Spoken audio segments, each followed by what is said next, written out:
Oh, but this is your host, Kazar Spell, and welcome back to West of Loathing. In the last episode, we began our character as good old Kazazzle McRassle. I cannot say that without giggling. It is currently impossible for me. So we're going to just be continuing the game and see where we left off. If I remember correctly, we have to, what is it? Go find a big old supply of dynamite. An absolutely massive amount of dynamite. Yep. Gomez, Maine. Oh, cool. He makes sort of a glurk noise. Let's saddle up. Okay, yeah, we had to go to the railroad camp, and they told us to go to Gustafson Gulch in order to find a big ol' amount of dynamite. A fancily dressed goblin steps forward. Hi, hello, being a mayor, welcome. Now, going away, please. The goblin seems friendly, but blocks your entry into the gulch. I'll talk to the goblin. Can I not coming in? Sorry, only for goblins being very private. Trick him into leaving. Hey though, outside the gorge I was seeing a thing you liking a lot. Oh, what thing? What thing do you liking a lot? Pies. There are pies all over out there being. This seeming dubious, but would neglectful being to not checking it out. The mayor takes a fork out of his pocket and leaves. Cool. Yes. My hornswoggling days continue.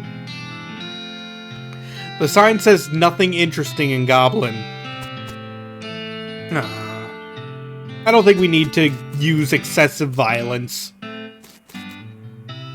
The sign says library. You listen at the door. It's quiet inside. Go inside. The shack is filled with crude bookshelves. The bookshelves in turn are filled with crude books. 3 titles catch your attention. So Very Complicated Numbers. How to Bird Noise. Alice Going into a Seeing Glass. I'm actually very curious how to bird noise. This book is an extremely detailed treatise on the sounds that different birds make. You probably wouldn't expect to learn how to do an accurate great-crested grebe impression from a book, but that's how detailed it is. Browse more. Let's see. So Very Complicated Numbers. All you can tell about this book is that it concerns extremely high-level mathematics. You don't have the vocabulary to understand any of it, and probably still wouldn't if it was written in English. Your brother would probably love it. And let's see Alice Going into a Seeing Glass. This popular children's novel has been translated into Goblin. Jabberwocky still reads pretty much the same. Oh, it brillig being, and toves of slithing did in a wabe gyring and also gimbaling. Okay. I think this library was not very helpful. Then again, I don't even know what I was hoping to receive from it. The sign says delicatessen. Okay, let's see. Looks like it's locked. Let's lockpick. You make short work of the lock. Head inside. You enter what turns out to be a delicatessen, and help yourself to what turns out to be sandwiches. Probably. Got 3 goblin sandwiches. Nice. No sound coming from inside. Check it out. The shack is filled with thousands of tiny cabinets, each labeled with a number in Goblin. Let's see. I'm gonna look in a random drawer. There's nothing in the drawer, but you find an old lollipop stuck to the bottom of the drawer above it. Keep looking. Look in a more random drawer. This drawer has a sandwich in it. It must have been filed under sandwich. Keep looking. Look in an even randomer drawer. This one contained a roll-up pair of terrible pants. Fair enough. I wonder if I should use the terrible pants. Oh, the game auto-equipped it because it, well, apparently my character's just not wearing pants.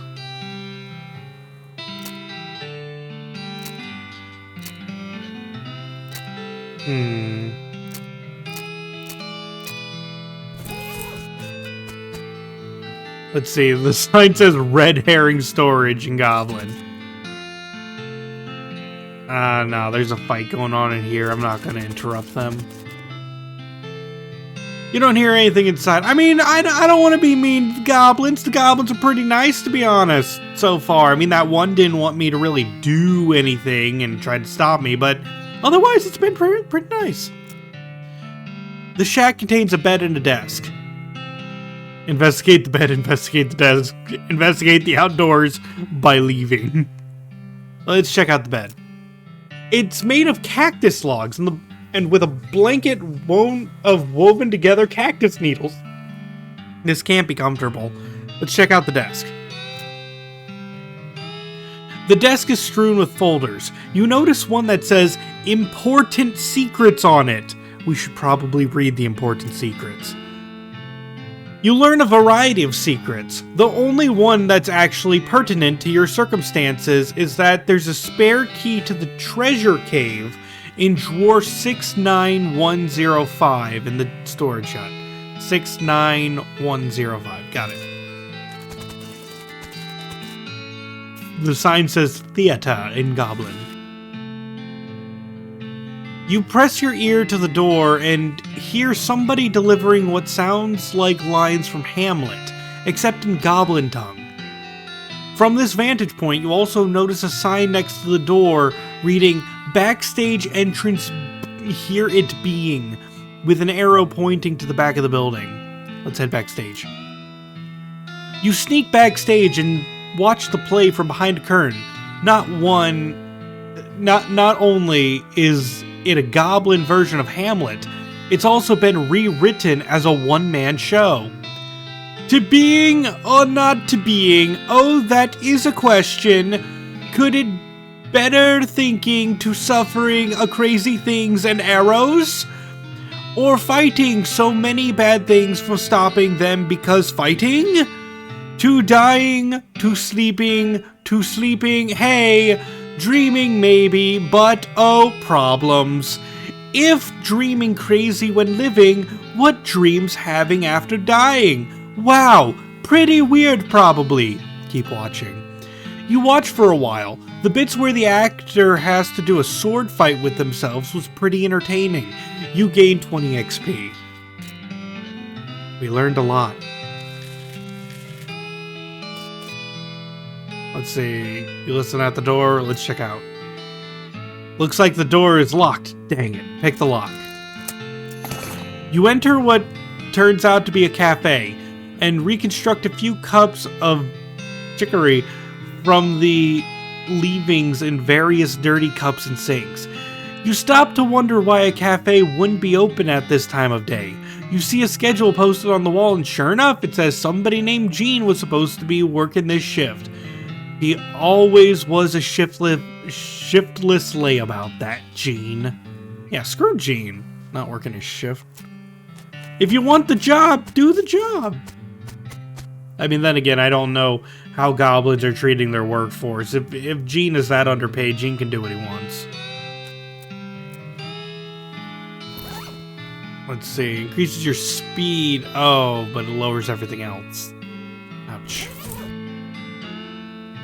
Okay, we're not going to fight goblins, and we got no foraging.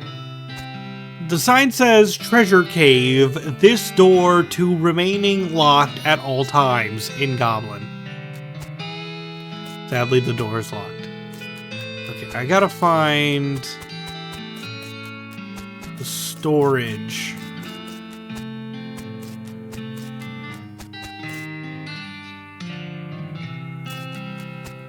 the actual storage, not the red herring. Okay, let's look in drawer 69105. And we got the Gustafson Gulch Treasure Cave key. Got it. Go. Away!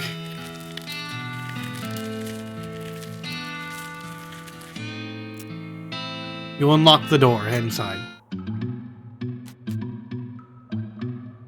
This goblin is paying more attention to their book Goblet than to you, but you're pretty sure you aren't gonna be just waltzing on by. Okay, we can either fight them or I could do something even eviler than killing him. Spoil the ending. Hey, Goblin, good book. What thinking about how Garatio is the only one surviving at the end? Everyone else dying. Poisoning, sorting, pow blam. Ah, no! Wow! Spoilers! The guard runs out of the cave with their hands over their ears. Because we watched the play, we know how it ends. This goblin is whittling a little wooden bird call. But they're not too busy to beat you up if you try to get past them. Let's try out our new bird call skills. You duck behind a stalagmite and do your best crested grebe impression. Oh, gasp! A great crested grebe! Wow! The guard pulls out a pair of binoculars out of his uniform and runs out of the cave. Yay! Unlike the other two guards, this one seems to be very attentive and seems very suspicious of you. Also, unlike the other two guards, they have a name tag that says Gene. Remind them about their cafe shift. Hey, Gene, you supposing working at cafe today? You forgetting? Oh, wow, oh no! The goblin quickly takes off their guard uniform and puts on a cafe uniform and races out the door. Races out the cave. Yay. Time to steal things. Oh, we have no more needles? Oh, darn it. Okay, we got some meat. We got a year's supply of dynamite. Okay, we'll be right back. I need to go get more needles. Let me just worm my way out of the cave.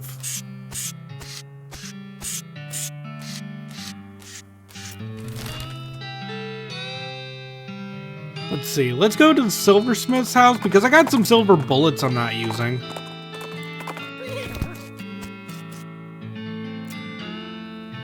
So we can make some needles out of the silver bullets.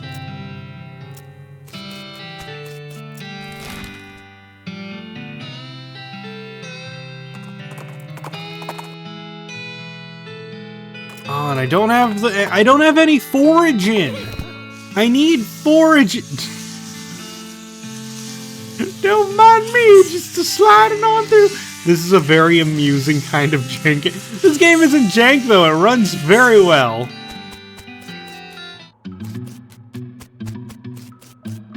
This is a very silly game. Let's see. Oh, more meat. We got a goblin engagement ring and a goblin tiara. Let's see. Bonus to armor, minus to moxie. I'm using moxie! Bonus to spell damage and minus to pistol attack damage. I'm using pistols!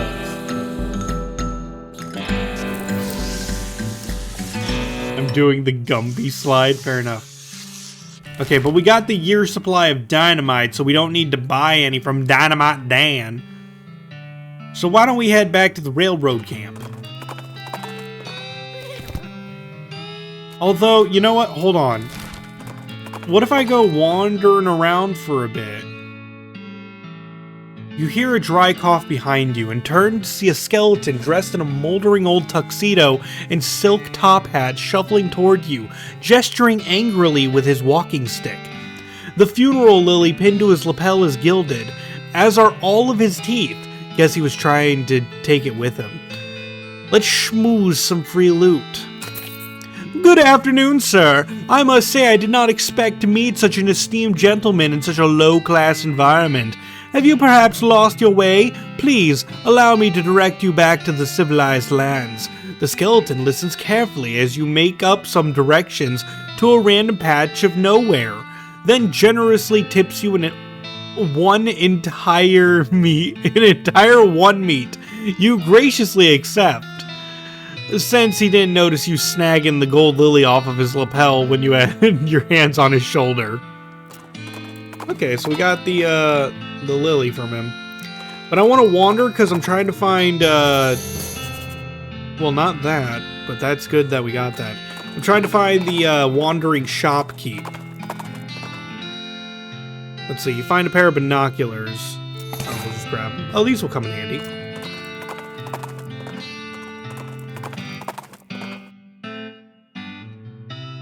Ah, there's a bull trying to kill me again.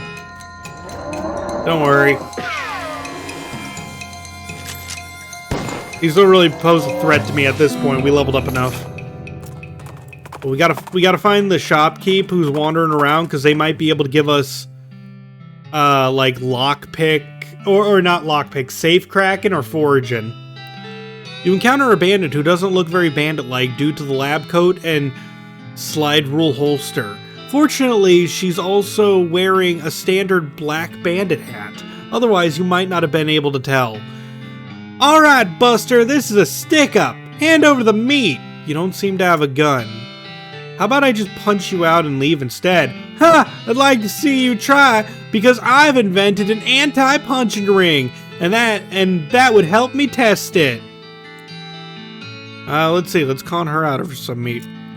An anti-punching ring, you say? That's pretty good. You know what you need to go with it? An anti-kicking rock.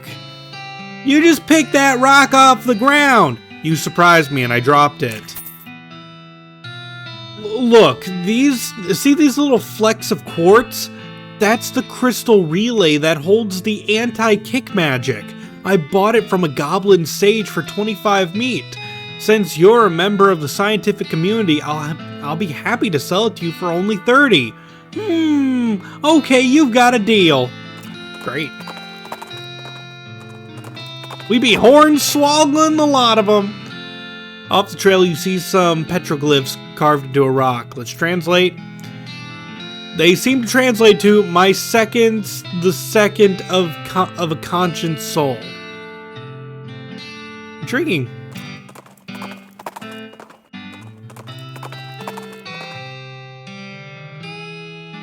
Okay, let's just talk to the goblin, see if he'll go away. It's my cactus! That's mine, not yours. Hello, how are you? I will not your cactus taking. Good, yes, good, hello. Why are you trying to chop a cactus down? Why? What a lot of uses, to building, to burning, to eating, little toothpicks. Would you like some help cutting these down? Yes, I to thanking, help yes, and meat to paying you. Great, you'll have to show me what to do first, to doing. Watch them work. The goblin chops down a cactus to demonstrate, but you don't think you've got quite the idea. So you have him chop another one, and then another one, and by the time you've understand, all the cacti are cut. Fortunately, he paid you in advance.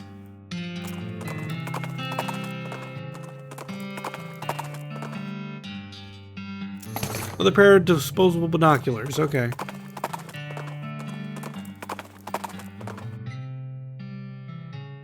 Okay, this will be the last one before I move on.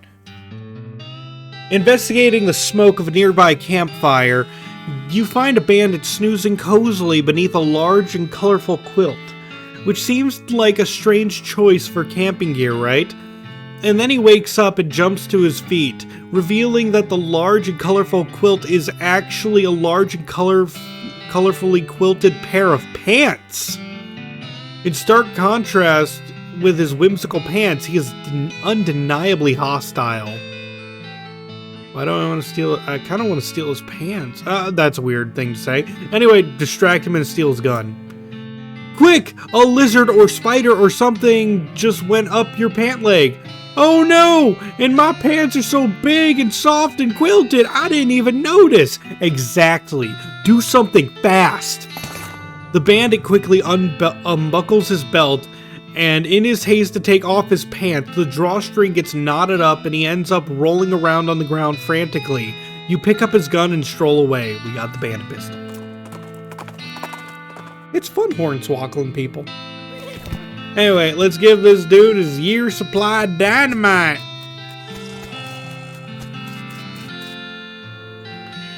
Any luck finding a year's supply of dynamite? The passengers are getting restless.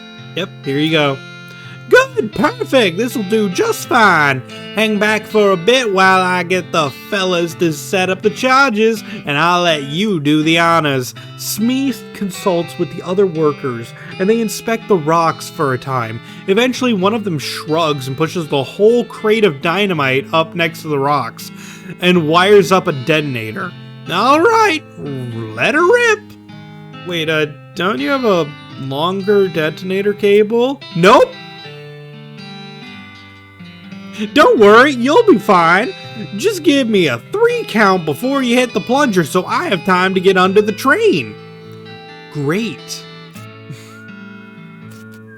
It seems very dangerous to do it next to a year's supply of dynamite. Okay! The Bluey! Oh no! The surveyors didn't say anything about a crazy rock monster. Quick! You're the protagonist! Do something about it! Alright. There's a very large and very angry looking guy standing here. Apparently it's a little peeved at having a year's supply of dynamite blown up next to its butt while it was sleeping. How are you gonna handle this?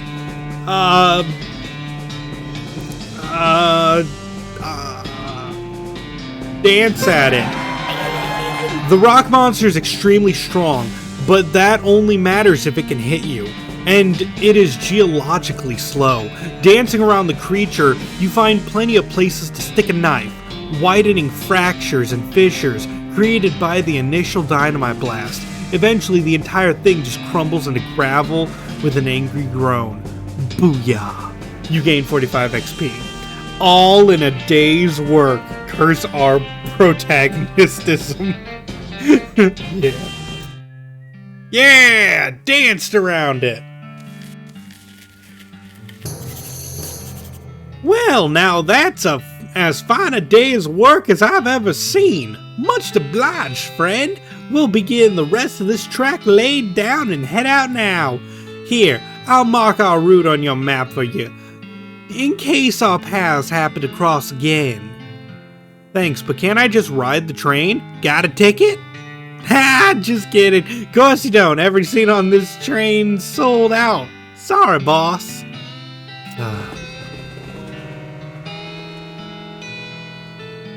Making me walk all the way. The remains of your triumph over that crazy rock pile guy. Alright, back to the railroad camp.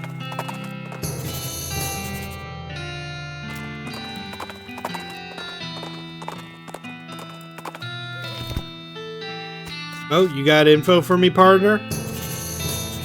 What do you say, Alice? There's another cemetery near here we ought to check out. A pretty big one, name of Reboot Hill. Okay, I'll add it to the itinerary.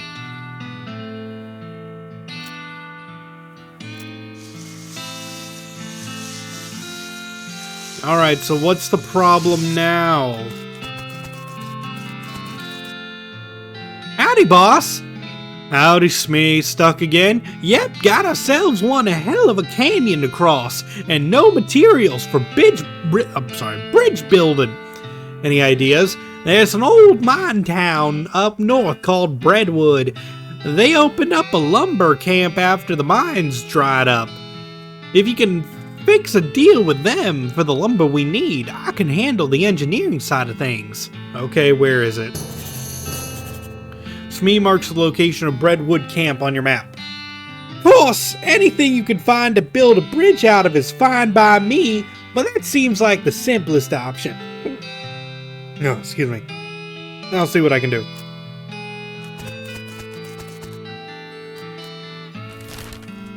Alright, so we have to help them get around, but let's explore a little bit, you know? We got a couple new locations other than Breadwood. We don't have to do the quest immediately. Wow, geez. I hope you're a veterinarian because this python you've encountered is sick. Take it to the gun show. Build a bridge out of the goblin cart. We have not killed that many goblins. A sick python.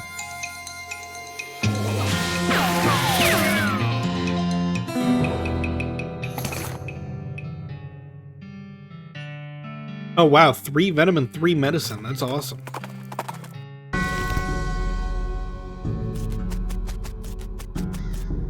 Don't worry, it's just pain. Good. That's what I was afraid of.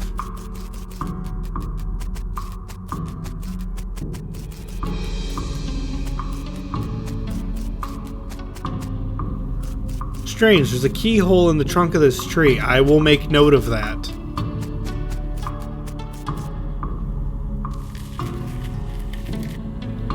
Little Becky Smith, Lil Smith, Leslie Smith, Penelope Smith, Patricia Smith, Smith. Oh my... Oh, that's a lot of dead. Hey look, a grave! You uncover a coffin that was apparently delivered by mail because it still has the address printed on it. Either that or this was a joke about somebody going to Hellstrom Ranch after they die. You discovered a new location, Hellstrom Ranch. Neat.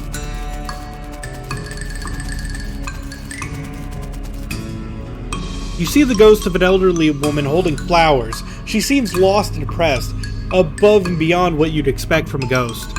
Howdy, ma'am. Is there something I can help you with?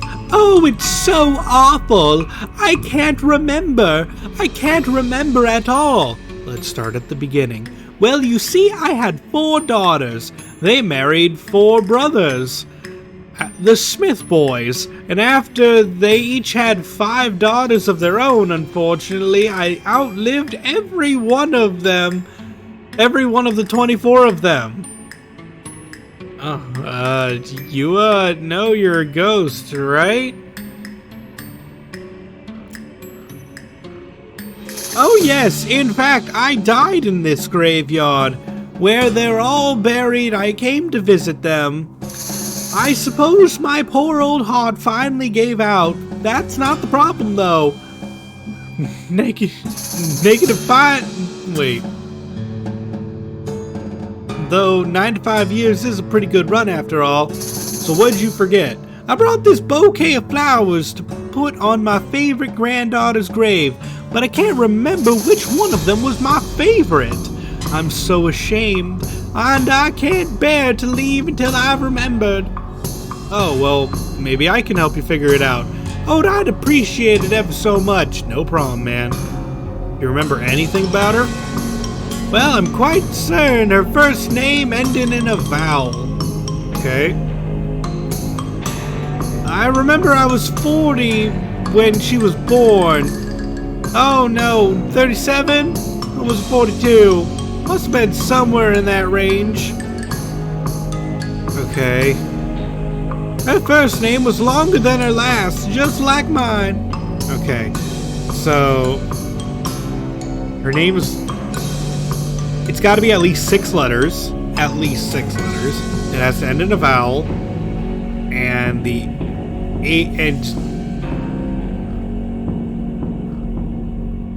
Hold on. What was that one about the age?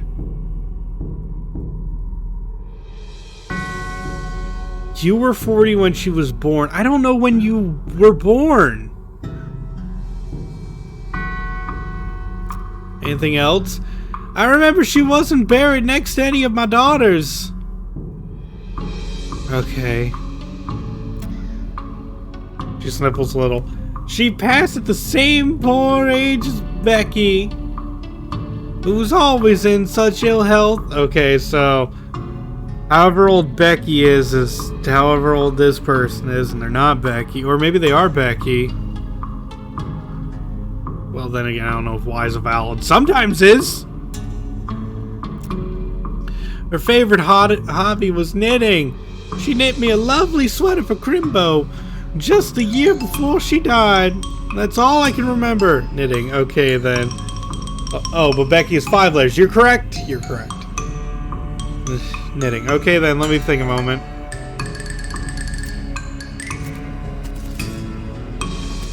Okay, so let's see. Becky was 16.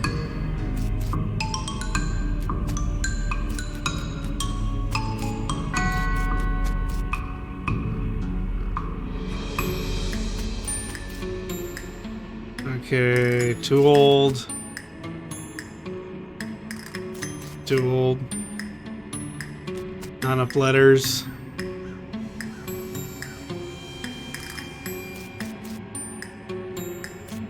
This would work, except for the fact,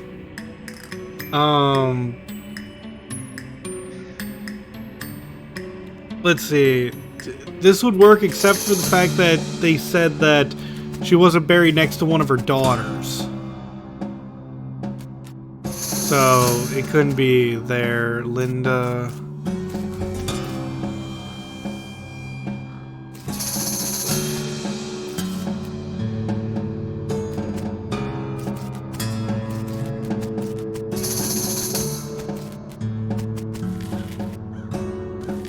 Fidelity. Sarah? No, that it has to end in a vowel. Melissa.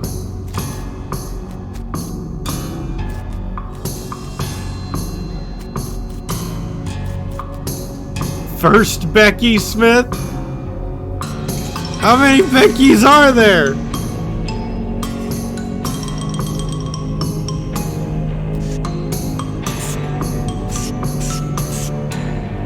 Penultimate Becky? Where's Final Becky?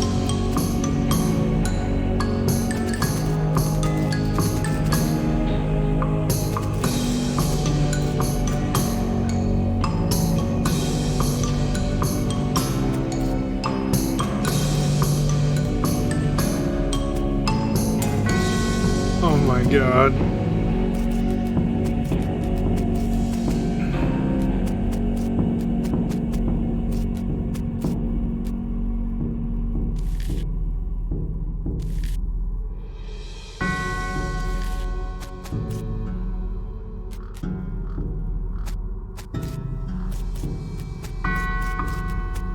I'm not gonna lie, I think it might be Lenore.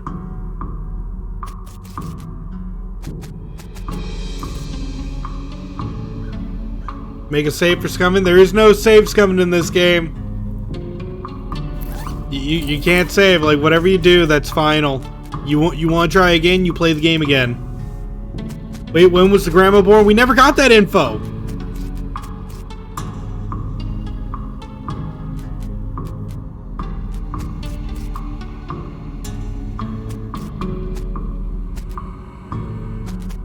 The grandma said she was 95.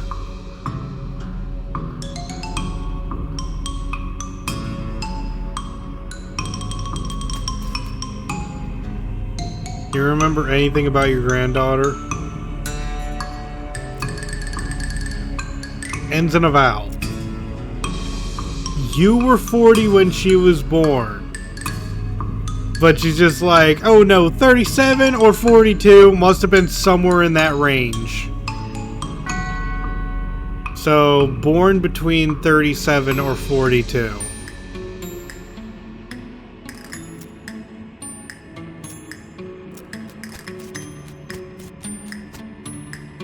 No, that doesn't work then.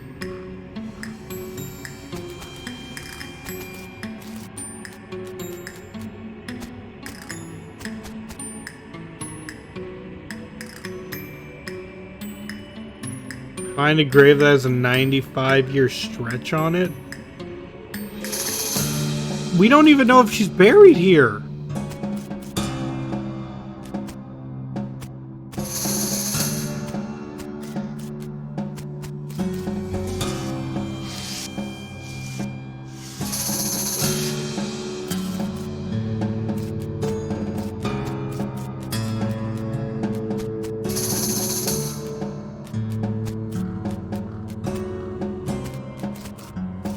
None of them have a 95-year gap.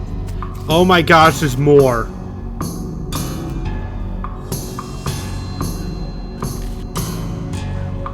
No, wait, here it is. This one's the 95, Rebecca Smith. So, they had to be born in 1840.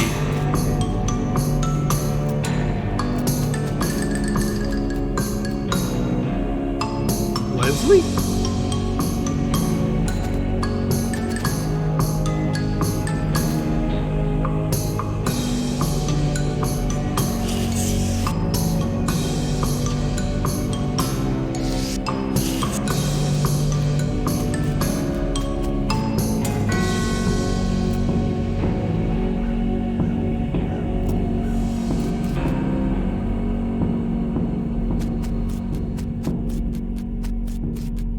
There's still more over here. Mickey Immortal. Okay, we'll deal with that in a bit. There's just so many back. I know, right?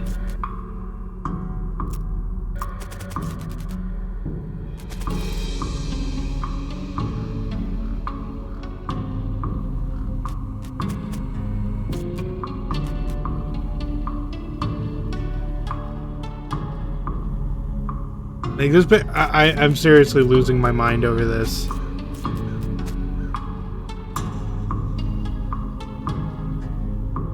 I could just look it up. Or I could just take the loss.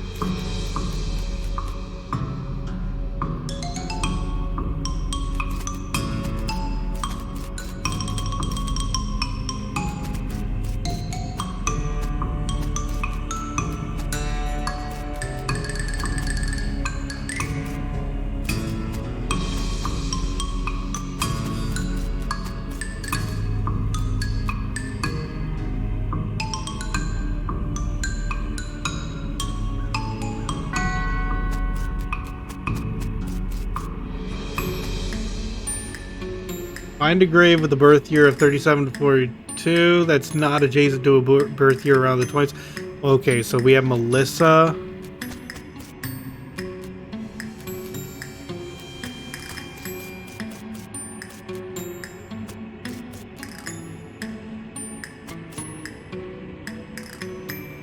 Too few letters.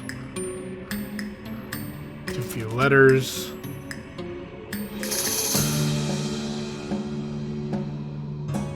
See if she shares an age with any of the Beckys. Fair enough. Oh my god. Okay, so how old were you?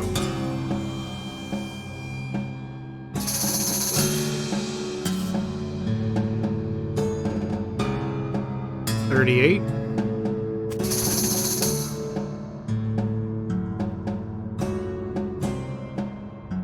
The answer will either be Magdalene or Melissa.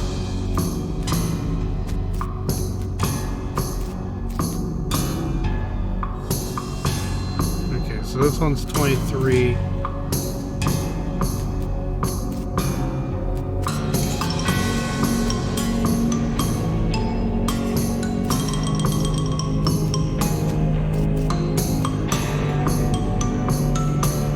Did you read the diary in Kellogg Ranch? Oh my gosh! Now we have to go to other things.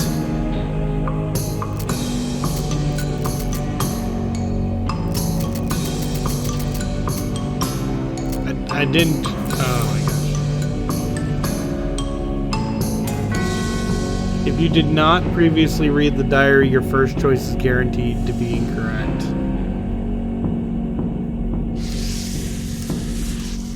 I guess we're going back to Kellogg Ranch.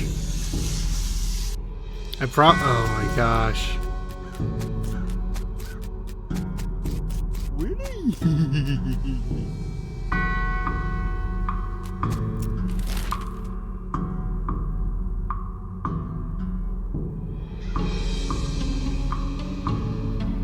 Oh, Kellogg Ranch is the place we haven't been yet.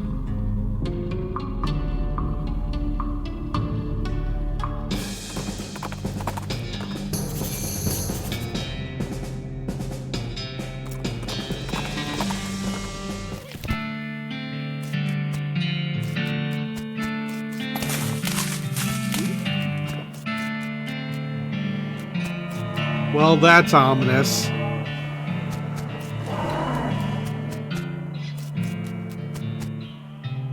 The only part of the shed that didn't burn was the part was the part this horseshoe was attached to. Guess it really is good luck. Grab it. We got a lucky horseshoe.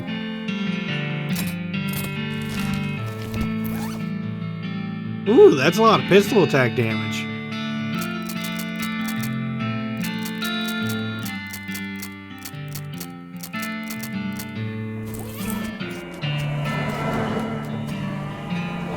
Ringing this will attract the attention of at least one infernal cow.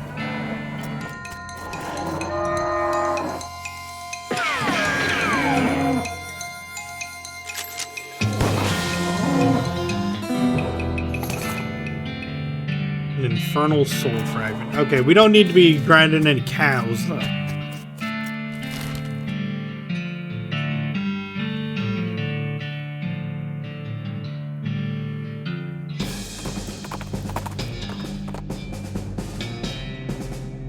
Let's see, you hear a gunshot and a bullet pings off a rock near your feet. You turn around to look at the culprit and you see a skeleton a few yards away. A skeleton with a buffalo skull instead of a regular skull. So that's how your day is going. The Hornswoggler. You know, judging from the apparent ages of your bones, I'd say it's pretty likely that the guy your skeleton is from is related to, or at least an associate of, the person who killed the buffalo your skull is from. In fact, it's possible that it could be the same person. How do you feel about that? The skeleton stares at you for a few more seconds, then looks at her hand and then attempts to bite the hand off. You stroll away as she attempts to wrestle herself to the ground. Sweet.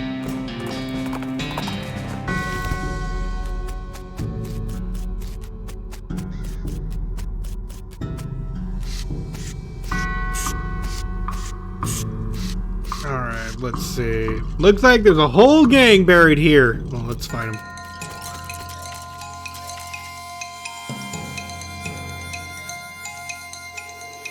Oh wow, these are really powerful. Holy crap.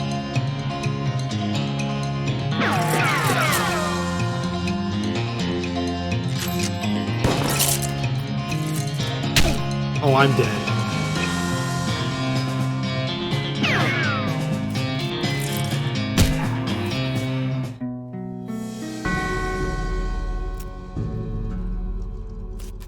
Yeah, I need to... Big Bob Hurlingham, gone to the big pie eating contest in the sky. The ground here seems reasonably soft. Take it up. We got a tripe pie.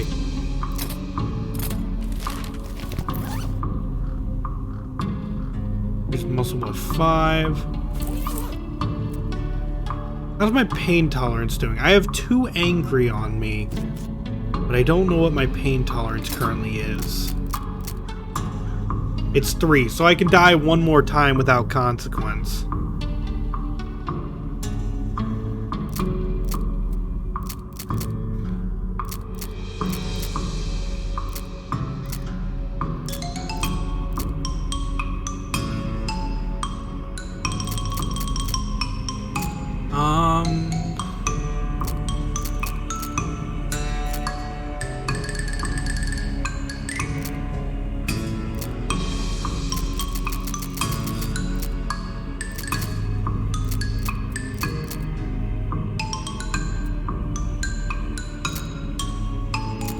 Wondering what I should be upgrading, that's all.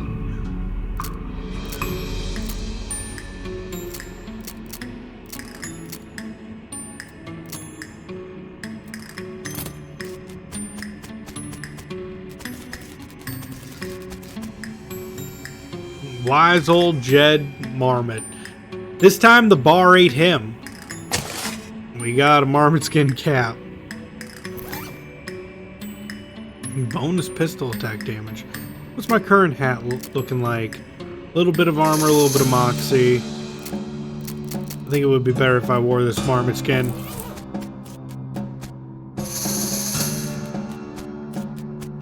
Shank Weems, we're reasonably sure he's dead. Dink-Scotch Turkinson. Drowned in a whiskey barrel. It's what he would have wanted. We got decent whiskey. Fred Deeks. Couldn't remember the rhyme about which snakes are poisonous.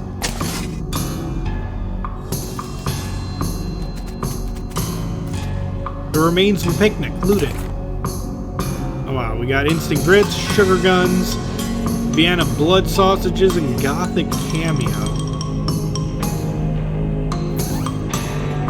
Spooky resistance. Neat.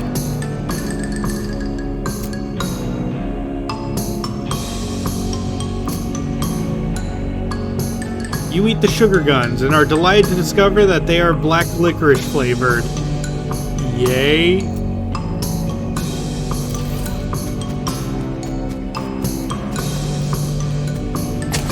We got Ryan boots.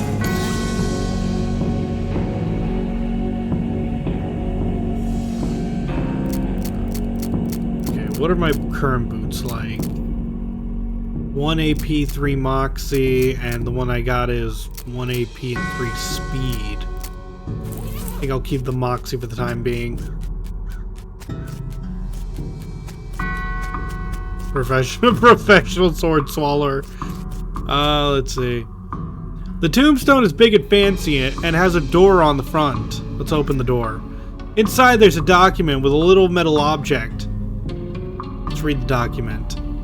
The document describes a tontine, the burial wishes of Chet Bustersly, and the sequence of letter BTLITR. Let's take the object. We got a key fragment.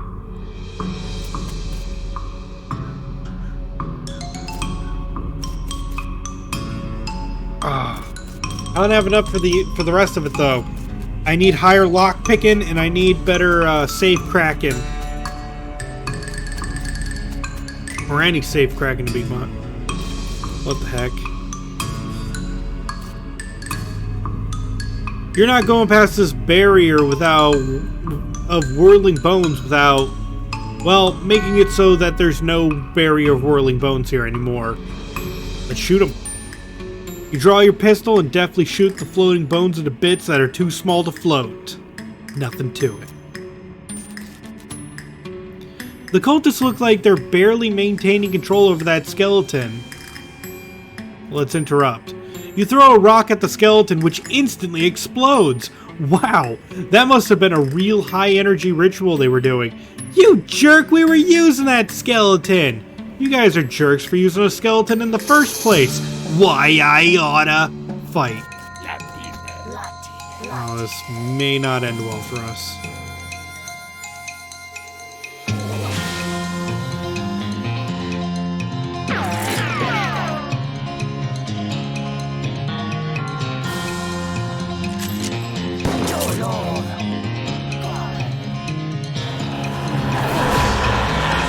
Oh no, spooky damage!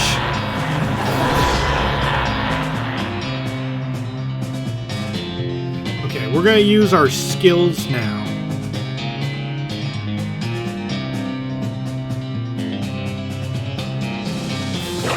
You're poisoned. You're poisoned. Poisoned. And poisoned. Okay, so now you'll die in 2 turns.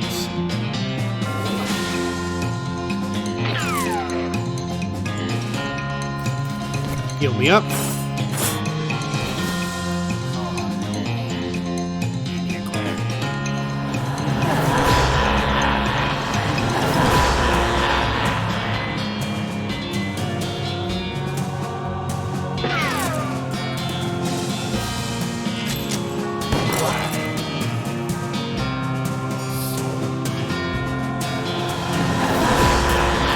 It's okay, I can tank it a little bit.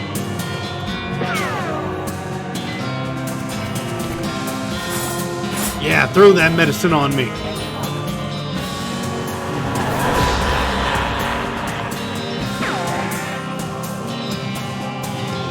I wonder if I could sawbones this. It says it only works on skeletons, but yeah, I guess it does. You wrecked whatever foul sorcery they were trying to accomplish here, and then you wreck their lives by ending them. Gain a lot of things. Alice surveys the scene and jots some notes down on our little notebook. Hooray! Ooh, we got the next book of Next Mex, but we're not reading it because we're currently playing with Alice.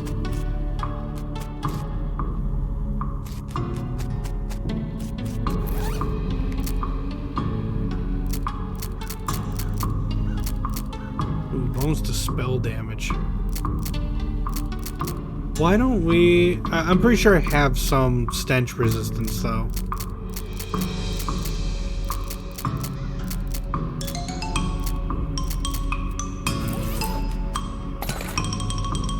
Burn scroll.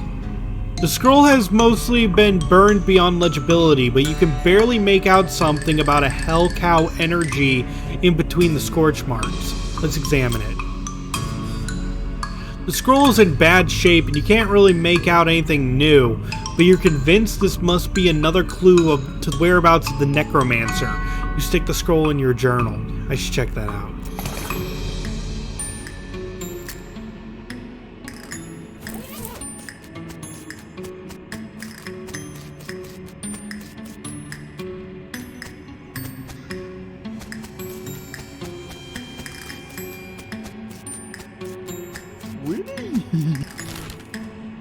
Why don't we go to the West Pole? Oh, another python.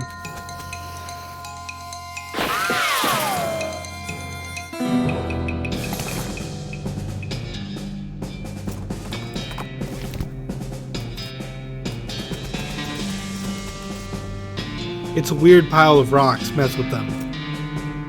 These rocks are strange and don't seem to weigh as much as they should. And they're sort of drawn to each other. You could probably make an interesting cairn out of them. Make something suave. A cheeky gesture. You step back to admire your handiwork. Handiwork. You got a heavy trigger finger. That's fun.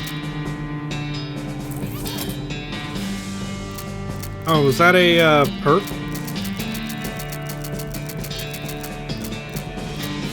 Yep, +3 pistol attack damage. Fun. Let's make something... I don't know, should I do this again?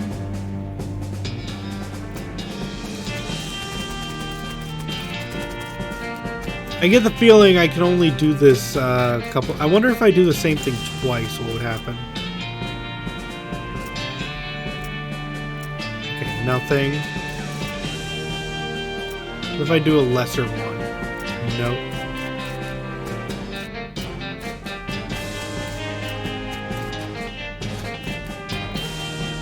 Let's make something mystical. An elaborate orrery. You step back to admire your handiwork. It's immaculate! Song of the Spheres. Oh, that's cool. And let's make something powerful. An impregnable tower. It's quite defensible. You gain the perk Heart of Stone.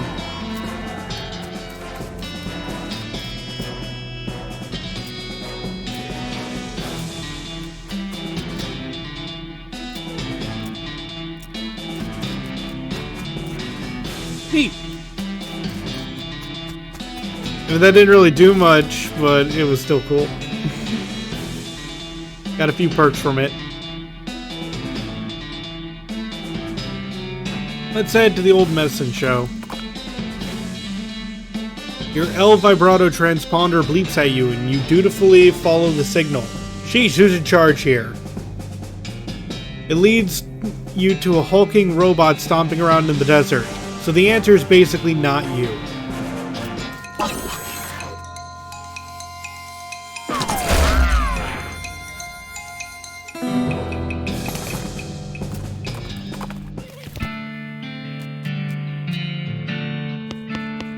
Ooh, books. Most of these books are fake, but there's one real one. Take it. Oils I have known. Teaches you how to make advanced boozes, oils, and potions. You read the book, memorizing each and every recipe. We learned potionology.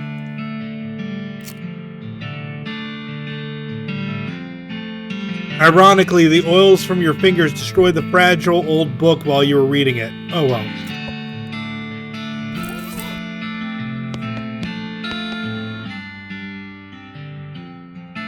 You sit down at the alchemistry set and pull out your briefcase full of snakes and snake parts. What do you want to start with? Ooh, we can either make booze, potions, or combat items. Let's make a combat item. Let's mix in a venom gland. And we got venomous bullet oil. That'll do. Let's make booze with a spleen. We got snake schnapps. Let's make booze with a venom gland. Snake juice. Let's make it with a liver. Flammable bullet oil. Potions with a liver. Patent moisturizer. And with spleen. And liver tonic. HP by 25. Moxie increase. Hot damage. Deals. Ooh. Will this be for my liver? Ooh, that could be fun. This will increase my moxie, so yep. Schnappy dresser.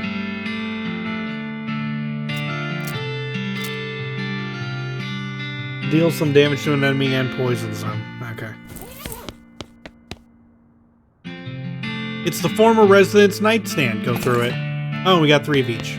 Okay.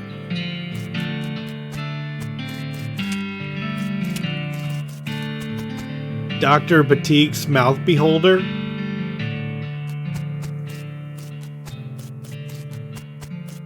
Doc Real Politics mouth beholder. Oh, it's just random. A lot of mouth beholder. I know it can.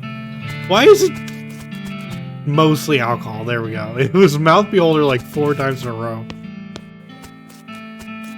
Trying to figure out what that sign said.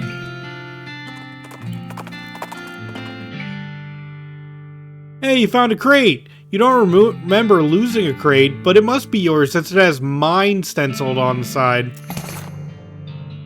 Pry the lid off and reclaim all your lost and forgotten possessions. Smelling salts and a can of kerosene. Okay, let's head to Breadwood. Or we can go to the military cemetery.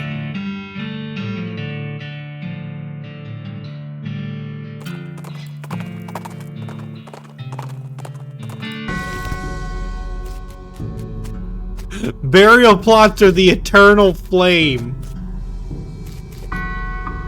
It's the caretaker's shanty. Let's investigate. You poke around in the shed. The caretaker appears to have been shirking his duties for a while, judging by the dust and cobwebs. Let's look at the tools. Well, tool. Singular. There's a shovel here. Since you already have a shovel, you leave it alone. It's not like you'd be able to dig up things twice as fast. True. Let's look under the chair.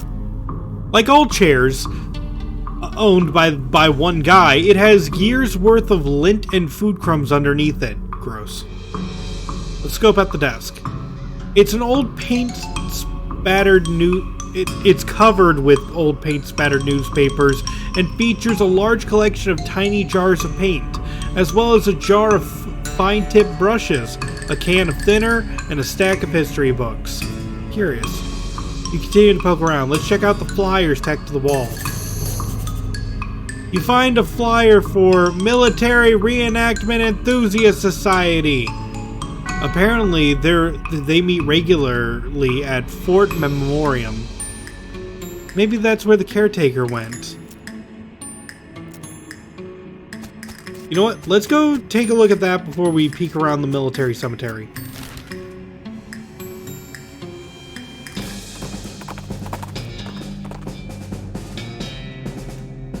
Ah, we don't have enough mysticality to help. Oh, you got something to say? What's up, Doc? Alice is frowning at her research notes. Uh-oh. What's up? Is another cemetery in the area we need to check out? Yeah. You might say that. Definitely there's a cemetery-ish thing. And definitely we need to check it out. Well, that doesn't sound ominous at all. We discovered the buffalo pile. Oh, we need to go to the buffalo pile.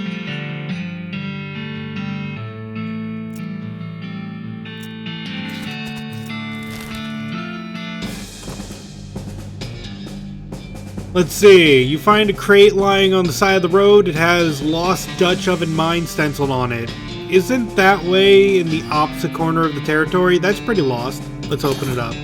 We got things and a lodestone ring. Fighters keepers.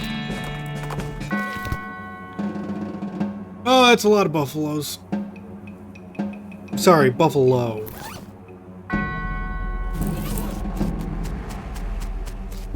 Buffalo. Buffalo, buffalo. Buffaloed, buffalo, buffalo.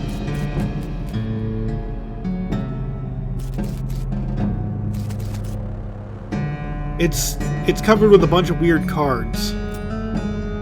Spitting skeleton, so grim. Disfigured skull. Poisonous fairy. Infectious bear. Horse-sized duck. Let's just go.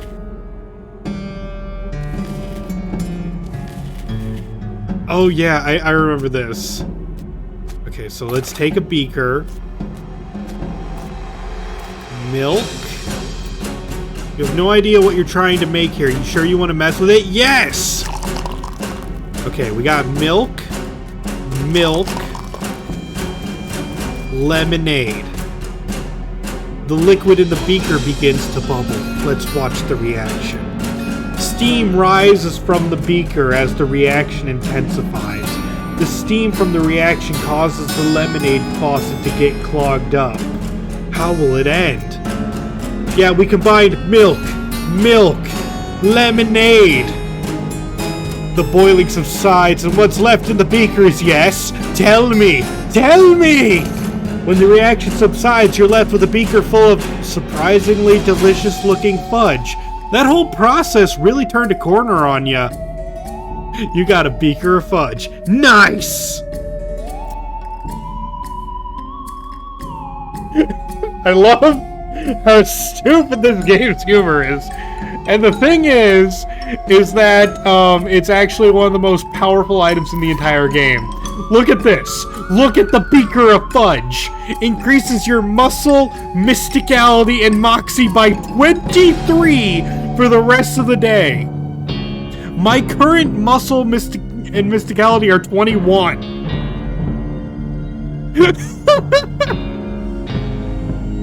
Let's eat it. You dump the entire beaker of fudge in your mouth and revel in it. You gain the effect Fudgemental. Ah, fudge.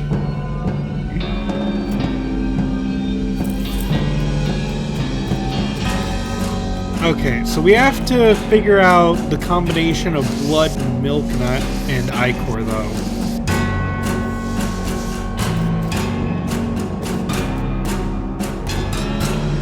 Atop the slab, there's a skeleton-shaped indentation with a buffalo skull-shaped indentation where the normal human skull-shaped indentation would be.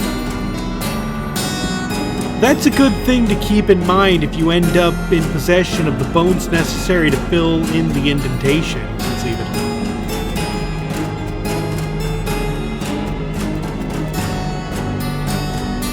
You look through the bars and see hundreds of buffalo-human skeleton hybrids in there, 3 to a cell. The keys are hanging right next to the door. You could probably let some out if you wanted, but they all look pretty angry. Let's do it. I did not expect them to be behind these things. I wonder if I could kill you. Like, do you count as a skeleton?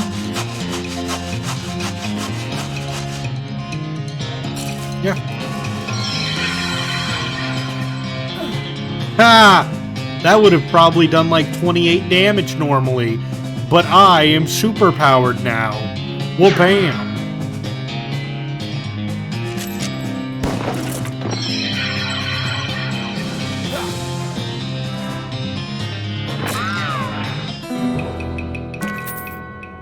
put those buffalo soldiers out of their misery. Blech, some of them haven't finished fully decomposing. We gain meat!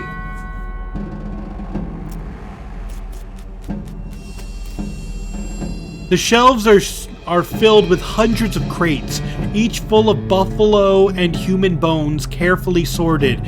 You don't really have anything specific you want to do with human or buffalo bones right now, though, so while you appreciate how organized these guys are, that's not really anything here for you.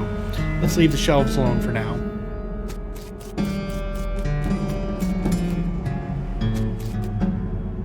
This is clearly the good toilet. Flushing. Oh, we got the perk Master of Flushing, because we have flushed so many toilets in this game. Let's see what it does. Your toilet flushing muscles are in fantastic shape. +3 muscle. Nice. Even if we don't use muscle for our attacks, keep in mind that muscle is also your muscle defense. This is clearly the bad toilet flushing. Take that toilet. There's a pile of trash next to the bad toilet. Dig through it. There's a little slip of pink paper here. Got the discipline slip. Let's see. Looks like one of the necromancer's cultists got written up. Two more of these and he'll be ritually eviscerated. Nothing personal. It's just corporate policy. You read over the infraction listed on the slip. Looks like one of the cultists was gathering dangerous mushrooms. Curious. You stick the slip into your journal.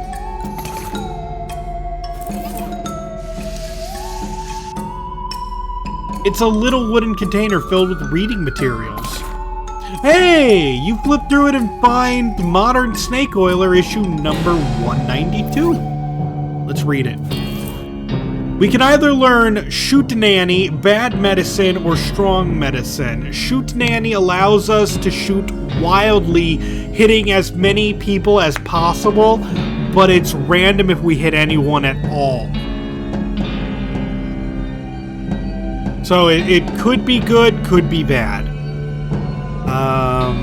Fan Hammer's infinitely better use of your AP.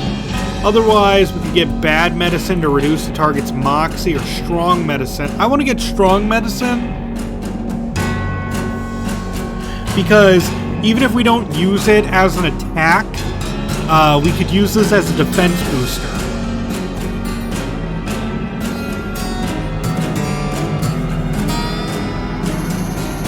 You accidentally drop the magazine in a puddle, ruining it. Don't worry, we're bound to get all of the skills.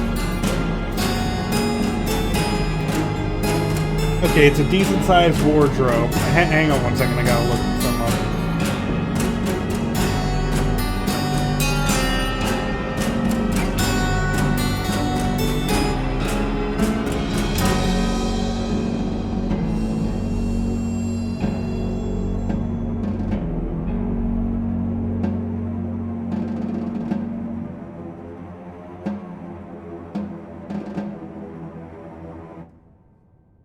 Okay, because you only get one shot at making the specific thing.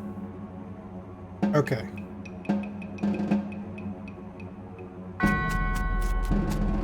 An Ostercot. It's empty. Very sloppy cot. Oh, lockpicking 3. Do I have enough to make lockpicking 3? I may have enough. Ooh, just barely. Now I can open up anything. We got a Buffalo Soldier diagram. And an old wedding ring.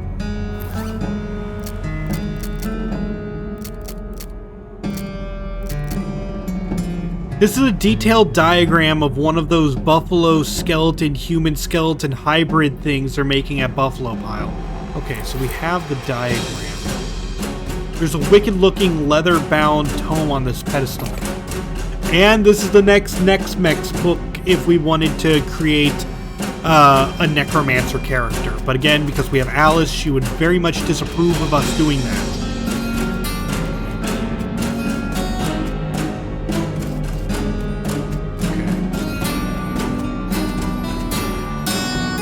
according to this, we need to do milk, blood, then ichor.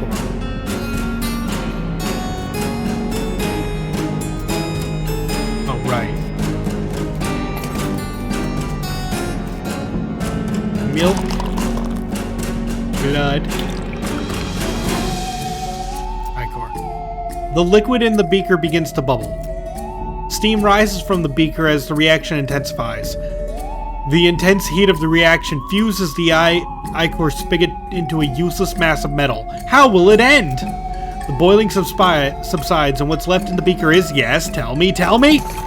When the smoke clears, you're left with a beaker full of a liquid that is unmistakably buffalo reanimating fluid.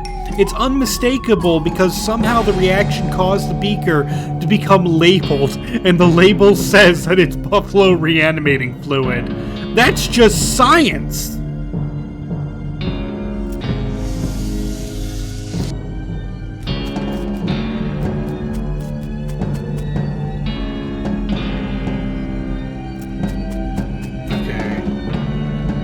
These shelves are filled with hundreds of crates, each full of buffalo and human bones carefully sorted. Let's grab the bones for a soldier. You consult the diagram and collect all of the bones listed on it. Alrighty.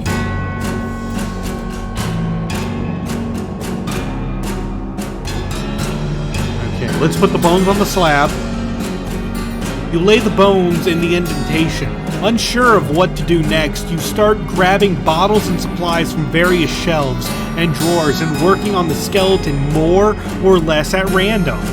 Some bone glue here, some artificial ligaments here, some horn polish, well, on the horns.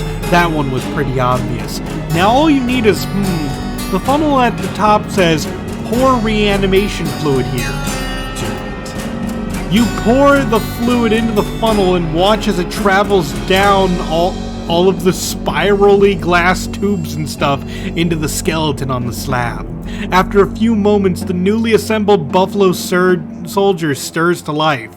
Greet it. Welcome to the world. What's your name? Buffalo. Your name's just Buffalo? That seems a mite uncreative. You didn't let me finish. Let him finish. Buffalo. He pauses for several seconds. Okay, pleased to meet you, Buffalo.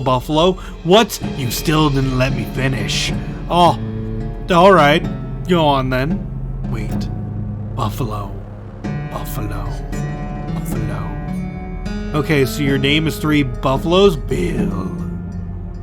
Your name's Bill? My name is Buffalo Bill. Pay attention. So, can you remember anything from before? I remember eating grass. Okay, that makes sense. Anything else? Shooting. Lots of shooting. And people cheering. Without the shooting? Continue. Seems like you have the combined memories of your buffalo and human parts. That sounds accurate. Well, what will you do next? I guess I'll wander around and try to find a purpose. You travel with us. Well, sure, that sounds okay, but first I want to take care of something. Bill stomps off. You hear a crunch, and then a guy saying, "Hey, give me back my rifle!" And then you hear some rifle shots, some screams, and some silence. Bill walks back into the room smiling, you think. Well, that about does it for this place, I'd say. If you can think of anything you'd like to do with the bones, I reckon they're all yours at this point. You got the perk, Unlimited Bones. Let's get out of here. Buffalo Bill will now assist you in combat. Yes, let's. So as I said, Alice doesn't really like us using Nex-Mex necromancy, but we're allowed to have Buffalo Bill on our team. And by the way, normally if you ever tried to walk through a door on the left, the cultist would find you. You're doing like one big circle. But Bill took care of that. You need those bones for reasons? Oh yeah, and also if you use Nex-Mex, you have to use bones in order to power your spells. Now you know, like, if you do this, you no longer have to worry about that. So if you play as a Necromancer character, this is needed.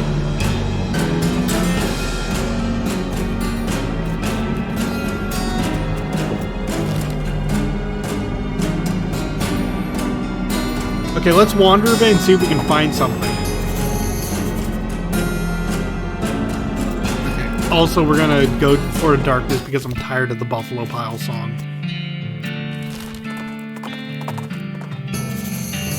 Hey, we got Kellogg Ranch.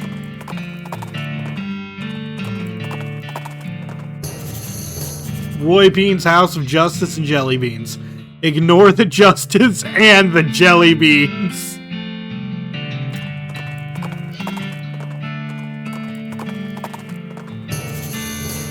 Oh my god, I'm trying to find a fight. Oh my god!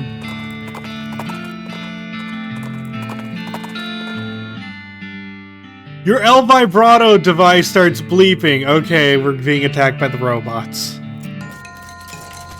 Yeah, there he is. Okay, Bill. I love Bill. He's just like, look, we're in a fight. And Bill just immediately pulls out the rifle.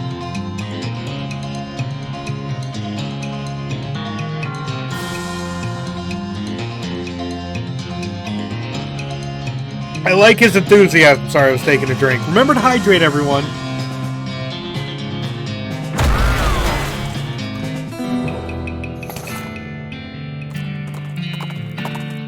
Bill rolled really high on initiative. Nah, that's not the way speed works in this game. It always goes from top to bottom.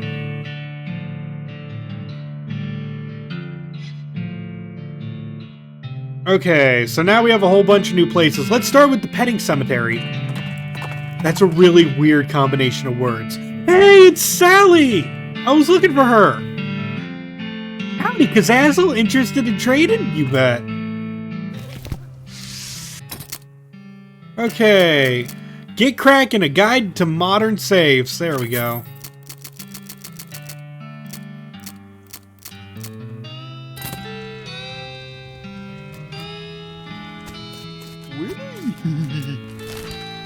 Okay, we got what we needed. Well, I guess I can read it. This book outlines techniques for opening safes without knowing the combination. This skill will come in handy if you ever encounter a safe whose combination isn't scrawled on a nearby wall. You quickly memorize the entire book. When you're done reading it, you lock it up in a safe that turns out to be slightly too difficult for you to crack, so it's gone forever. Dang it.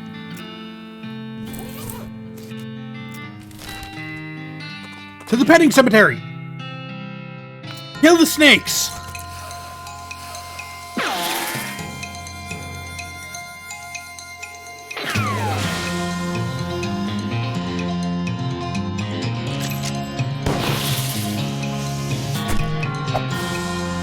The snakes are too weak to actually deal damage to me.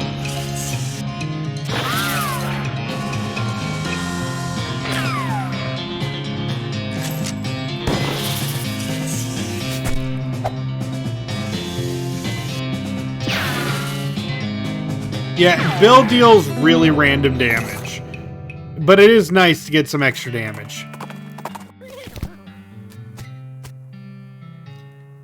Welcome to Gorman Lancaster's one and only petting cemetery. It's educational, it's entertainational, and only 500 meat for a lifetime pass. Entertainational. Look, don't knock the patter, okay?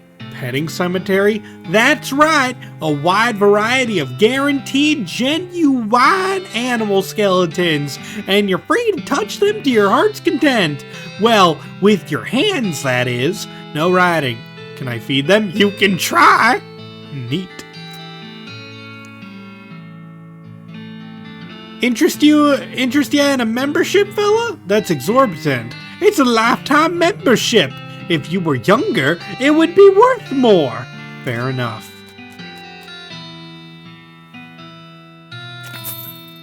Wonderful! Just hold on a second while I memorize your face.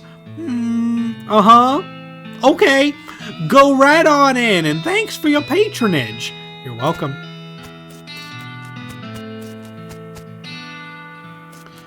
So now we can go to the petting cemetery. The plaque here says buffalo skeleton, but there's nothing there. You're buffaloed by this fact. Plaque says pack rat skeleton, but there's nothing here. Nuts.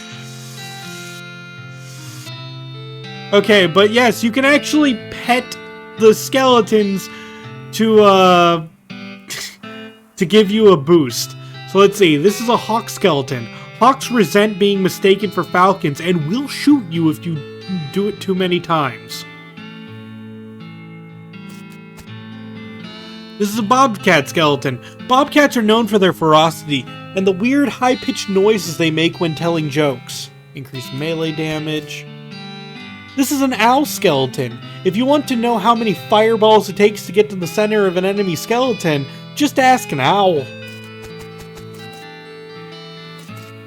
This is a skeleton of a desert tortoise. It is currently in a very slightly less of a hurry to get to places than it was when it was alive. This is a skeleton of a jackrabbit. In a pinch, the jackrabbit can help you change the wheel on your wagon. We're going to increase our pistol damage. Pet the hawk.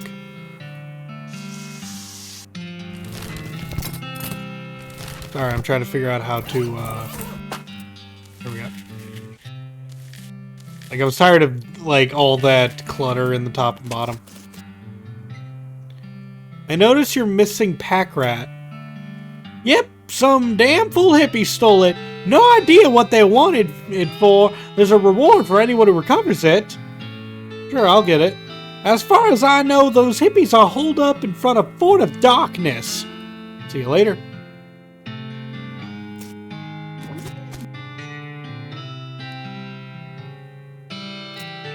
Let's see. I notice you're missing buffalo. I've never actually had a buffalo, but I set a pedestal up just in case. If you can find me enough buffalo bones for a whole skeleton, I'll buy them off you for 50 meat. Only 50? That could be up to 10 years worth of membership, assuming you don't smoke too much or in bed. I'll see what I can do. Here's a list of parts. There's a place called the Buffalo Pile to the east. That's probably your best bet. I'm on my way. Yeah, we're going back to the Buffalo Pile.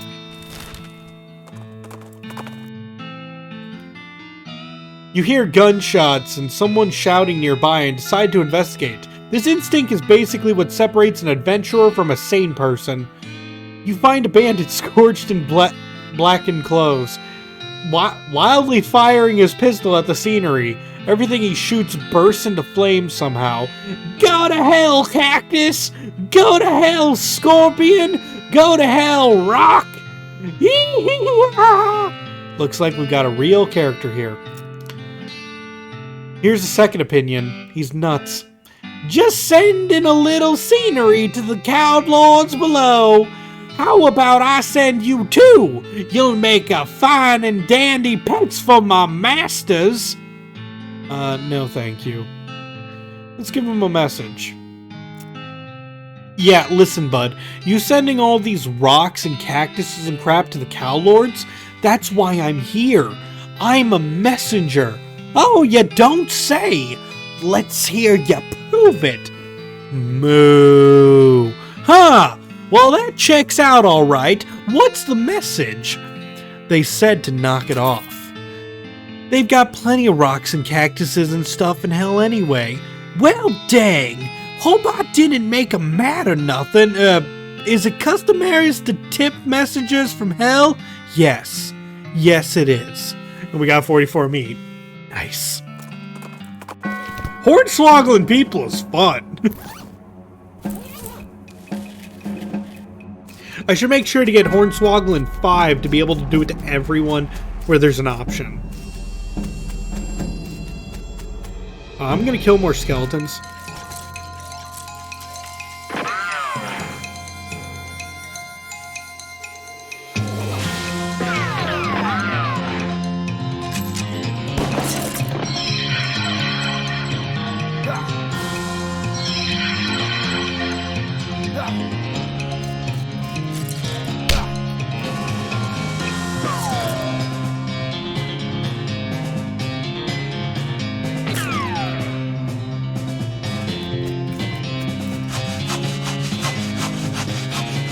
Yeah, chop him up!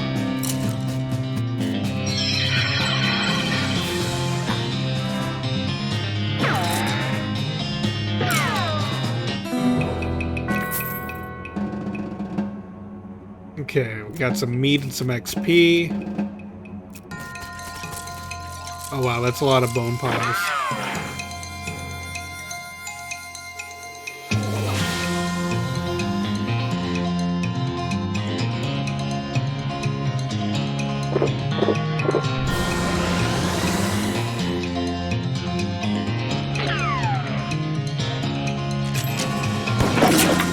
Okay, so that shotgun destroys all barriers. That's amazing.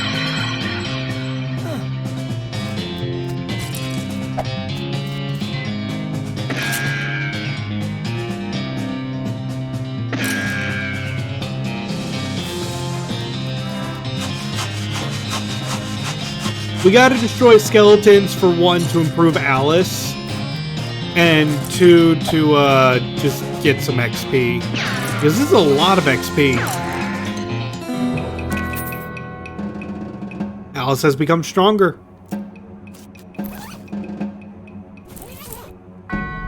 Let's see. Now that okay, I have 392. How much do I need for the next Hornswoggling? 1,000. Yeah, it's gonna be a while. Oh, and there's 5 ranks of safe cracking. Oof.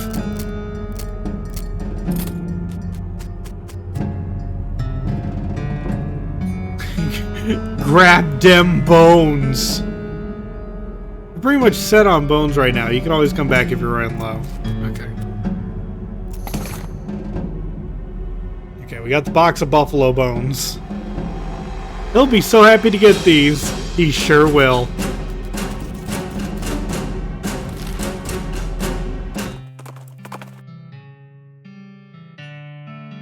Let's see. You come across a deserted campsite. There are signs of a struggle, but the only intact object is a crate with military stencils on it. You think they're military, at least. It's hard to tell with all the mushrooms. Yeah, also, the crate is, like, covered with mushrooms. I kind of buried the lead here. It looks pretty flimsy, but you're not 100% sure you want to touch it. Okay, let's open it with the crowbar. And we got lots of stuff here.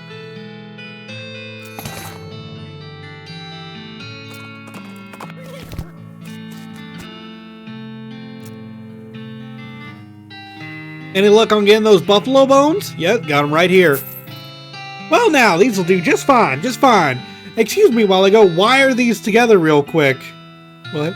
He sets a skeleton up on its pedestal and returns to give you a pouch of meat. Cool. Something else I can do for you? Nope. We'll get that pack rat for him soon, too. You're already petted now. This is a buffalo skeleton. You know everything about it already. Okay. Well, we can still get the pack rat. They're located at the Fort of Darkness.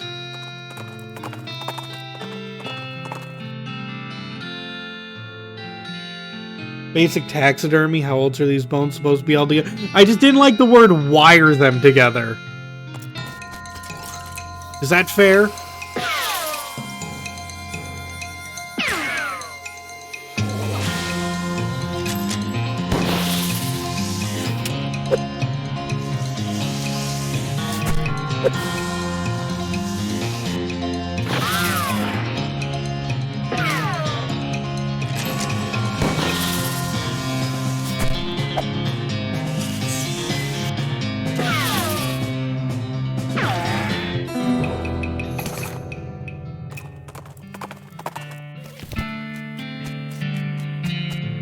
All these cannons have flowers stuck in the barrels. Well, that's not very effective. We got quite a few binoculars, so let's... You scan the horizon, but you don't see anything you didn't know about. Okay.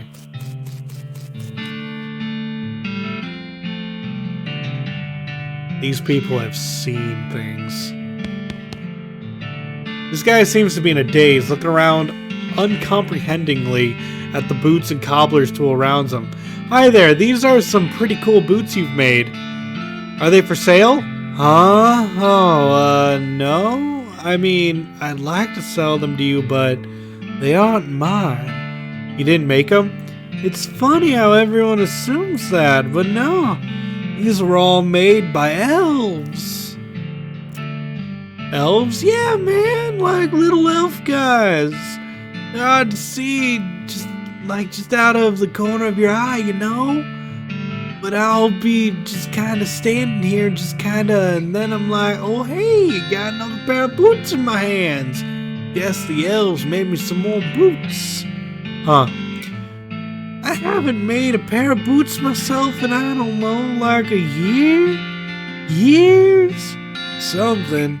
These elves keep making them, though. I don't know why. Weird. Okay. You should open up a boot store. Huh?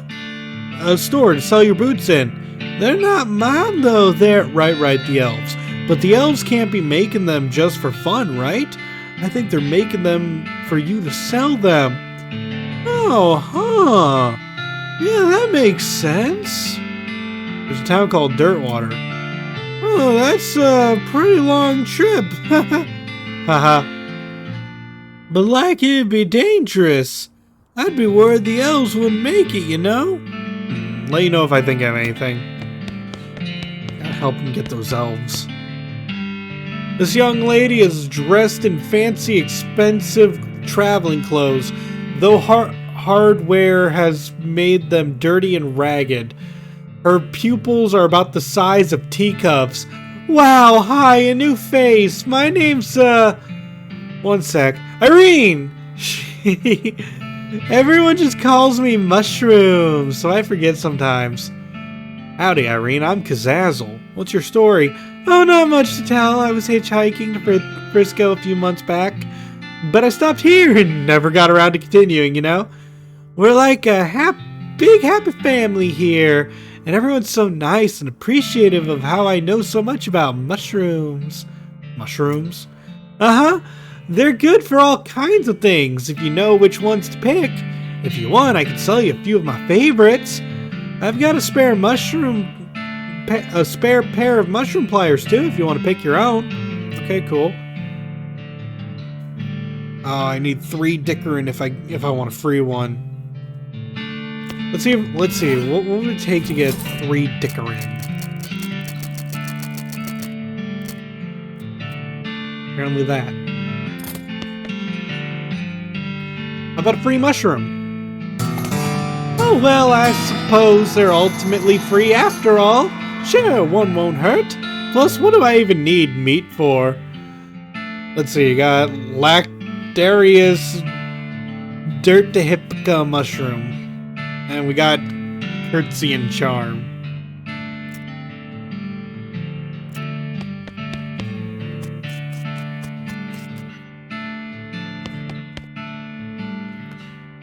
Hi, I'm Kazazel. Teeth, clavicle, femur, teeth. Wow, okay. Here's 10 bones. You hand her an armload of bones and she starts mechanically picking through them, selecting some and discarding others based on criteria you can't discern. Eventually, having chosen the best 2 from the pile, she secures them together with wire and screws and hands you something that basically looks like a sword. And we got Bone Sword. Neat. Skull chips? You hand her some bone chips, and she stops muttering. Her eyes seem to focus a little, and she takes some glue out of her toolbox, and she presses the chips into a ring. As soon as she gives the ring to you, though, she's back to muttering. Nice. And gold teeth. She blinks at the gold teeth you handed her, and takes a spool of wire out of her toolbox. Soon she presents you an elaborate tiara. Not enough, she mutters sadly. Not nearly enough. Well, thanks. Okay, these give me even more moxie. That's way better.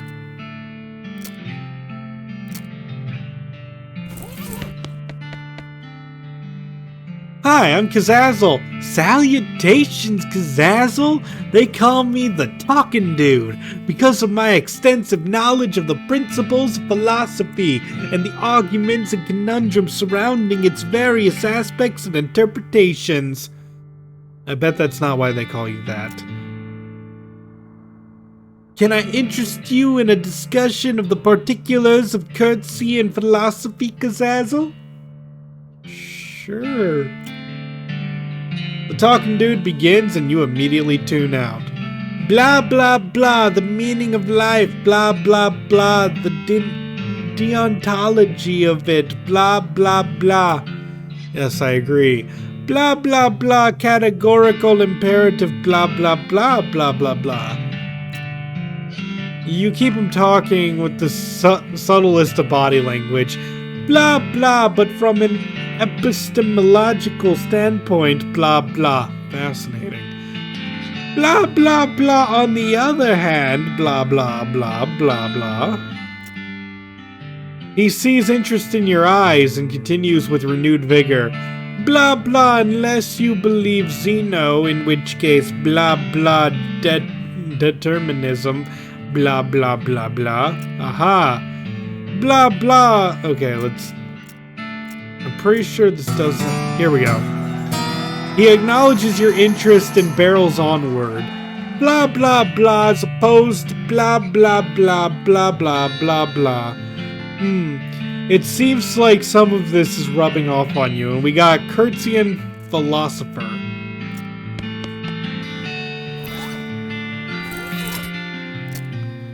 Okay, so Curtsian Charm plus 10 Moxie, sweet. About taking advantage of hippies. Philosopher, we gain plus 10 Mysticality, that's cool. We don't use Mysticality, but it's nice to upgrade that. Hello. Hello, yes, I'm Todd.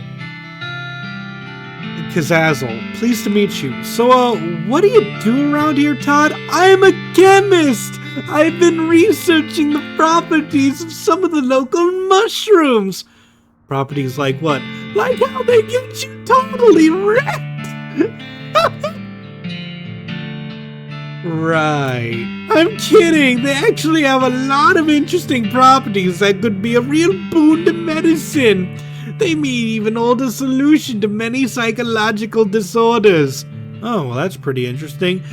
The fact that they can also get you absolutely smashed is just a happy side effect.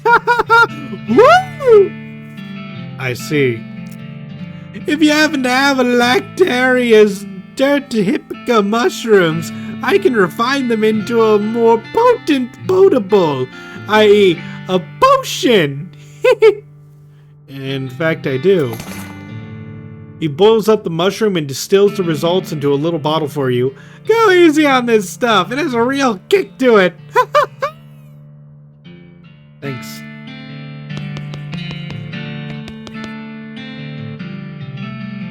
This woman is rocking back and forth, making sounds as she rapidly flaps her lips with her fingers. Here's that jaw harp I never thought I'd ever use for.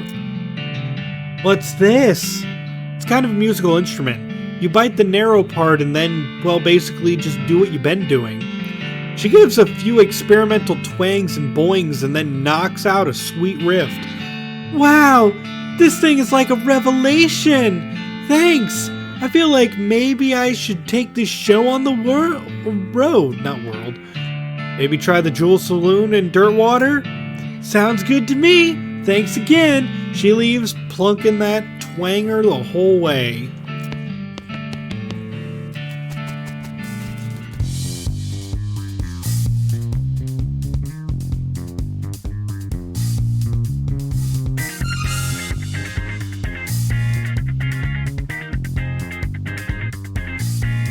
Sorry.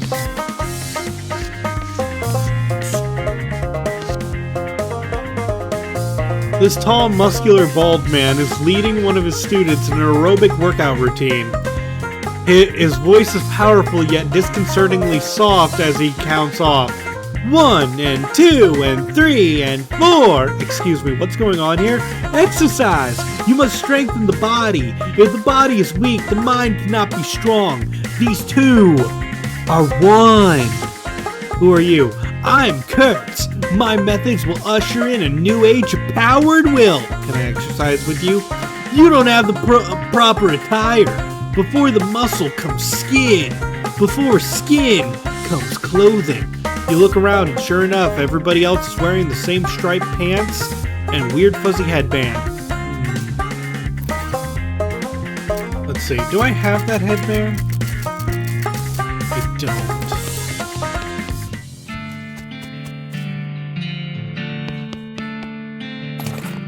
Okay, stealing their stuff. It's a bunch of military manuals. They all look too complicated for you, except for one. Cannon Loading for Idiots. This is a book about how to load a cannon, written at a level that is more or less equivalent to illiteracy. This book is so rudimentary that it's insulting to your intelligence, even though you know almost nothing about loading cannons. Okay. One of the drawers of this cabinet is open. Check it out. The last entry says that she was buried in a plot 420 of the military cemetery up north. Okay, 420. Ooh, I need Safe Kraken 2. Can I get Safe Kraken 2? Yes. Army issued sidearm. Neat. I think that poison I'm adding is worth keeping my current gun, though. It's a big old pile of military supplies. The crates aren't even sealed. Loot it. Alright, let's head to the military cemetery.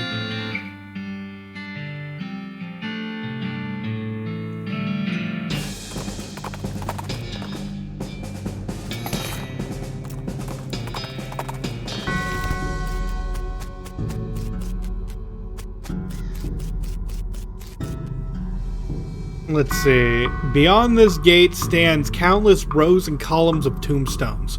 Well, they're not actually countless. I've counted them, and there are 999 of them. You can visit any individual plot by number if you'd like. Okay, so we gotta go to 420, of course. Plot 420 is completely overgrown with mushrooms. You root around in those loose shroomage and find a book. Coincidentally, it's a book about mushrooms. Stop looting graves. Teaches you about all kinds of mushrooms. You flip through the book and memorize the positions of all the spots on all of the mushrooms. Pass and fair, mycologist. Mush. After you're finished reading the book, you absentmindedly misplace it while musing about mushrooms. Drat. Okay, but what does that do?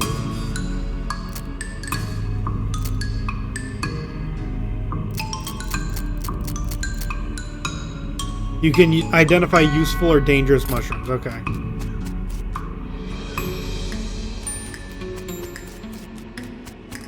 Caution, do not touch eternal flame. Is this burning an eternal flame? Yes.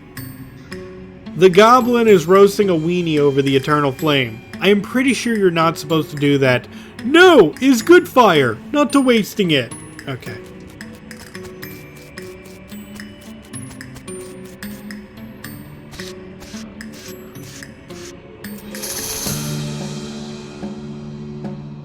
Alright, let's head to,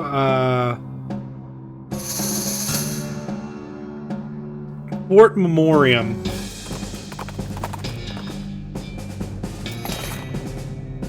Depressed rancher candy.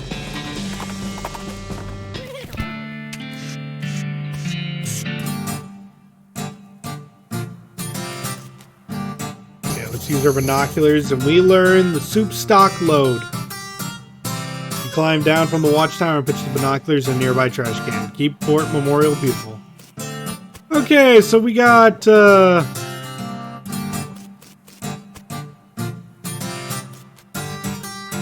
see, a massive pile of candy wrappers and empty snack bags. Yay, candy.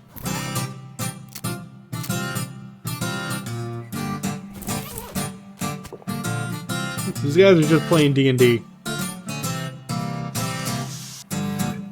Not many people would walk around in a cow hat in this day and age. Not to imply that they ever were in fashion or anything. Talk to him. Hi, I'm Kazazel. Hey, I'm Melvin. Are you the cemetery caretaker? Nope. I think Jeff said something about having a day job. It has been that day for like 2 weeks though. Haha. What's with the hat? We're doing historical reenactments. You're playing a tabletop war game. Well, okay, sure, but a historical one. Anyway, we only switched to this after we quit doing real reenactments. Why'd you quit? It was too much exercise. Also somebody kept refusing to lie down when he got killed. You missed. What's this game you're playing? Oh, you probably aren't familiar with this type of board game. It's a very specialized form of entertainment. What I mean is that you seem to be using Flintlock 4000 rules, but my brother said didn't have cows. Oh, well, yeah, we had to mod it in them ourselves. Cool, huh? Can I play? Yeah, instead of Warhammer 40k, it's Flintlock 4000.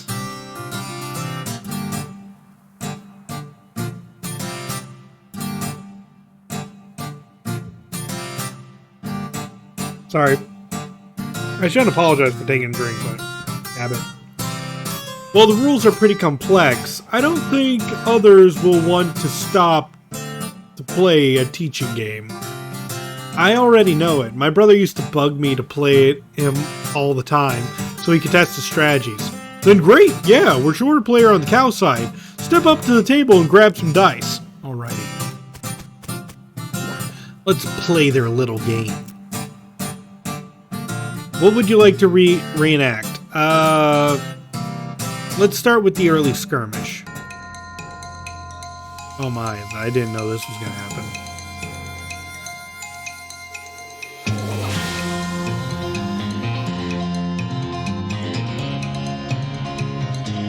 I could utterly destroy one of them.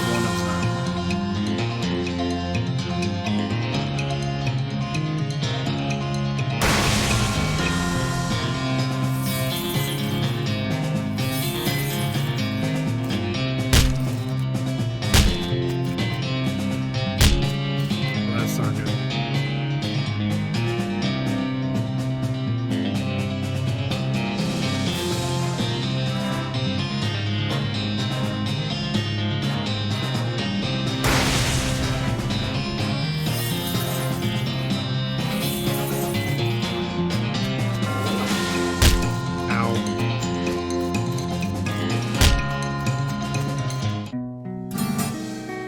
Well, you can't win them all. Okay, let's try that again.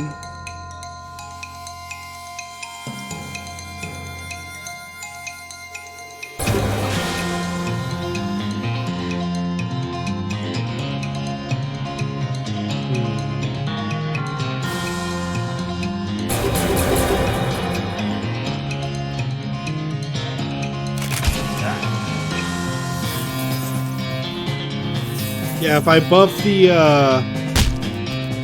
barricade enough, then it won't die.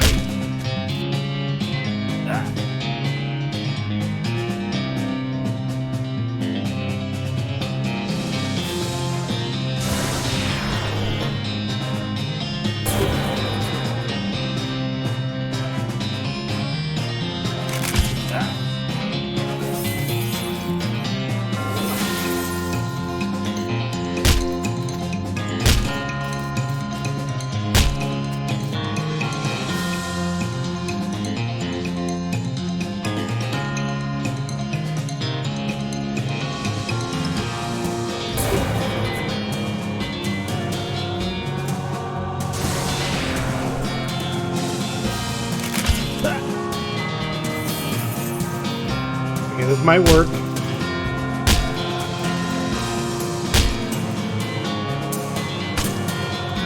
Oh, now that's too much.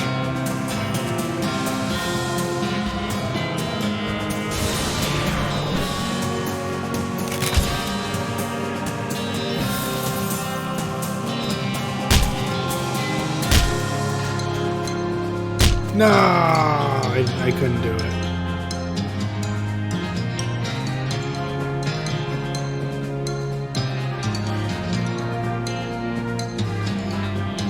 I'm surrendering. What if instead... I want to try smiting you.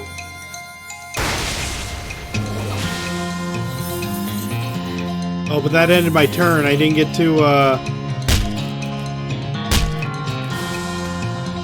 No, that's not gonna work.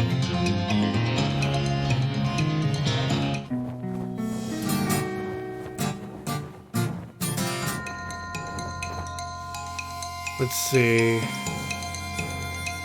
I have to, like, I do believe it's the buffing strategy.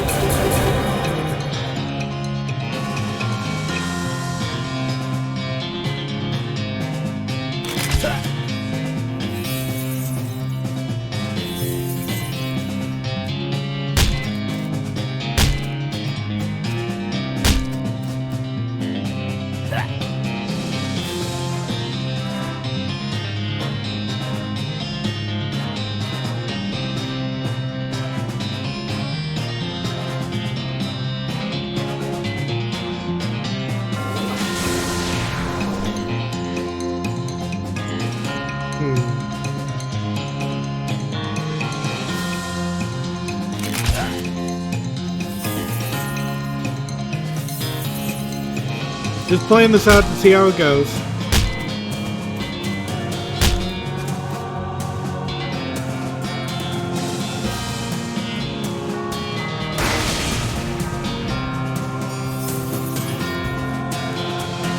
No, that doesn't work.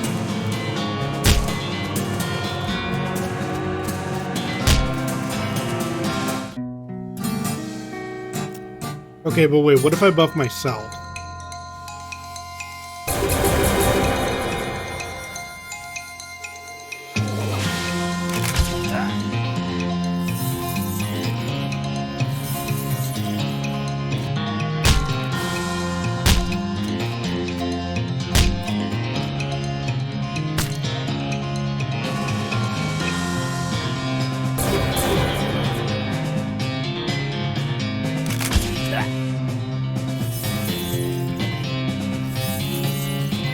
Well, what if I buff myself to the point where they can't do anything to me?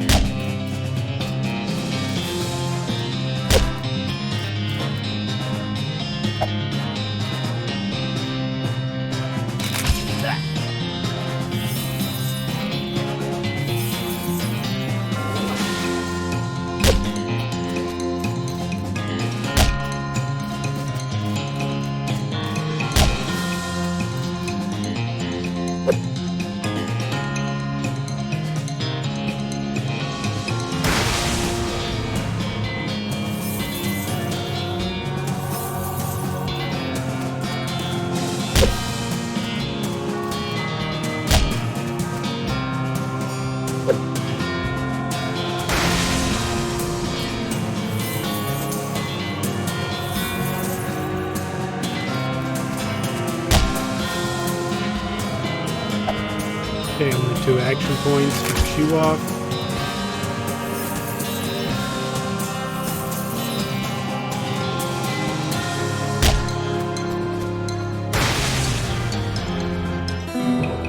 That worked. You prevailed in the early skirmish of 1884. Heck yeah.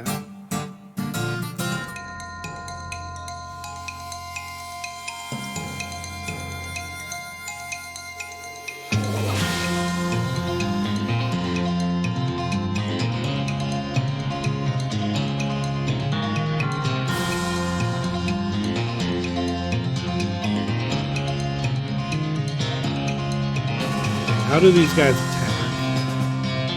Throws a grenade, dealing 2 damage to everyone. So it doesn't really matter who I hurt first. Well, let's see. They each have 10 HP, so if I buff you 5 times, you'll be able to take 1 out every turn.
Okay, if that thing dies, then that's it. Okay.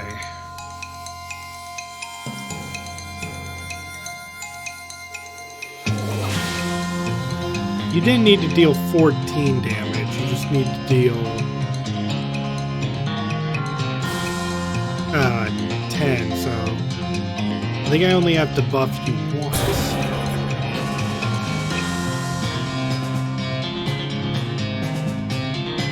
And I might just save the rest of it for, well,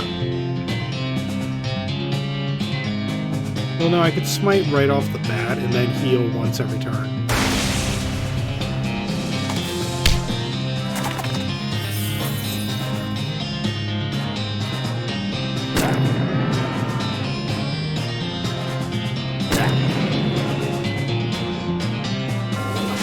Yeah, but buffing will not give me defense this time.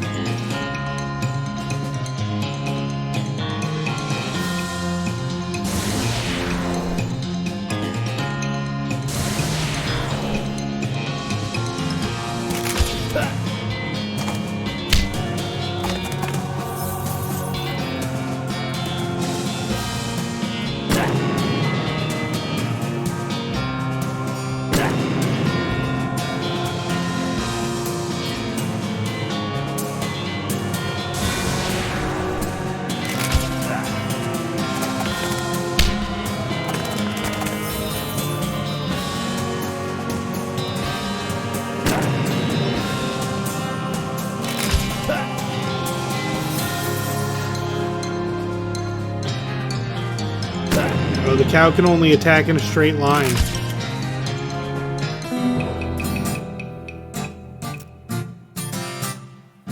Okay, time for the Battle of Melee. Oh, lots of people here. Okay, so now we know the cow can only attack in a straight line. What do you do? Attacks the nearest column. Will dumbly attack whatever is directly in front of them. Will heal one ally. If more than one is injured, will heal everyone. Attacks anyone with highest mysticality. Throws the grenade. Okay, I don't like you. Attack the enemy with the highest HP.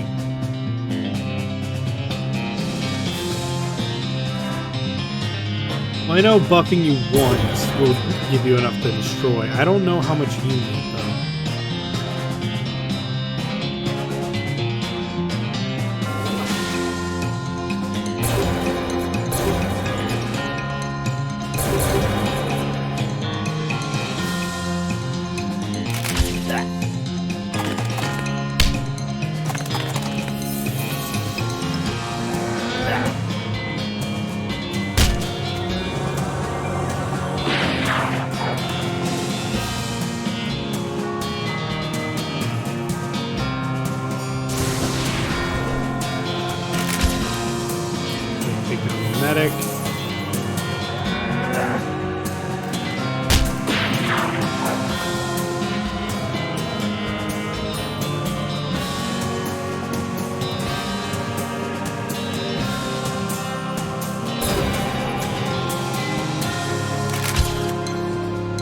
take you out.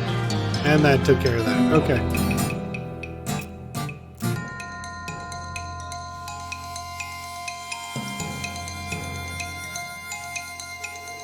Okay, you're gonna... It'll take you 2 hits no matter what.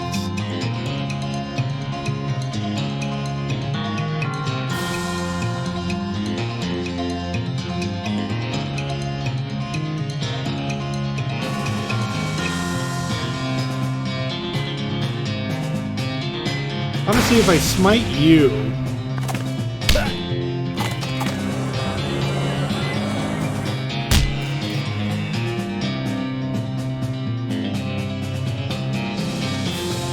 let's see.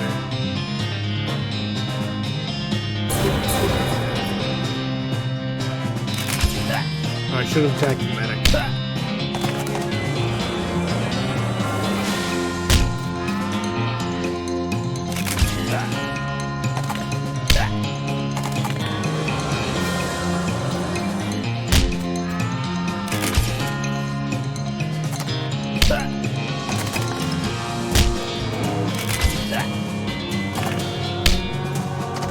Yeah, that one was easy.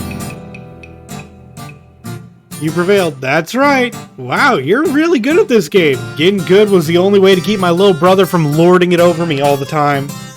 I feel like we should give you some kind of prize. I've got some leftover guns from when I was gluing the figurines together. Want them? Sure. We got a bunch of really small guns.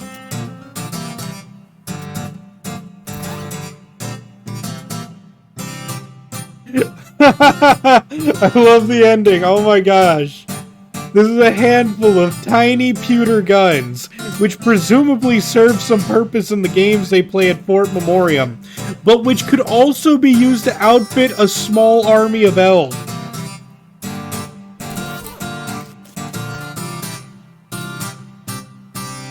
Hi, I'm Kazazel. Hi, I'm Jeff.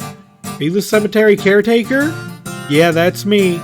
Did one of the other guys tell you? I try to keep it a hush, because people assume you're a weirdo if you work at a graveyard.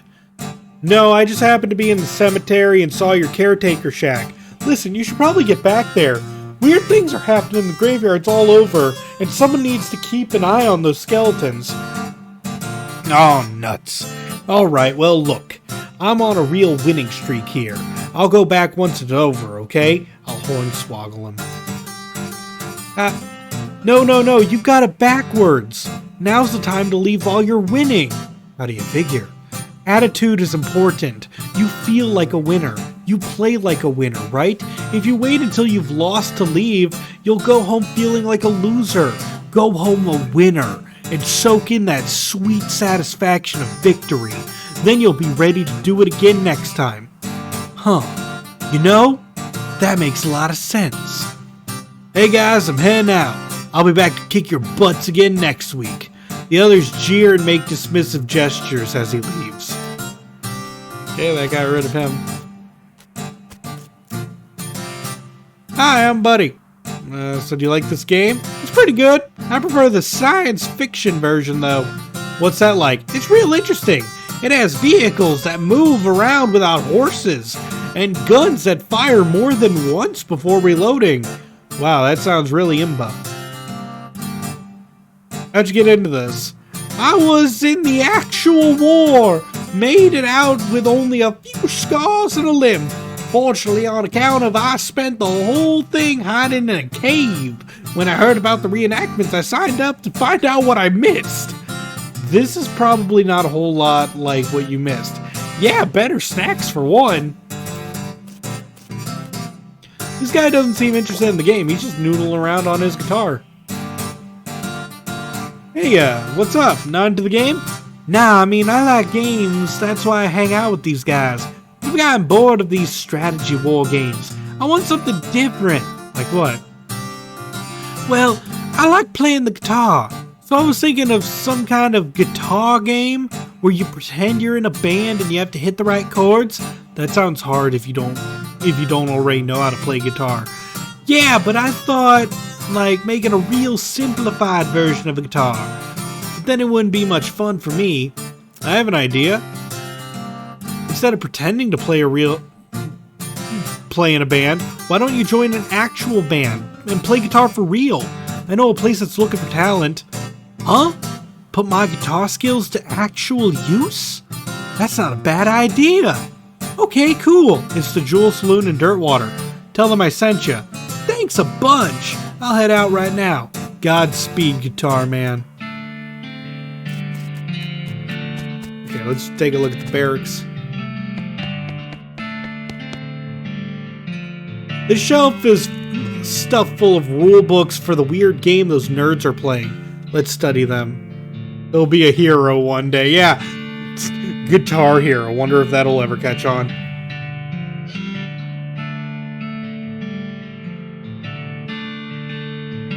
Study them. You pore over the rules until you understand them perfectly enough to realize they're for an entirely different game than the ones these guys are playing. Oh well, at least you learned something useful. As you're about to walk away from the shelf, you notice a book that definitely doesn't belong here. Frightening Topics in Next Mex. Okay, more of those. Okay, this pile of trash smells very, very bad. Oh, we got the pants. We need the headband, but we got the pants now. Oh no, another spittoon. The liquid in this spittoon is bright yellow. I feel like that's all that needs to be said about it. Look closer. I'll never understand you. Alright. Well, you crouch down next to the spittoon. From the nauseatingly sweet stench coming off of it, it appears that these nerds haven't been using it as a makeshift urinal as you may have suspected, but rather they're using bright yellow lemon lime soda flavored chewing tobacco. Unless, well, another possibility is that they have been using it as a urinal, and they're all extremely diabetic, which, now that I think about it, is a real possibility. In fact, it's probable that both these things are true. Search it. Really? You're gonna put your hand in the nerd's piss and or spit bucket? Just gonna dive right in there, huh? Just gonna splish splash around in that sticky yellow broth of spit and pee with no restraint whatsoever. I sure am. With a fanfare of sad trombones and a choir of angels retching, a sword rises out of the spittoon, held aloft by a wet and bedraggled and miserable-looking woman's arm. Sorry, I'm reading this along with you guys. Since you're already kneeling, the arm wastes no time before tapping on your shoulders with the sword, splashing your clothes with the yellow slime, and officially declaring you Kazazzle McRazzle, King of Filth. Congratulations. The sword clatters on the ground as the hand drops it with a shudder and withdraws into the spittoon. You got Blexcalibur. Long live the king! Okay, so this is a replica of King Arthur's sword. You know it's a replica because there's no way history would have allowed the original to be this comprehensively covered in tobacco spit. Okay, so it deals, okay, so it's just a physical sword.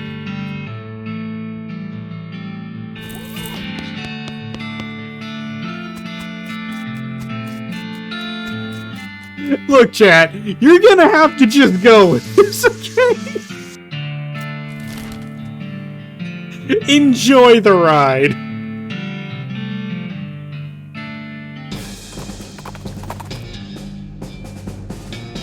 Bull suddenly gets spooked by something off the side of the trail, and it's easy to understand why. There's a horse skeleton in the ditch, which is a thing that's probably extra spooky if you're a horse. Hop down and investigate.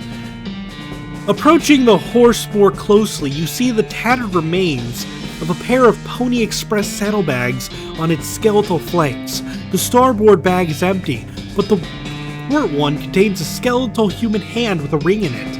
You conclude that either the horse's rider died with his hand in the saddlebag, or somebody is really sad that the skeleton hand they ordered never showed up. even though they paid extra to have it sent Pony Express. Either way, free ring. You got an item, ring of getting places faster.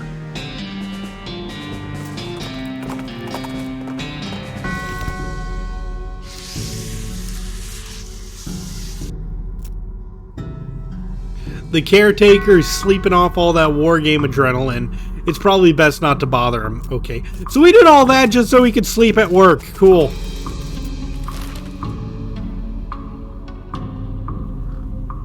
Okay, let's go to Roy Bean's house.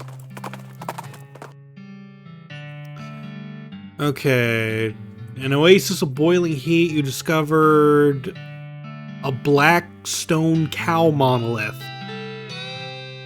Attack it. Dang, Bill.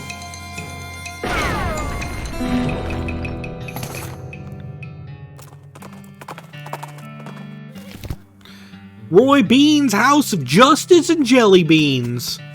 Alright, let's gussy up a bit and flush a toilet. Yay. Oh my gosh, a spittoon. It's a spittoon. Nothing special about it. Investigate. As soon as you get near the spittoon, you could smell the overpoweringly sweet stench it exudes. Nauseatingly sweet. Like the rotting corpse of a dead gummy bear. Look inside. Garish rainbow colors swirled together in congealing psychedelic madness. Is Roy using jelly beans as chewing tobacco? Yes. Yes, of course he is. Investigate further. We're talking about a bowl of jelly beans that have been sucked on, half chewed, and then spat into a brass bucket. Do you seriously want to put your hand in that swill of artificial coloring and thickened saliva? It will probably never be clean again. Go for it. Look, I'm serious. You're about to permanently dye your hand with a swirling mishmash of all the worst colors in the spectrum. No one will ever have a tattoo that looks as gross or as stupid. Give it to me. Well, I tried. Don't say I didn't warn you. You plunge your hand into the spittoon and fish around for a while. Eventually you pull out a really disgusting pistol and a really disgusting hand to shoot it with. We got the perk spittoon hand and we got the item befouled pistol. Yay. It'll make a patoo sound when you shoot it. As much as I like it, it doesn't deal poison damage. Although, what does, sorry,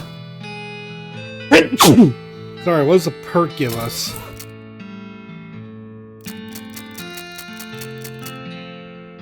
Your hand has been permanently stained by the rainbow-colored contents of a nasty spittoon.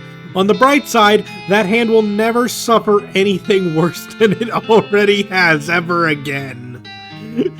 So we now have hot resistance, cold resistance, and sneeze resistance.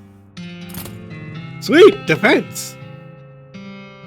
There's a single yellow jelly bean in this case, with a sign that says Paraguayan murder bee honey jelly bean. Very rare, 6,000 meat. What kind of lunatic would pay 6,000 meat for a single jelly bean? Not this kind, that's for sure.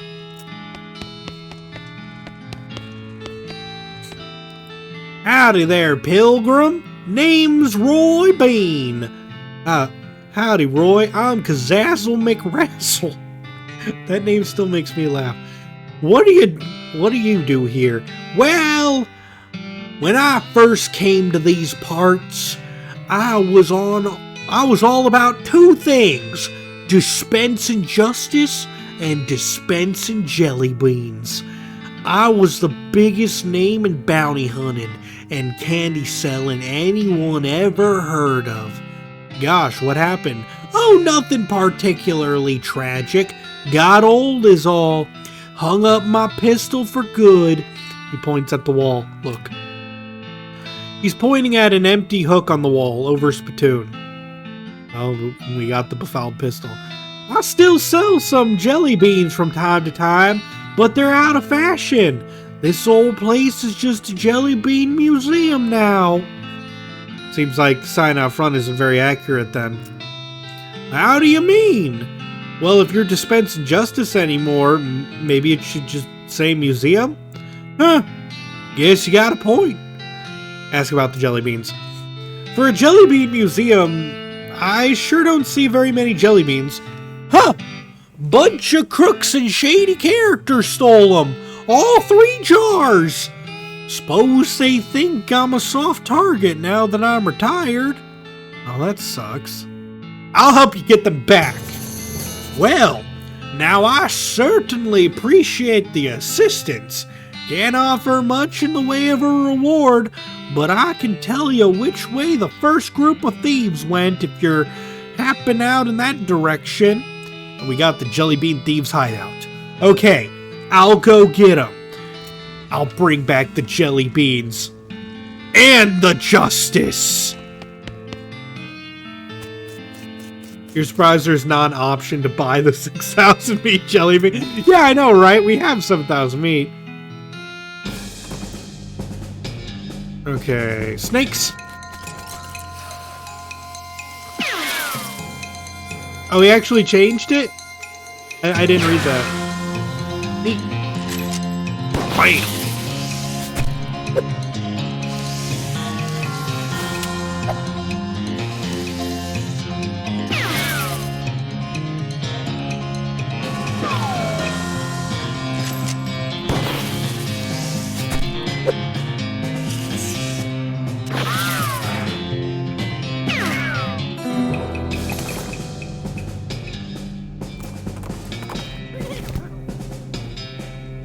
Yeah, these look like a bunch of jelly bean thieves.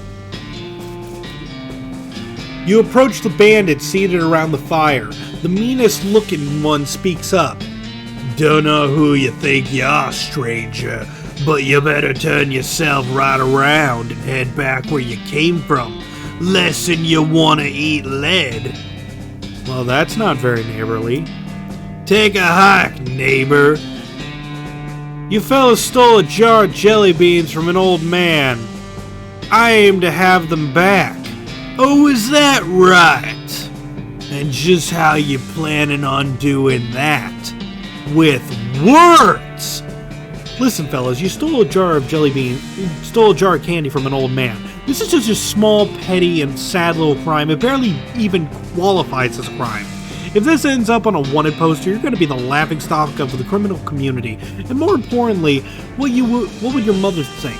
I'm giving you a chance to turn away from this life of crime before it's too late. And I suggest you take it, because I'm pretty sure this is not the life you're suited for. Bandits hang their heads shamefully and shuffle away. Good.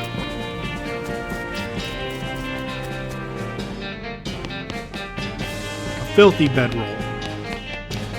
It's the missing beans! We got the mint jelly beans. The bandits' meager food supply. They should have been robbing grocery stores. Yeah, shave it. Oh, and there's a headband. So now we have the headband and the pants. 10 dynamite. Sweet.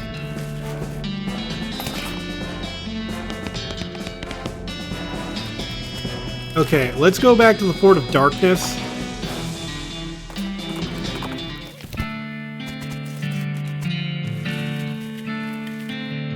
Okay, so as for this guy, we could tell him to open up the boot store. And now he's just like, I'd be worried the elves wouldn't make it, you know? And then I give him the tiny guns. Wow, what? Look at all these tiny little guns! With these, the elves will be able to defend themselves on the road to Dirtwater. Oh man, that's so weird! Okay, yeah, cool. He packs his boots and tools together and heads out the tent. It'll be kind of amazing if he actually makes it to Dirtwater, but stranger things have happened.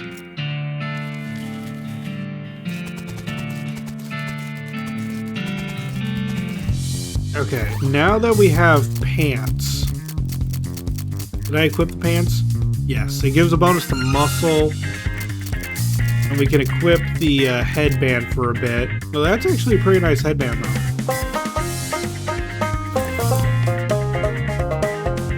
Kurtz is still leading his students in the aerobic workout. 1 and 2 and 3 and 4. Can I exercise with you? Yeah! Let's go!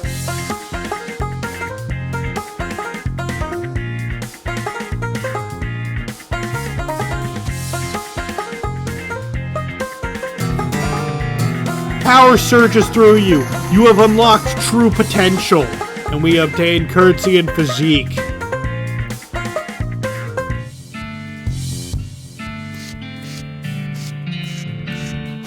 One of the best uses of banjos ever, yeah.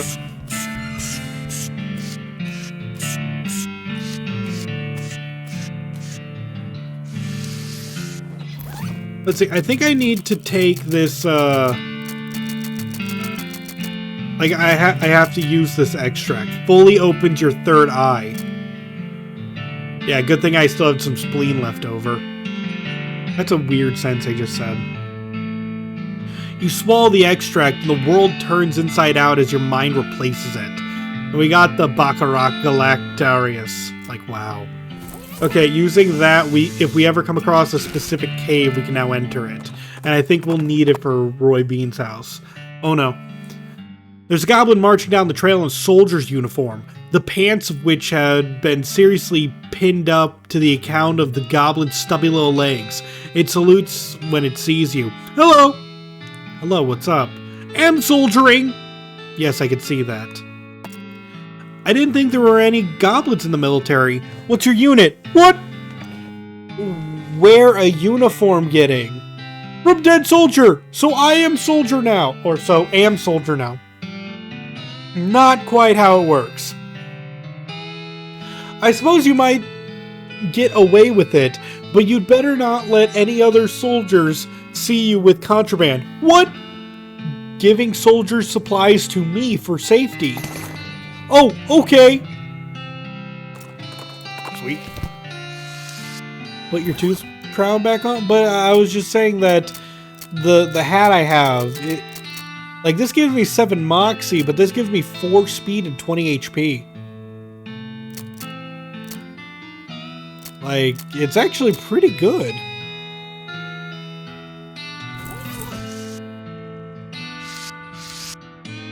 Howdy, Kazazzle. You recover that jar of jelly beans by any chance? Sure did.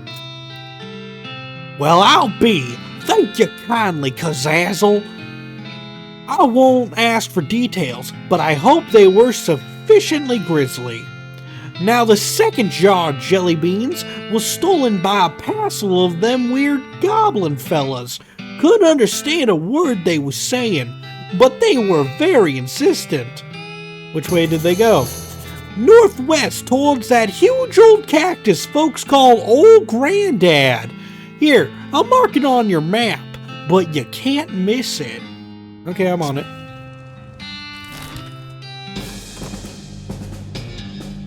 And let's open this up. Ooh, military school class ring and pills. Lots of pills.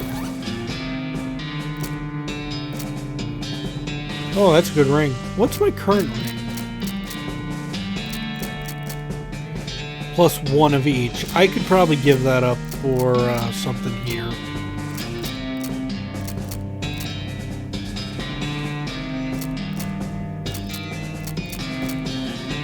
Yeah. The size of that thing. Big cactus. Ow. The guard blocks your path. Hey, hi, no climbing for humans. Let's talk to them. I'm here for taking back a jar of jelly beans you goblin stealing. Oh, what? Jelly beans, little colorful sugar things. Oh, little fruit rocks? Yeah, those. Those are for the pile. The what? Anyway, no upstairs for humans. Maybe we can trading? No trading, but you can bribing me. Okay, cool. What are you wanting? A candy bar. A good human candy bar of the Bubbles having. You knowing it? Do you mean this bar of soap? Oh yes, wonderful, thanking you. Can I climbing now? Sure. Awesome. You can just enjoy the soap. The goblin is munching contentedly on a bar of soap, and doesn't seem to care about you wandering around. Cool.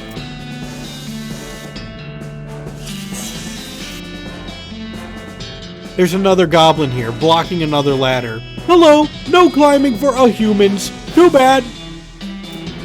Can I bribing you to letting me climbing? Oh, okay. What are you wanting? Cactus syrup.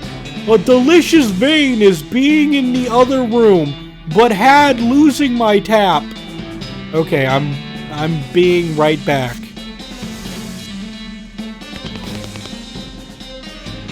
Okay. If you were a tap, where would you be in this pile of junk? Okay, we can either make it using 40 Mysticality or find it using 40 Moxie.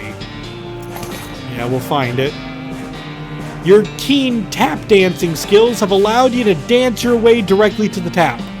You also find an empty jar in the pile, which will be handy. You got syrup tap. Here's cactus syrup. Hello, having a syrups? Yes. Hooray! The guard guzzles the entire bottle in a single long draw. It is both fascinating and disgusting. Needing more for proper bribing. Of course you are.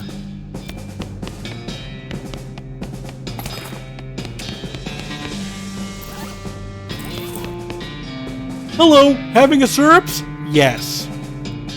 This time, the guard moves away from the ladder, so they have plenty of room to guzzle the syrup. Excellent. Hello, hi.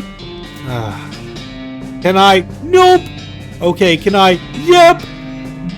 He just knows we're going to bribe him. Bringing me goblin elixir.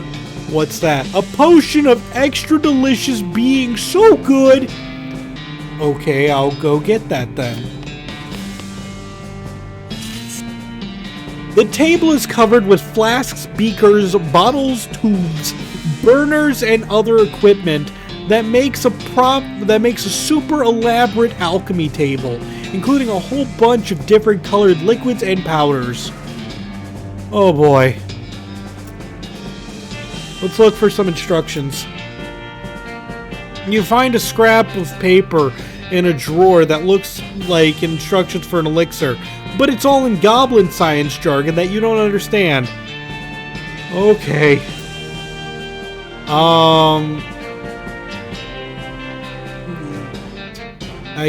Maybe purple liquid because I like purple. Chartreuse ooze because I like chartreuse. Green powder because goblins are green. Shake it?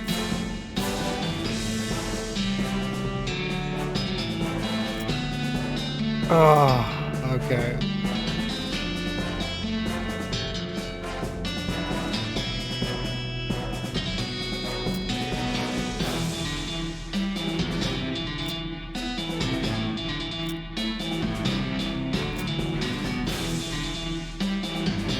Wait, what? Doesn't look like you can fail this? Yeah, but it's like trying to mix it. You carefully pour the mixture in a cocktail shaker. The mixture turns yellow and starts to fizz like crazy. After a second, it settles down. Whatever it is, it doesn't seem immediately life-threatening. Keep it. Oh, sweet. You pour the elixir into a proper flex. Who knows? Maybe it isn't a deadly poison or anything. Hopefully I don't kill the goblin, and if I do I really care? Here's your elixir. Probably. Oh, good, yes! The goblin moves away from the ladder and sips it, savoring the flavor. Is it good? Yes, perfect! Huh. Cool. Guys, I'm scared.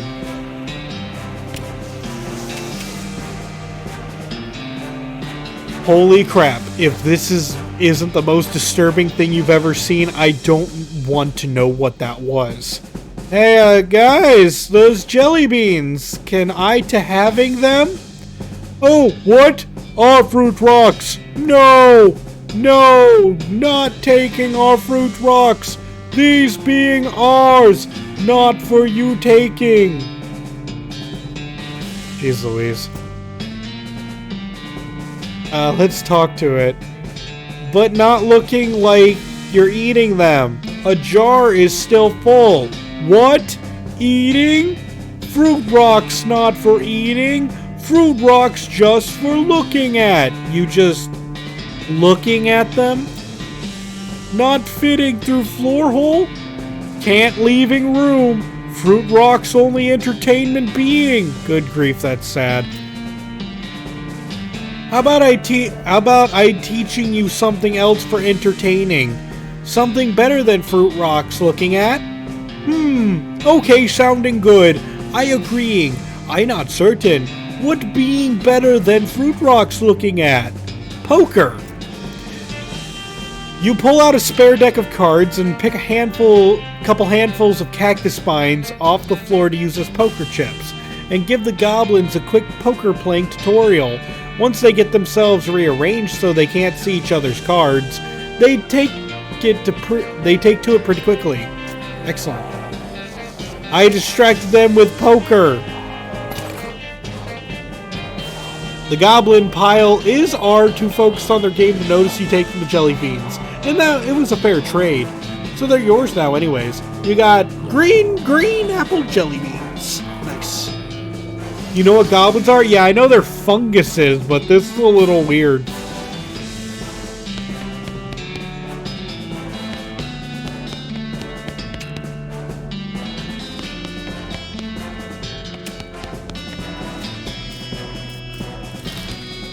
Alright, to Roy Bean's house.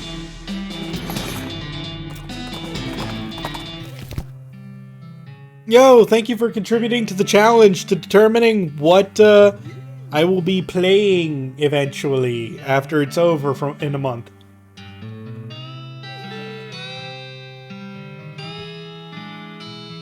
What do the canteens do? I think they put you out if you're on fire. We've not come across a lot of enemies that can put us on fire yet, though.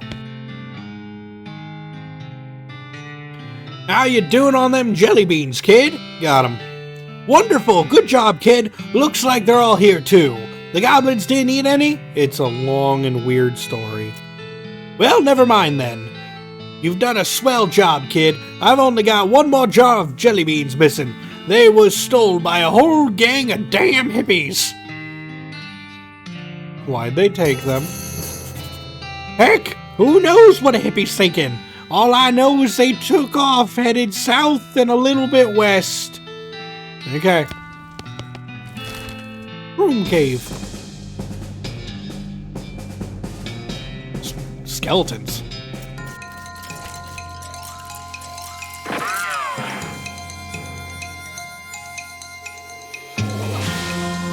Oh my gosh, this can deal 333 damage now.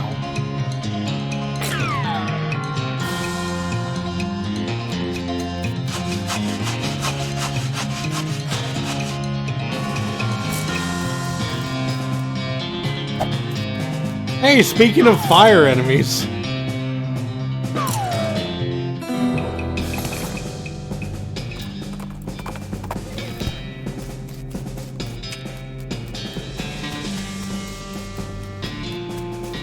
Still no foraging. Oh, I never bought the pliers. But again, I might not need them. Hey, it's the Shroom Cave. Because we have fully opened up our third eye using that mixture I talked to you guys about, we can now enter this part.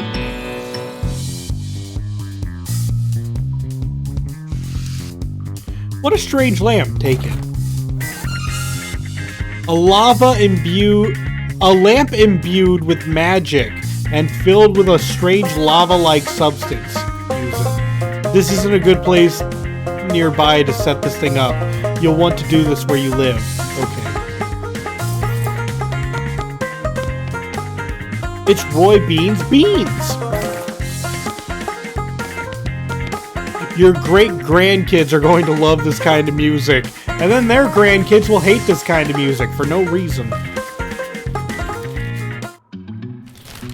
Look, I'm gonna throw it out there. I don't hate disco music. I think it does have a place like in dance music. I don't understand hip hop nowadays, so but that's another subject entirely. To the Bean House.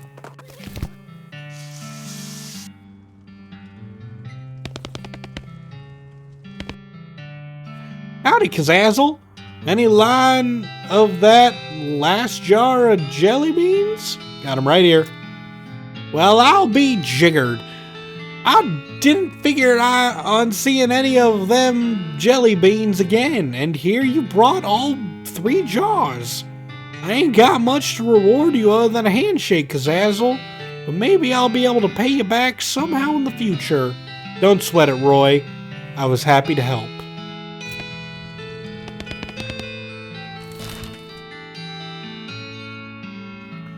Okay, so now we can go to Kellogg Ranch.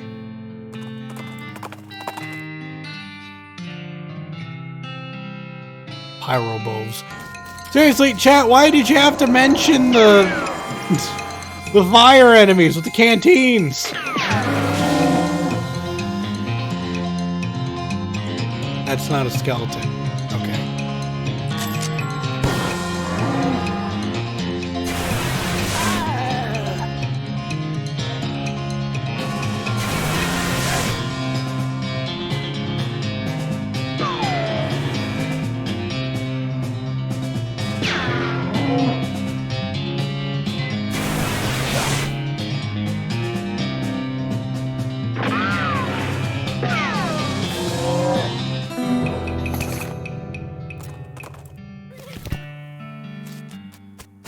Okay, main building. Let's go to Kellogg's office. Hello. This desk is scrupulously tidy. In fact, there's not so much as a desk blotter or a single pen, and it only has 1 drawer.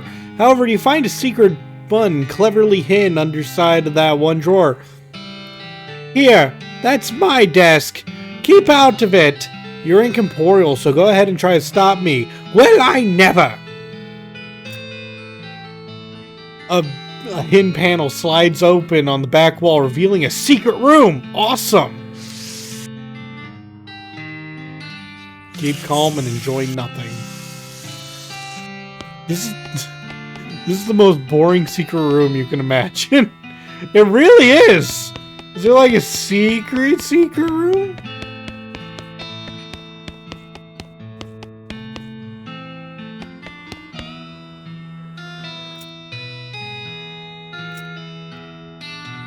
Okay, you find a binder full of cryptic, messily written notes labeled Kellogg's Grains Flakes Preparation.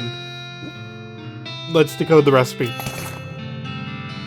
You got Kellogg's Grain Flakes recipe.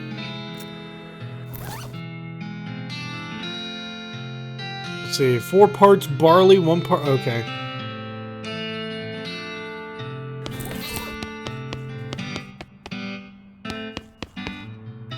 There's a skeleton in this bed, and it's wearing weird metal pants. Take them. Chastity pants? What?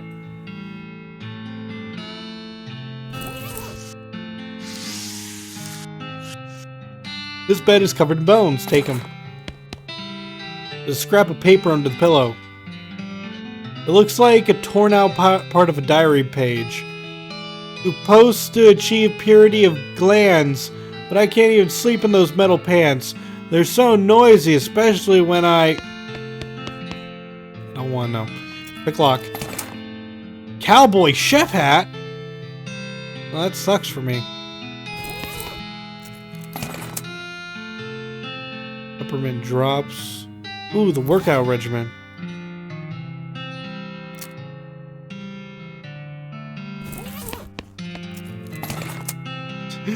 There's nothing in this locker but sewing kit. Needles and thread. You take the needles and leave the thread.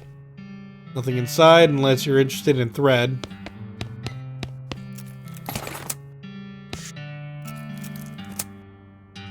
The only thing in here is a dusty old diary. Give me those hot secrets. You pick up the diary and blow off some of the dust. The cover says the diary of Blank Smith. Thanks! The first name is worn away, but you can tell it has fewer than 8 letters. Oh my god. It really does keep going, doesn't it?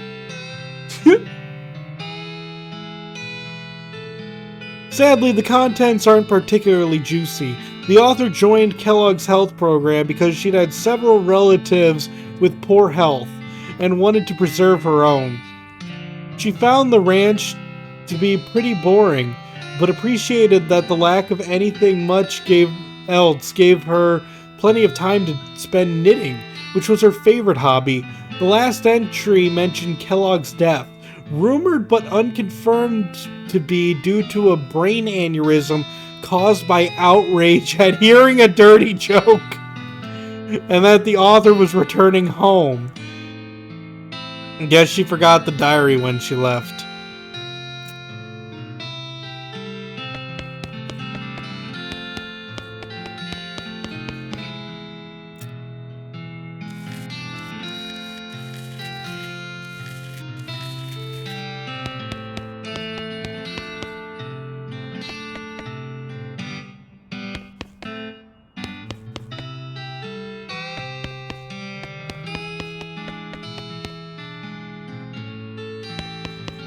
Okay, we'll deal with that later.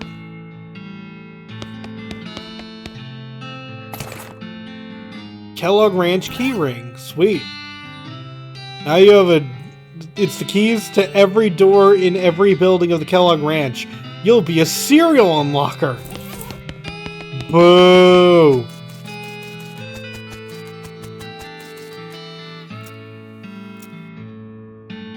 Wow, there's a lot of grain in here. If you ever need a lot of grain, you know where to find it. You gain perk unlimited grain.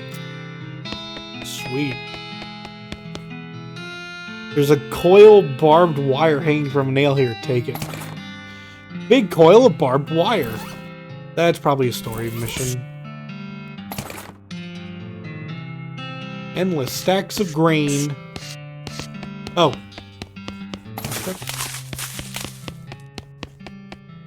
Lots of fertilizer. Tons of needle and haystacks. Again, it's so easy to find a needle and haystack. Your body is still wrong. Okay.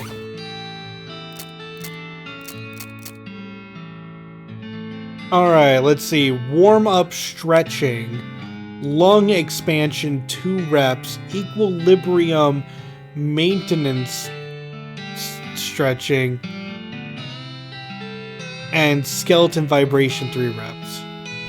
Okay, so stretch, 2 lungs,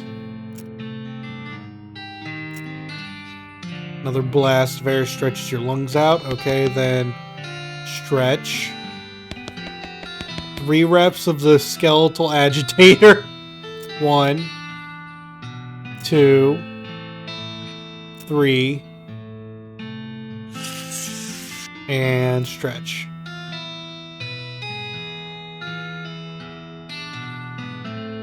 Alright, I think I did it.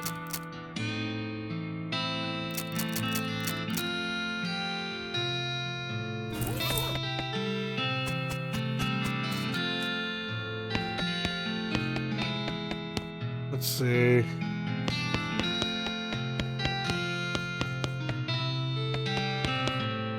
What do I have to do here, though? So you're a ghost, huh? Yes, it does appear so, and alas, without me here to instruct them in my regimen of purity, all of my patients have fled. That's probably not exactly why. They're likely out ravaging the countryside in their own bodies. One cannot have purity of the soul without purity of the body, you know. What's this whole purity kick about, anyway? My threefold path to elimination of corrupting influences. Would you like to hear about it? Sure. The first step I call purity of the glands. One must rid themselves of all romantic and sexual desires and cease any self-polluting activities. Like what, smoking cigars? Well, yes, but I'm speaking more of, nighttime activities, alone. What? Anyway, that's the first step. What's the second? The second is purity of guts. This is accomplished through frequent cold water and enemas. Yikes. And compensation of wholesome and nutritious grain flakes, manufactured through my personal scientifically developed recipe. What makes them different from breakfast cereals? Did you not hear me? The recipe is scientifically developed. Alright. Okay, so I have to probably wear the metal pants. Cold water enemas? Anyway. Third is the final step is purity of muscles. I've developed an extensive exercise regimen featuring several workout machines that I've invented myself. Neat, and all this together, what was it? My regimen eliminates corrupting influences from the body, thus purifying the body, mind, and soul. Well, that sounds like a good result to shoot for, and it works? Certainly it does. Just look at me. You're dead. Only coincidentally. Uh-huh.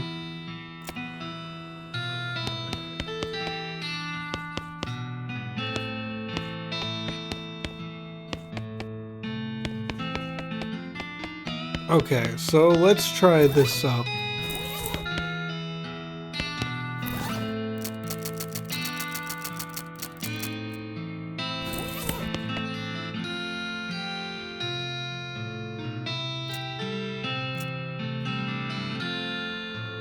Okay, so according to this, we need 4 barley, 1 oats, 3 spelt. Okay. 1, 2, 3, 4, and 1 oats, 3 spelt.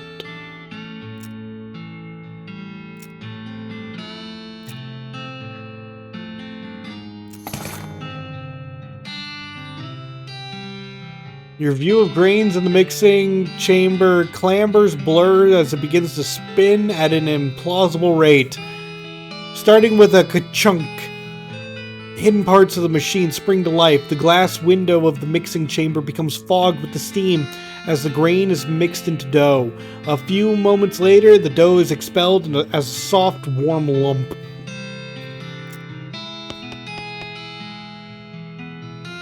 Let's see, insert the dough.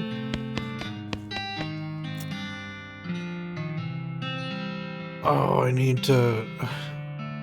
Don't know how to make it 91.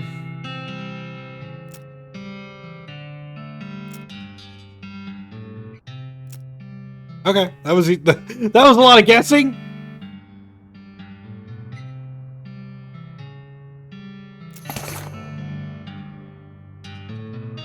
You wonder if your dough is even leaving.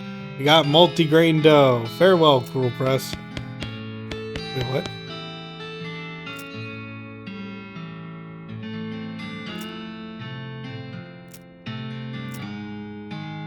Oh. Does the green bun make it go? Oh. What's the yellow bun do? Okay, there we go. The machine slowly compresses the dough you've stuck inside it, and when the machine is finished, you're left with some perfectly pressed dough.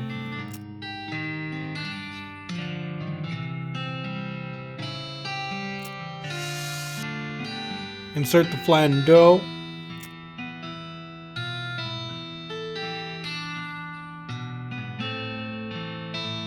Oh, I don't remember. You plop your dough onto a metal tray, helpfully provided, and slide this into the slot. There are only 2 knobs, one for the temperature and one for the duration.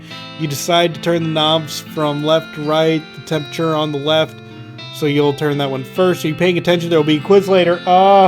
I'm going to Google this one. It's the only part we don't know. I hate to get this far just to have it all fail, you know?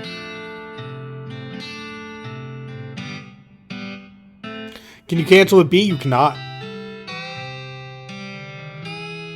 This is it.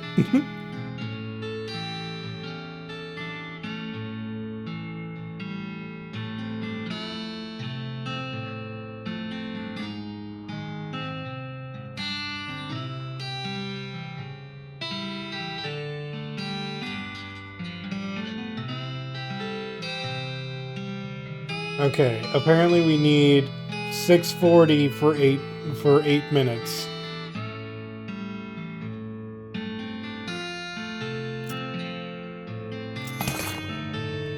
You said to 8 minutes and wait for it to finish. The oven dings and a perfectly cooked tray of toasty flakes emerges from the slot. They're great!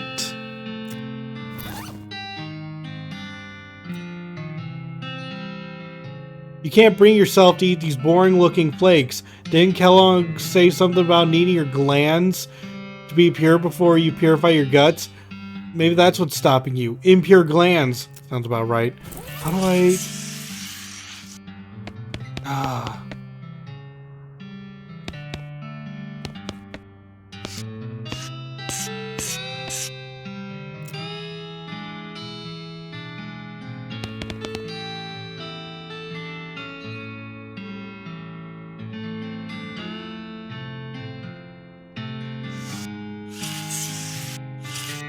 mean, I'm wearing the metal pants, but I don't know how to purify my glands.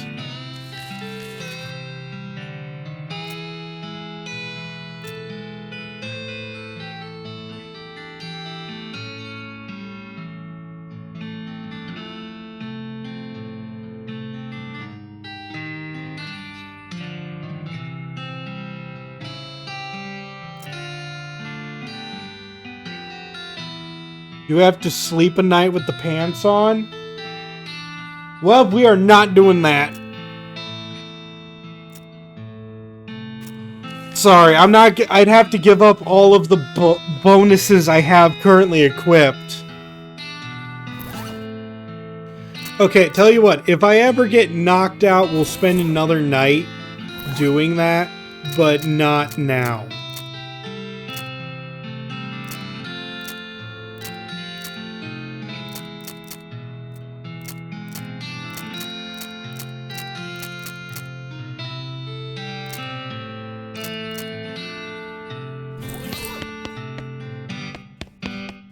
That's unfortunate. Oh well.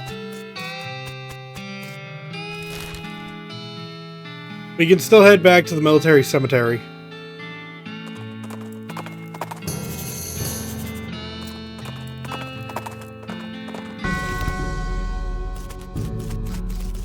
Oh wait.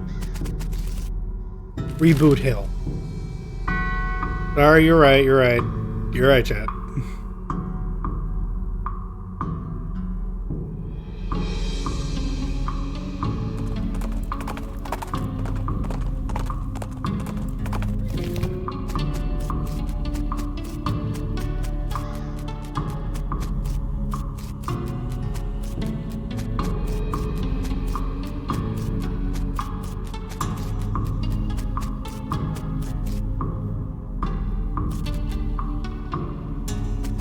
Okay, so it's Melissa.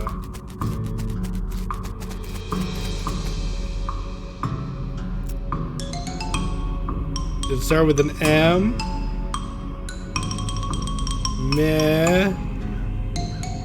Melissa? Granny's eyes brighten and she bursts into tears, but happy ones this time. Oh yes, of course, how could I have forgotten? Oh, poor sweet Melissa. Oh, how I miss her. Granny drifts over to her tombstone and gently places a bouquet at the base.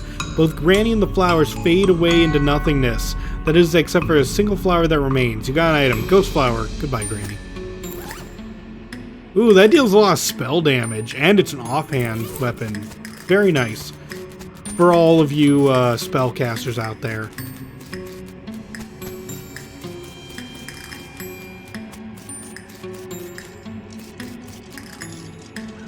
Let's see if we can take these guys on now.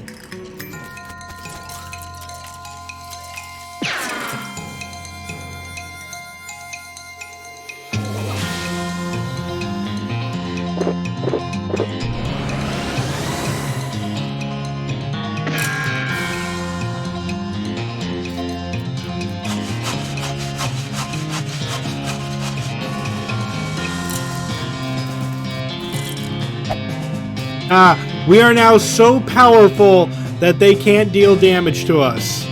Unless they buff their stats enough that they can start dealing damage to us. We should probably stop that.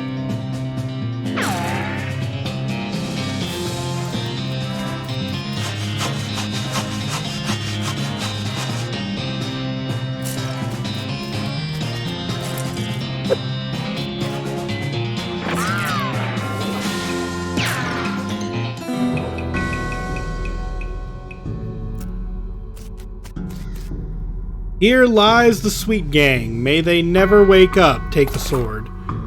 You pluck the sword from the stone. Now you're royalty. We got the sweet sword. This sword used to adorn the grave of the sweet gang. Now it adorns the faces of your enemies, briefly. It's a melee weapon that increases moxie. So if I wanted to increase the power of my gun, I could equip this. But I don't think I want to do that, simply because, why don't I want to do that? Oh yeah, I like the varmint skinning knife. I like, and then again, I don't really sell that much. I'm doing pretty good on money.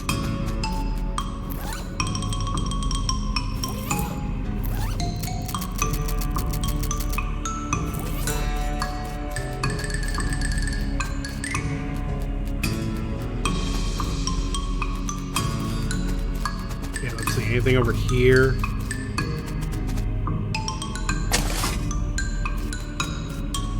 The skeleton doesn't seem particularly threatening apart from being a general reminder of your own mortality. Talk to him.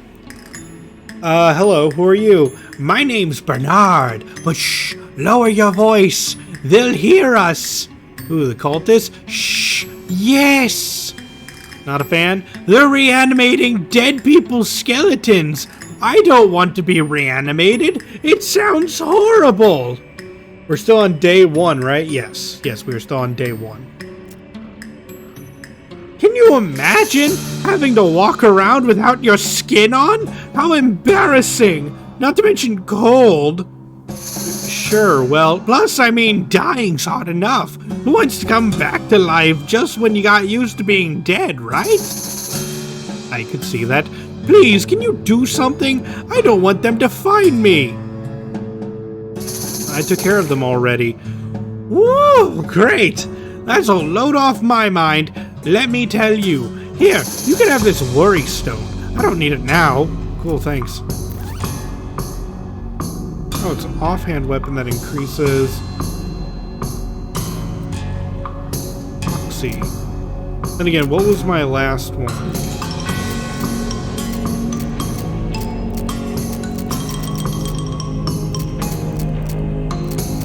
Oh, my last one was just the lucky horseshoe that dealt. Yeah, 6 moxie is better than 6 pistol attack damage.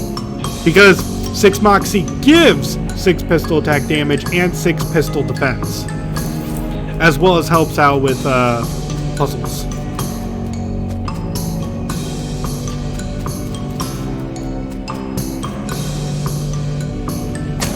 Skull chips. Alright, I think I got everything here I needed.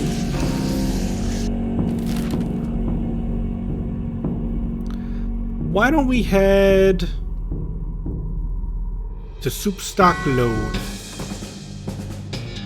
A grim-looking cowboy rides up and blocks your path. Hold it! This area is full of cows, and I can't let you go any further. It ain't safe for regular folks. Y'all can go ahead and turn on back now. Well, thanks for the warning, but what if I refuse? And I'll use force if I gotta. You're going to ensure my safety by beating me up? I recognize the conundrum, but that's the times we're living in. No time to talk. There's a whole herd of cows coming right this way now. What? Move it, man. They'll be coming over the hill in a matter of minutes. The cowboy pulls out a pair of binoculars and scans the horizon. After a moment, he turns to say he doesn't see anything, but you're already gone.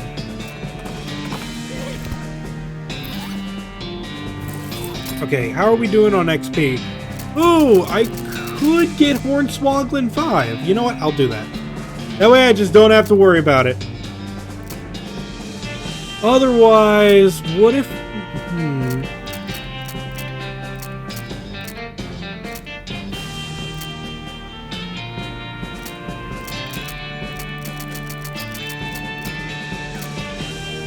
Just thinking what I could upgrade.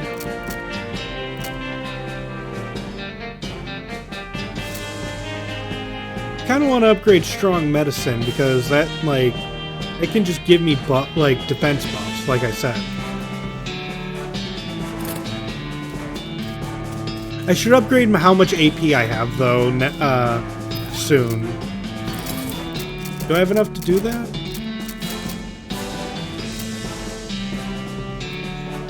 If I get 320 more, I could.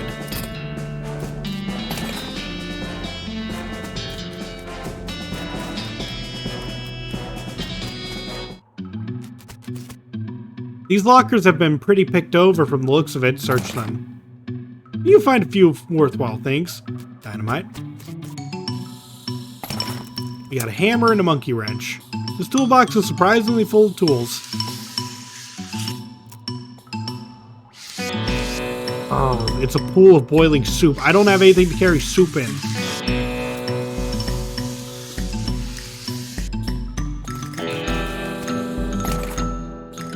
Ooh, cultist mask. We'll probably need that if we run into some cultists. There's a diary under the crude pillow of this bedroll. Read it. Entry 1. This mine is the worst. It sucks so bad here. I have been in some lousy mines, but this one really takes the cake. Everything smells like soup. The walls are slick with it. I swear I could feel it getting into my pores. If I went to a doctor for a blood test, he'd probably tell me my blood is tomato basil bisque or whatever. Entry 2. We finally managed to get deep enough to hear the master. But it turned out the dang soup table is higher than we thought. We're spending 90% of our time bailing stuff out and only 10% digging. I've got noodles in my boots. I hate this so much. Digging. Now the damn elevator's busted.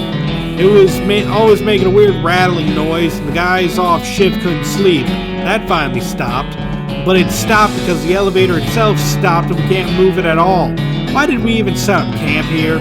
I had to spend the whole day scrounging around to find replacement 137, 59, and 23-pound compression springs for repairs. We'll install them tomorrow. Boss says we're giving up here and heading into a real deep mine they found up northwest. It's a shame we wasted all this work, but hot damn, it will feel good to get away from this soup. I will never eat soup again in my life. Got the springs installed proper like, with the strongest behind the shortest bolt and so on. But there's no time to wrench anything down. Gotta pack. Not like the elevator matters much anymore. I really hope I don't screw up again and forget my diary here when it's time to leave. I don't think I ever managed to fill in more than 10 pages in the same diary. This last one.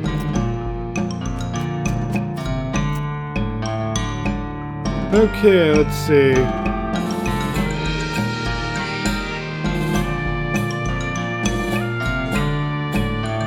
You see 3 different sized bolts on the side of the elevator, which are all very loose. The sign says 3,200 pounds. Let's see, strongest behind the shortest.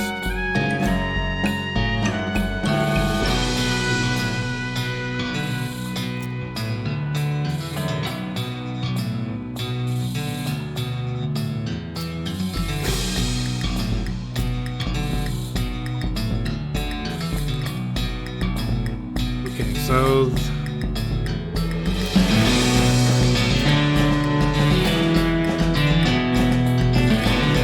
scared to raise it too much.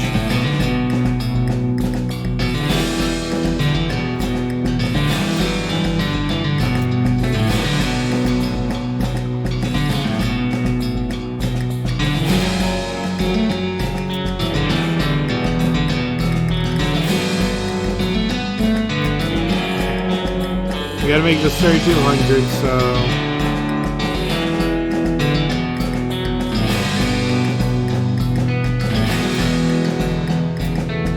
If I raise you until there...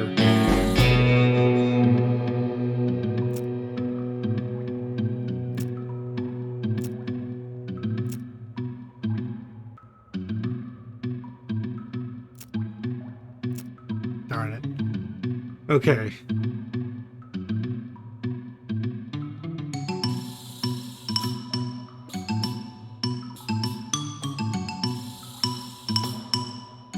Like, this is by 411, this is by 161, and this is by 295.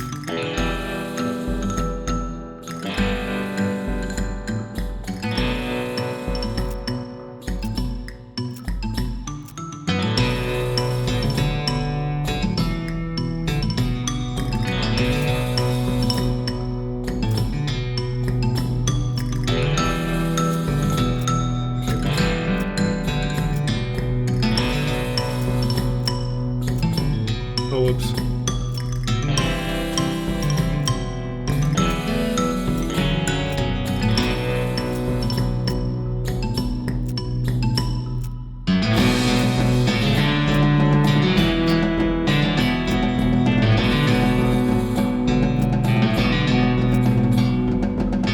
This is like, it's just a math puzzle.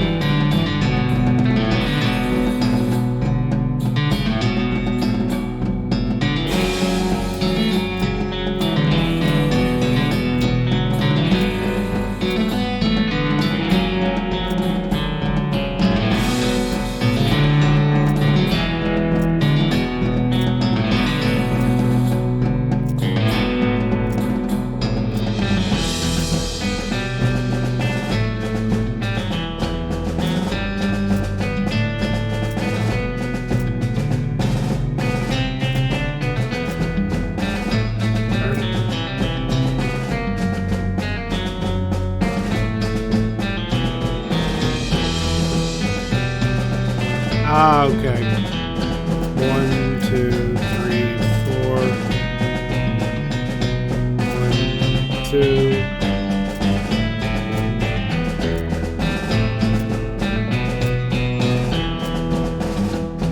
Okay, that's just trial and error for me, but if you just wanted to give it to me, that's fine.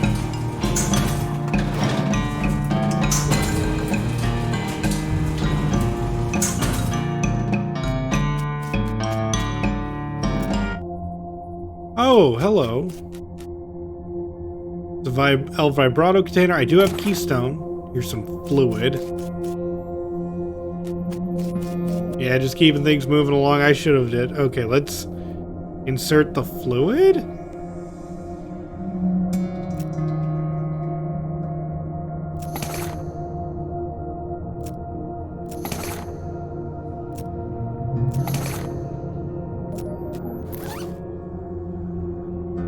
Oh wow, that's amazing food. That's pretty good.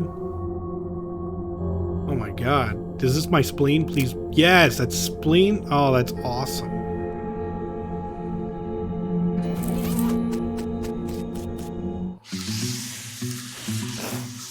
Okay, there's just a lot of snakes in the soup pit. There are hundreds of snakes lounging around in this pool of hot soup. Kill them!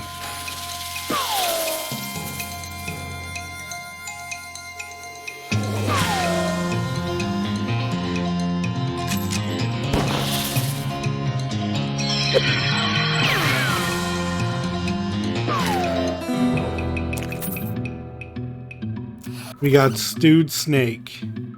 Okay. There's a lot of heat, but you could take it. Yeah, because of my... Okay.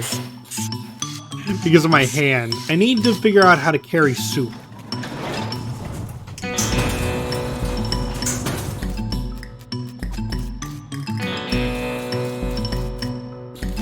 Maybe I'll figure it out in Breadwood if I ever go there. There might be someone asking for soup. Let's go to Madness Maw Mine.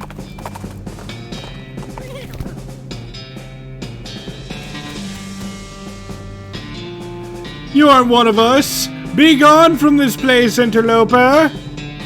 Now you know something bad is going down. Nobody good uses the word interloper. That's Hornswaggler. Chill, I just don't have my mask on. I forgot it here after the last time. Oh yeah? Where's your proof? Proof that I left it here? Well, I'm not wearing it, am I? Which obviously I would be if I had it with me. Come on, let me in. Alright, fine, but don't forget your mask this time. She turns and enters the mine. Okay?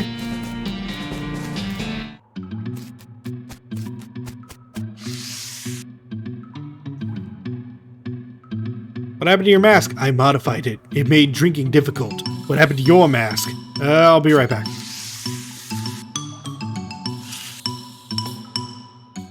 Hey, what's up? I got some rocks. Yeah? The master gave them to me. He wanted me to have them. Okay, what's cool about them? They're mine. Don't touch them. Okay. We got cultists. Oh, you're the cult leader, I believe. Hi, why is your mask different? Because I'm the leader of this cell? How can you be down here and not know that? Look, I passed several different guys to get here. Obviously, if I weren't meant to be here, that would be impossible. I suppose. So what's this master everyone's talking about? A great dark master Roberto. Are you sure you're supposed to be down here? Sure, it's fine. Okay. Then I get a cultist master.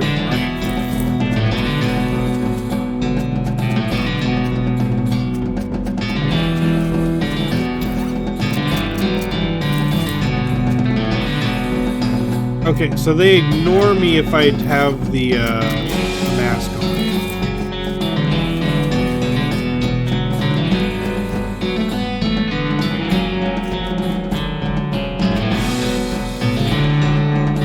Let's see, your El Vibrato transponder goes crazy when you get near these rocks. Sweet.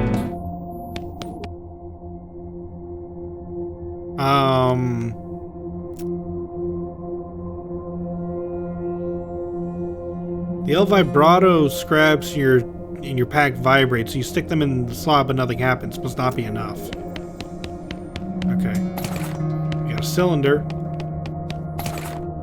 Punch cards. Scraps.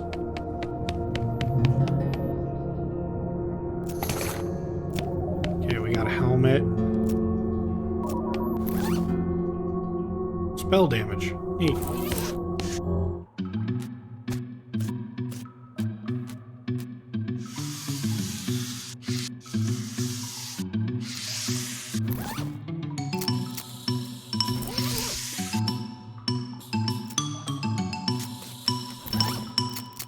Alright, I do know that there's like an El Vibrato helmet you can, or headband you can put on them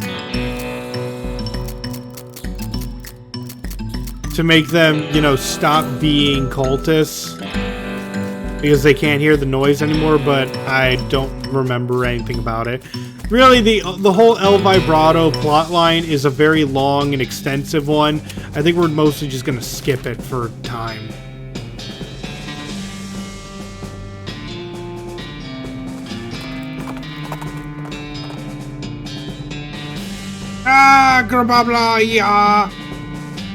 What the heck? A ranting, flailing man has just burst out of the woods and is running straight for you. He is wearing a strange dome-shaped metal hat, which bristles with wires and odd protrusions that crackle intermittently with bright blue sparks. He seems upset. Yarr! Trick him into taking off the hat. Spiders! Or whatever you're freaking out about. They're on your head. Inside my head! No, just on top. Take the hat off. The man scrabbles frantically at the metal hat. A bright blue flash momentarily blinds you. When your vision clears, the man is lying still with his eyes rolled all the way up into his head. Yeesh, poor guy. Some weird things in my time, but... You pick up the strange helmet and stow it carefully into your pack. We got the crazy electric helmet. That's a fun item. It lower, like, yeah, it constantly zaps you with electricity. It's weird. It's a bad helmet. Let's see. Is the buttery biscuit a... No. That horse is walking on its hind legs. Look, you know a town's gone when the... Wait, what? When the horses are drunk. Yep. All is not well with this well.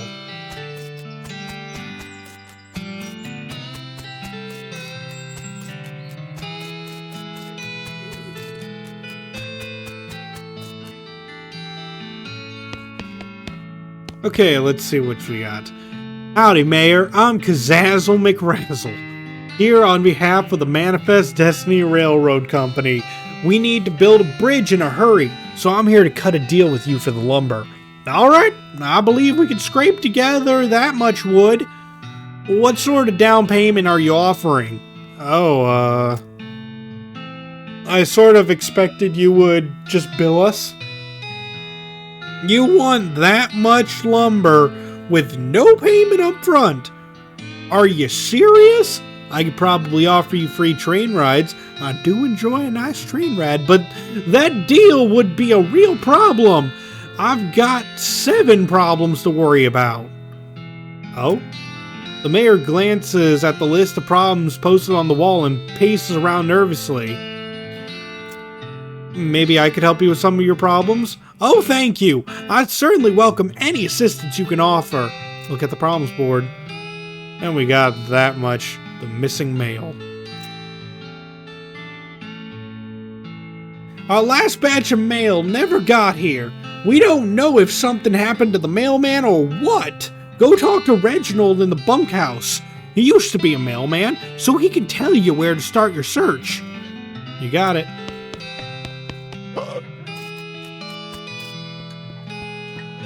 Okay, who looks mail? Spittoon!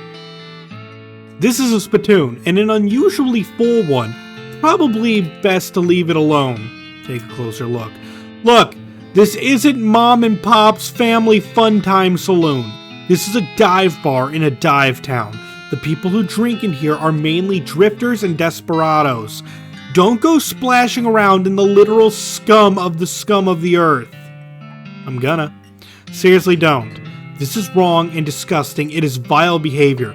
I have my face right up to the thing. What's it look like? No, I'm telling you... Why are you doing this to me? I had to skip lunch today because I couldn't stop thinking about you and these foul spittoons. I've got my hand right in there, splashing around. La la la, I'm not listening. You find nothing. You are the worst person in the world. Ha! I found something all right. Like a necrotic skin disorder, I bet. Actually, it's a pair of boots. So there, Mr. Delicate Stomach. Boots. Great. Boots full of bandit spit. I hope they have to invent a whole new kind of trench foot just for you. I hope they name it after you. You're just jealous of my sweet new boots. I love the banter.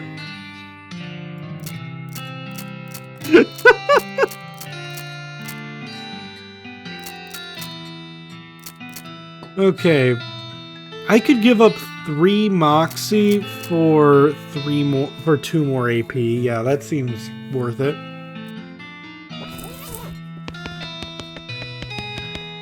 Breadwood trading. It's a literal trading post. Like, it's a post I trade with. Oh, it's foraging! And a modern snake oiler.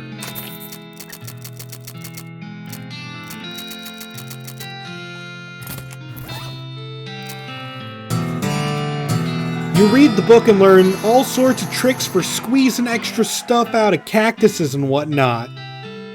And cheaper mushroom pliers if you're interested. It's true.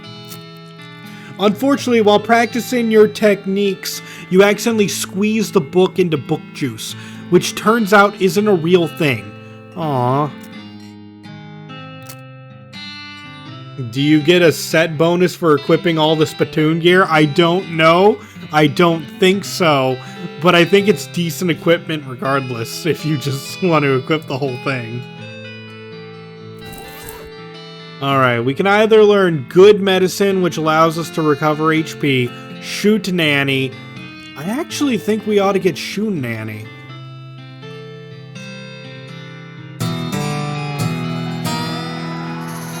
You read the essay and really take its lessons to heart. You fire wildly into the air until it feels like second nature.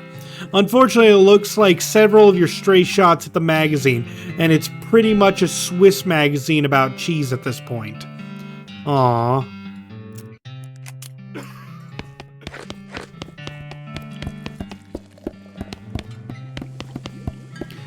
This guy is grimly washing dishes. He notices you looking and waves you away, irritated. It's probably dangerous to interrupt this. Yeah, probably.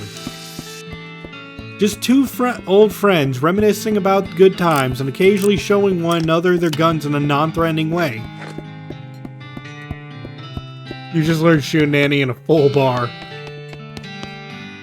What are these guys up to? Ask them. The man in the black hat has a huge pile of meat in front of him, and the man with the white hat looks broke and sad. What you playing, fellas? Pharaoh. But I wouldn't say we're playing. I say we did play until this cowpoke ran out of money. The man in the white hat grumbles. How does it work? It's easy. You bet 50 meat, and then you name as many pharaohs as you can. Every time you name one, I give you 20 meat. Wait, what? Those are the rules? Then how did this guy lose all this meat to you?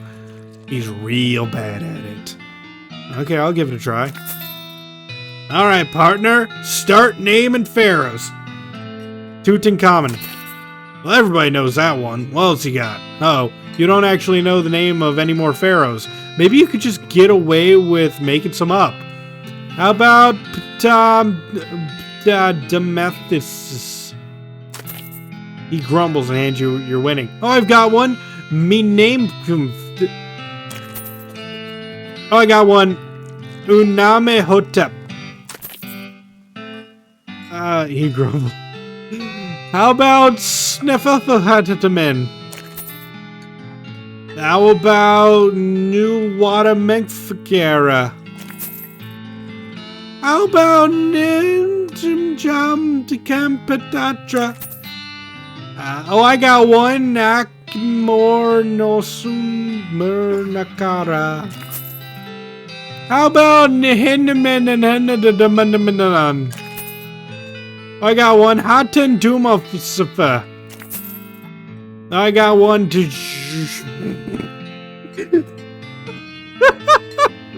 I don't. Zurhik Jamone Femkara. I got one. Jabarkag Teton Kara. How much moxie do I have? Thank insert. Tutenmorosoranimiriminin. Den Popemon Beckathonfre.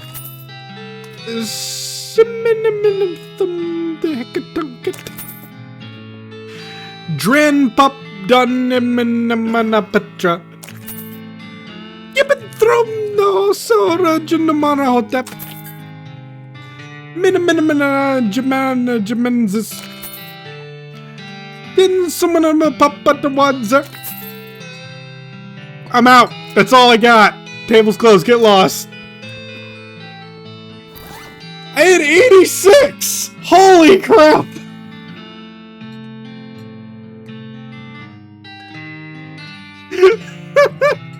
I apologize for chat for hearing me say the things. I probably disgraced many a pharaoh. Well, well, looks like some poor son of a biscuit wandered into town. Howdy, cake sucker. Wow, geez, rude and baffling. Get used to it. We like cussing here in Breadwood. Sure, fine, but cake sucker? We also like our bread and bread-related products.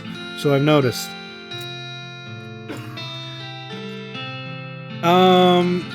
What about that guy Washing dishes. That muffin lover ran up a tab he couldn't pay off. So now he gets to wash dishes. Some of them dishes I've been saving for just such an occasion. How much does he owe? $150. I'll pay it. You're even dumber than I assumed, but whatever. You can tell him he's free yourself. Alrighty.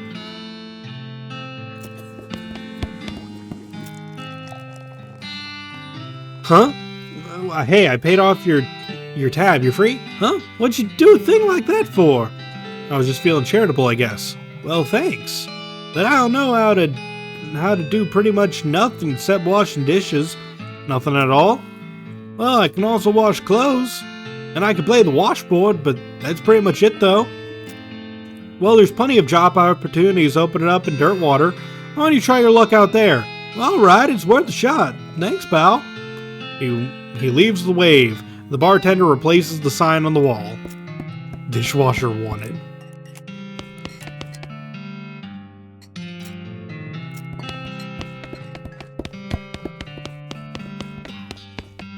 Let's see. I thought there was supposed to be oh, he's in the bunkhouse, right?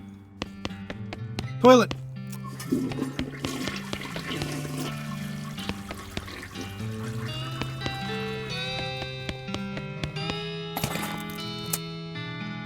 This footlocker is labeled H. Holloway and is very locked. The locker contains a key to itself and a few miscellaneous sundries. You got Holloway's pin. Ooh.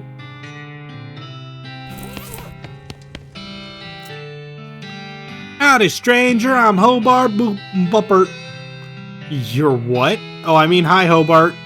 I'm Kazazzle McRazzle. You seem like the traveling sort. Mind doing a fellow a favor? What's the favor? Thing is, my only dream in life is to see an owl skeleton. That's quite a dream.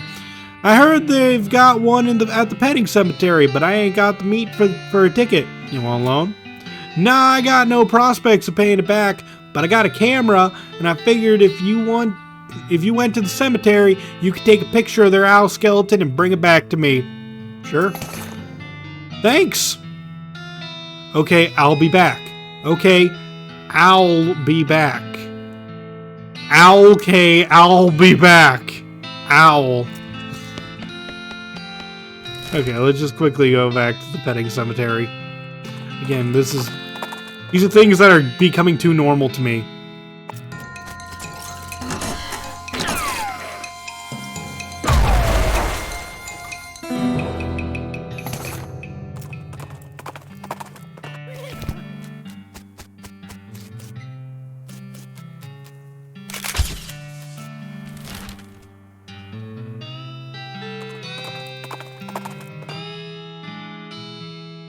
You encounter a goblin chef out harvesting produce, by which I mean knocking lumps off a cactus.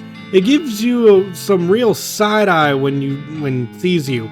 Hey you, a human, to keeping away from these lumps that are mine. Or maybe I am to cooking you instead. What? You goblins don't people to eating, do you? Haha, no, gross. I did saying that to scare you away. Did you scared? Jeez, a little, yeah. Nice! So, what's cooking? Lumps! Okay then, trick them out of their lumps. Wait, no, not these lumps. Huh? Why not these lumps? Poison lumps these are. I am cooking for many times, knowing very well which lumps are poison. Looking here, you received an unexpected lecture on which lumps are and are not poisonous. Ah, alright.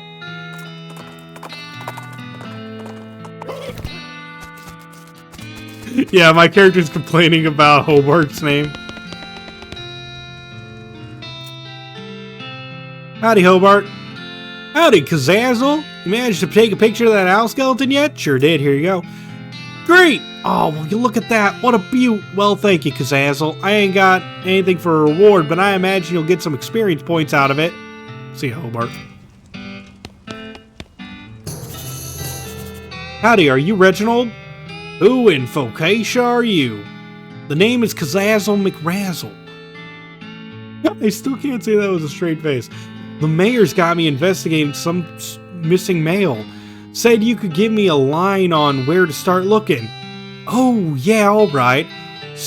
I gave up being a mailman a couple years ago.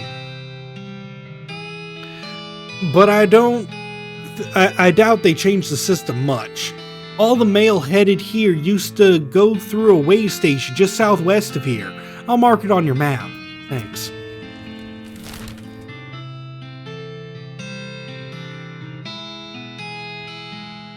Didn't he say southwest?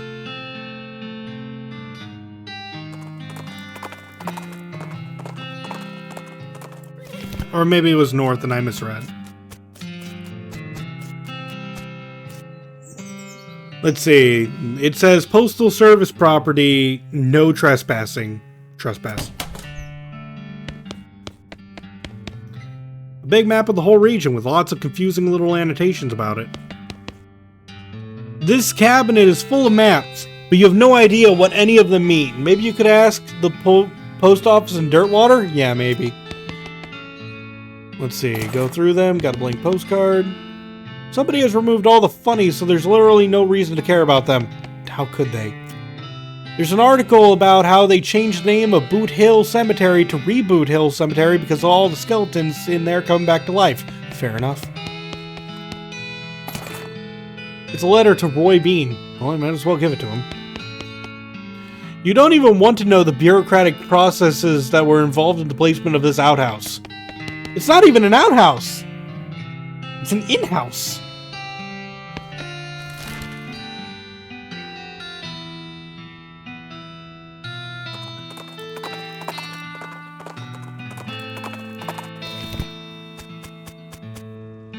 Okay, you can have this letter. You hand over the letter. He opens it, reads it, snorts derisively, and tosses it into the fireplace behind him. Thanks anyway.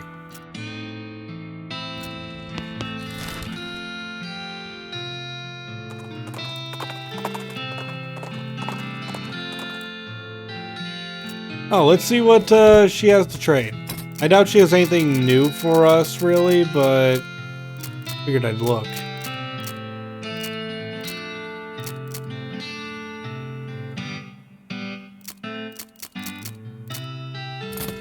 I think I got everything I need.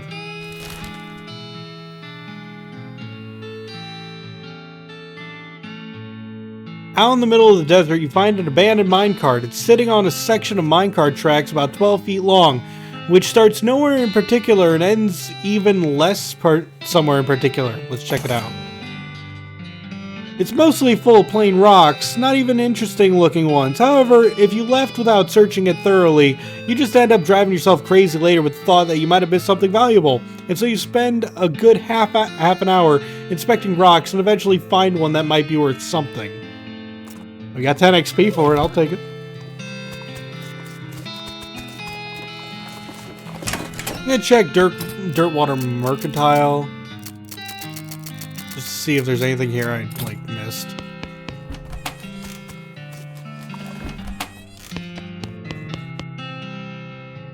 Hey, I need some help tracking down some missing mail. How do you mean? A mail delivery went missing on the way to Breadwood, and I'm hunting it on behalf of their mayor. The local mail station has a bunch of route maps, but I don't know which ones I need. Well, that information ain't exactly secret, but I ain't supposed to just give it out either. A delivery going missing is bad news, though. I suppose it's alright just this once. Wait here a sec. Thanks. After a couple of minutes, she comes back with a sheet of notepaper. I didn't know that was a woman. Oh, okay, so each map has a code number on it, you see? Based on region and direction of travel. She explains how to work out the code you need. Gives you a cheat sheet for reference. Thank her and leave. Okay, so now we got a hot dog house, a leather place, and now we got a boot place. I don't know why, but him holding that boot is fun. Oh, hey, nice to see you again. Hey, did your elves make the trip okay? Oh, sure, yeah, no problems like at all. I've been seeing them less and less since the move, though. So I've been making some boots myself just to help them out. Well, that's real nice of you. What can I get you? Tony Shoon boot. Ooh. Those are some good boots. Woo.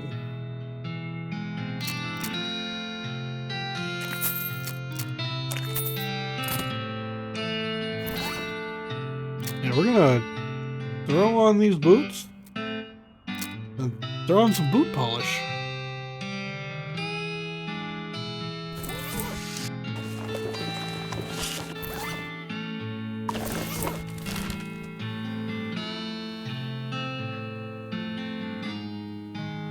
Okay. We never went to the Butterfield Ranch. I might as well do that. Let's gather some beer out of the cactuses. We got a mug of cactus beer.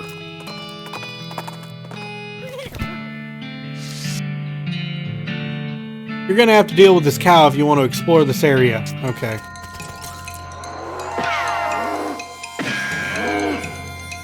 Dealt.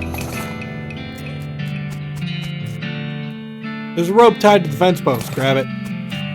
Needle.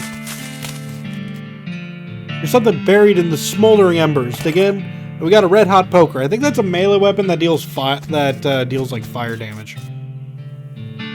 You notice some words carved into the side of the outhouse. Curly was here. Wait a second. You recognize that name. Curly. Curly Butterfield. The legend of Curly's meat. Looks like this outhouse is worth investigating. Investigate it.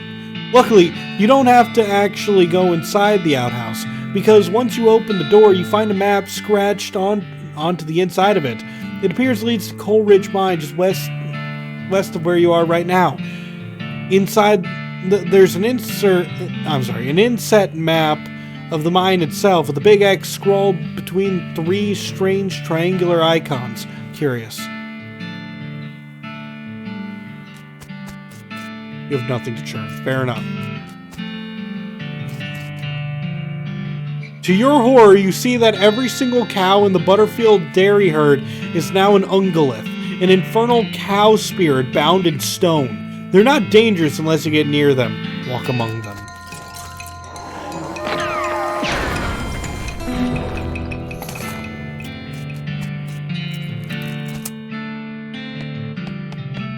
Wow, they had a lot of spare churns in here.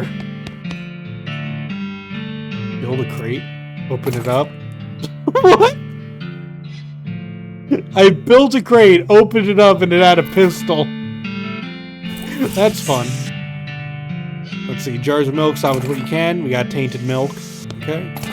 Toy skeletons.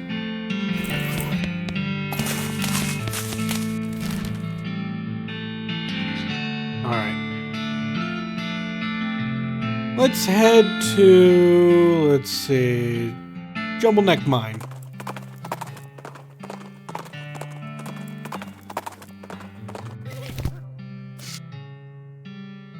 Rocks. Probably some mine leavings that got piled up here. Search the rocks. You poke around but don't find anything of interest. Oh well. Except for the dust all over everything and the fact that that guy at the desk is a ghost. This looks like a regular mine foreman's office. Yeah, that's something weird. Excuse me, kid. I'm busy here. I've got a mine to run. Take a hike, okay? The mine is still running? I haven't seen anyone around. We're miners, kid. If you saw anyone up here, I'd have to fire them for not doing the jobs. Do you know you're a ghost? Do you know that you're a pain in the ass? No, I'm serious. Do you see me laughing? Well, okay then. This safe is dirty but solid looking. Get away from that, the ghostly figure behind the desk growls. Take a closer look. Hey, you got something wrong with your ears? I told you to get away from there. Try to open the safe. Come here, you little...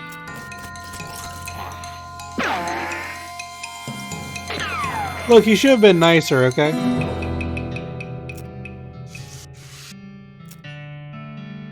Ooh, we need Safe Kraken 3 to open it. Time to find out if Q has enough experience to get Safe Kraken 3. I did. We got a sack of meat nuggets and a weird knife. That is a weird knife. Deals extra damage against cows and other demonic creatures. That's actually pretty nice. It lowers mysticality, so even if you were like a melee character, that wouldn't really hurt you. Not too bad.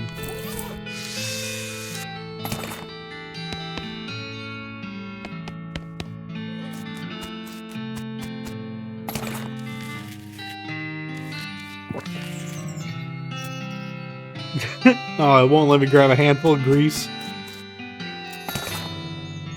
You poke through the rocks and turn up a human skull. Silver-tooth skull. Well, that's a little ominous. What do you think, Doc? I agree. I meant like from a medical standpoint. Oh, well, hand it over. Nice silver tooth, What? Damage to the occipital bone around the edges of the foramen magnum and heavy damage on the left temporal bone. Looks like it was hit with a blunt but flat edge. Couple 3 inches across. Wow, what does that mean? In layman's terms, someone hit this fellow with the wide end of a pickaxe and knocked his head clean off. Jeez, where's the rest of the skeleton though? Why is just the skull here? That I can't tell you.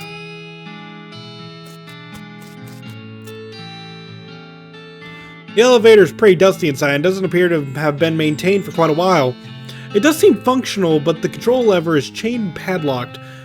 You also notice that the shaft is totally silent. You'd expect to hear the rumbling of minecarts and the clinking of pickaxes echoing from below, but there's nothing.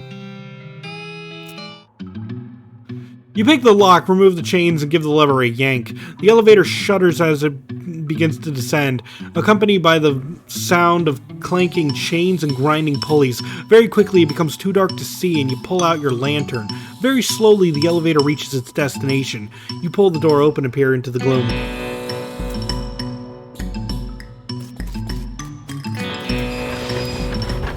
You put your shoulder to the minecart and give it a shove. It trundles down the track and bonks into the huge pile of rocks. You got an old pickaxe.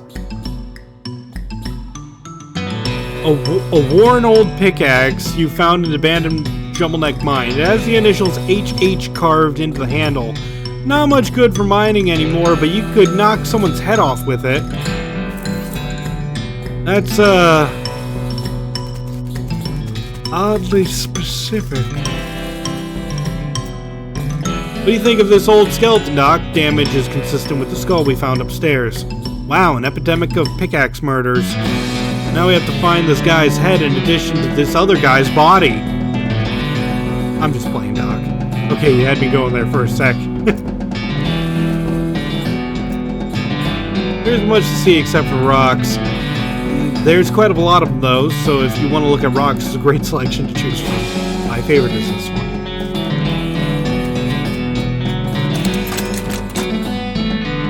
Makes a satisfying kerchonk noise. You put your shoulder to the minecart and give it a shove. It rolls to the next bend of track and disappears into the next room. After a moment, you hear a distant clank noise.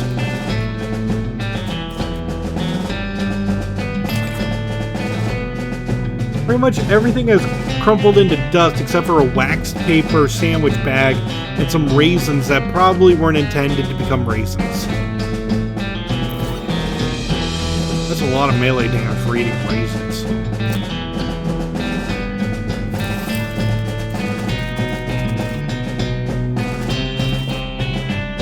This is a crate of old dynamite. Dynamite gets very dangerous when it ages, but I know better than to try to stop you from taking a stick if you've decided that you want one. I have decided that. An unstable stick of dynamite. The nitroglycerin is starting to sweat out of this dynamite and crystallize on the outside. This makes it extremely dangerous, and you probably should not use it in a fight. I mean, you also shouldn't be carrying it around in your pockets, but it's a little late for that warning.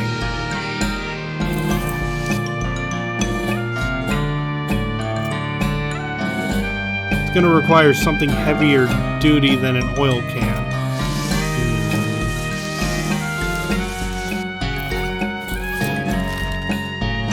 I don't have anything heavy dutier than an oil can, so let's take a look at breadwood. Maybe the trading post has something.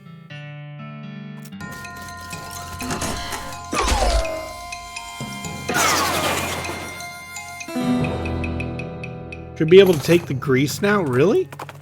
I didn't have anything to put it in.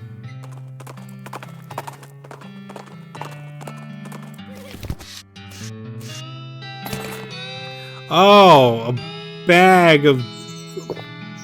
Sure.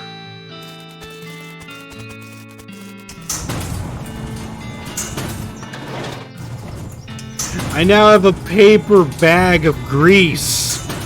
What was I thinking of putting it in? You did just grab that. I didn't know it would be used for grease!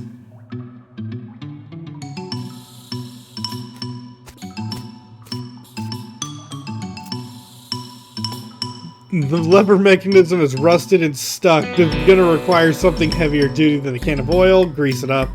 You dump a bunch of grease into the mechanism and use the sandwich bag to sort of goosh it up in there without getting too much of it on your hands. Pull that lever. You yank hard on that lever and it releases the mechanism's wound up springs, launching the minecart down the track with a terrific wang noise. Off in the distance you hear a bonk. Huh.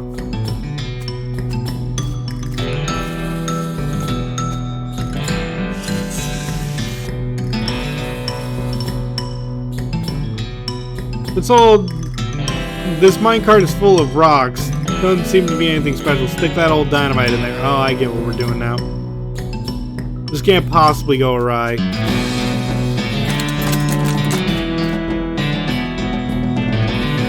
There's also a stick of antique dynamite in there for some reason. You put your shoulder into the minecart and give it a shove. It trundles down the track and bonks into a huge pile of rocks. Looks like that gentle impact wasn't enough to set off the dynamite. Oh. Now I really get it.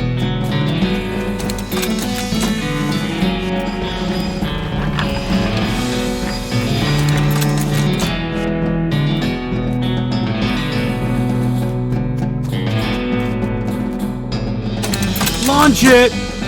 You yank hard on that lever and it releases the mechanism wound up springs, launching the minecart down the track with a terrific wang noise. Off in the distance you hear a kaboom! Huh.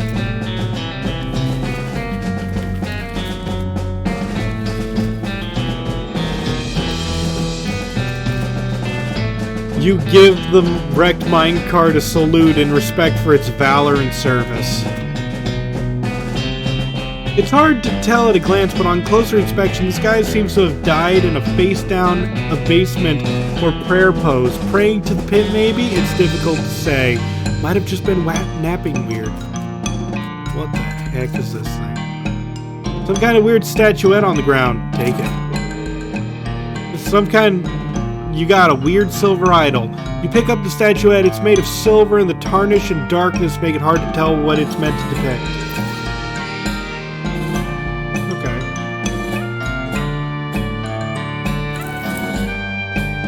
Let's see.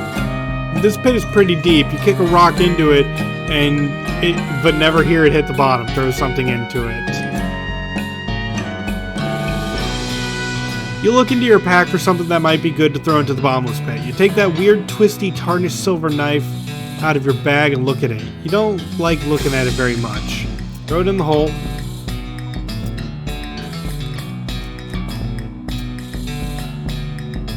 You hold up the silver-toothed skull. Alas. Oh, never mind. Throw it in the hole. You toss the skull. As it falls, it yells, "I'm coming home!" So that's a little unsettling.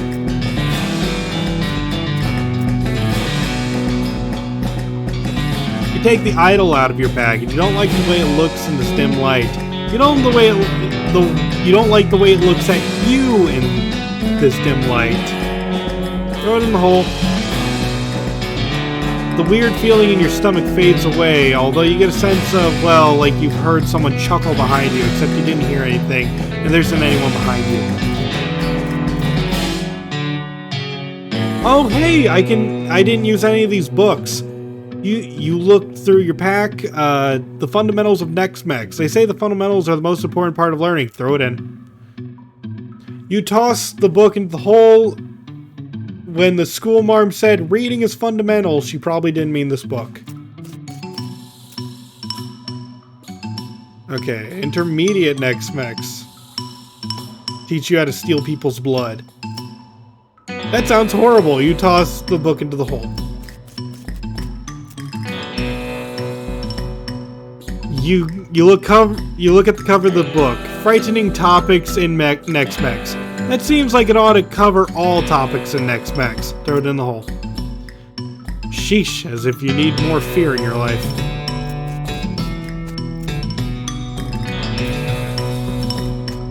So apparently I can get EXP for those Next Mex books.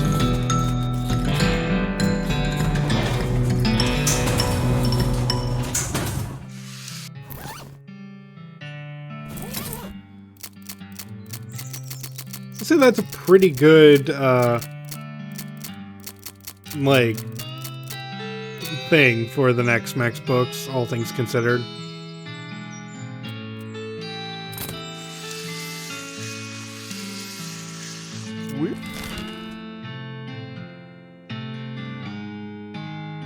Alright. Yeah, we should go to the postal way station.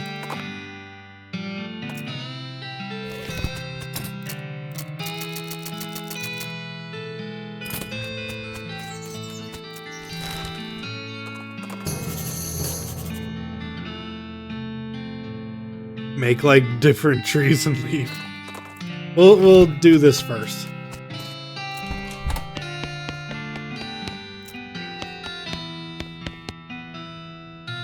Okay, travel towards Breadwood.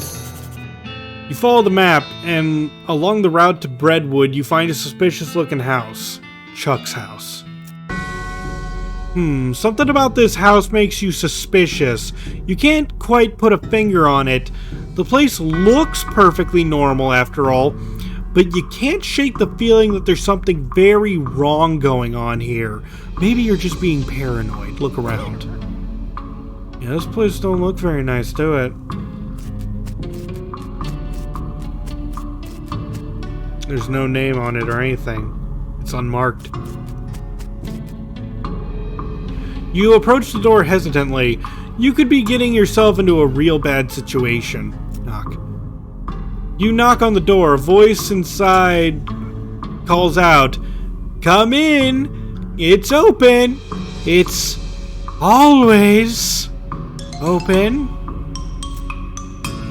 The door creaks open, and you step inside the house. The interior is an absolute nightmare. The walls are covered with rusty chains and hooks, as well as a variety of wicked-looking knives and shears. A man of indeterminate age and slightly hunched posture grins widely as you enter, his eyes gleaming, and he's standing near a large puddle of blood on the floor. Hello, my name is Chuck. Welcome to my little blood and breakfast. Your what? Blood and breakfast. No, sorry, I have a lisp. A lisp? Yes, it makes lewd sound like lewd. A bed and breakfast. I see. People also tell me I emphasize words oddly, but I don't get that at all.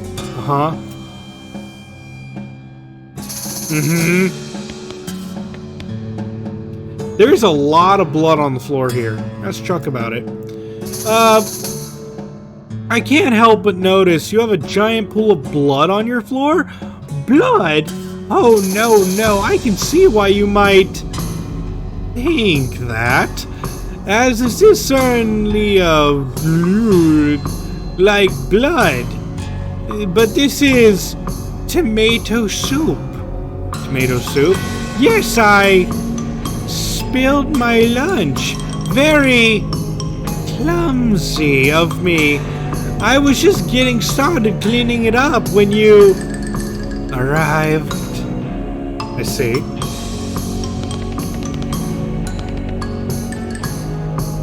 Let's see. A little pantry on the shelf with various tins and jars.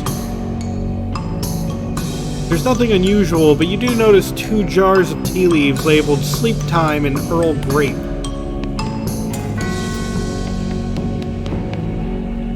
There's a large collection of steel chains, hooks, as well as knives, shears, and other bladed instruments. Everything is covered with rust, or possibly dried blood, or possibly both. Ask Chuck about them. Ah! You've noticed my collection. Yeah, it's, dramatic. It all belonged to my father, and his father before him. They were butchers. And you? Haha! I do a little bit, but not professionally. I broke with family tradition and to run my little blood and breakfast. Uh-huh. Yeah, okay. Sorry, that's private. That's my blood room. Your what? My blood room. My bedroom. Oh, right, gotcha. Never mind then.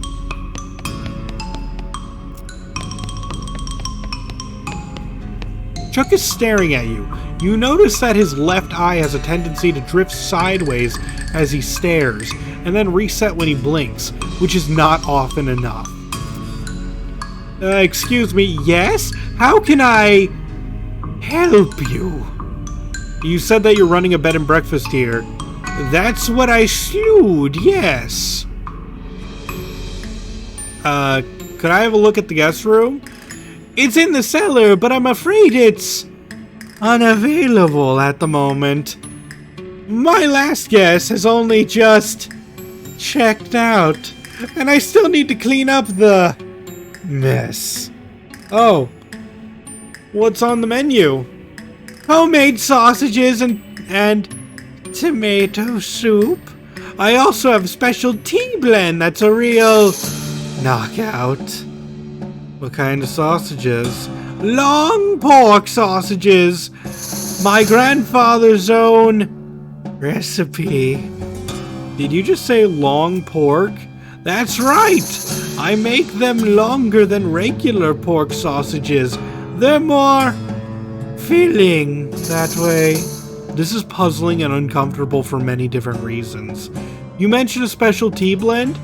Yes, a special herbal blend that puts my guests right to sleep. It's very effective. Huh, has a mailman been by recently?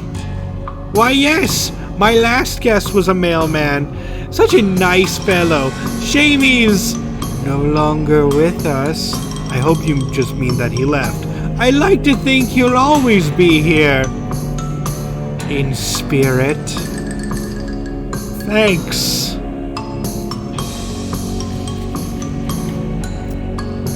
Okay, we're just gonna swap sleepy time with Earl Grape.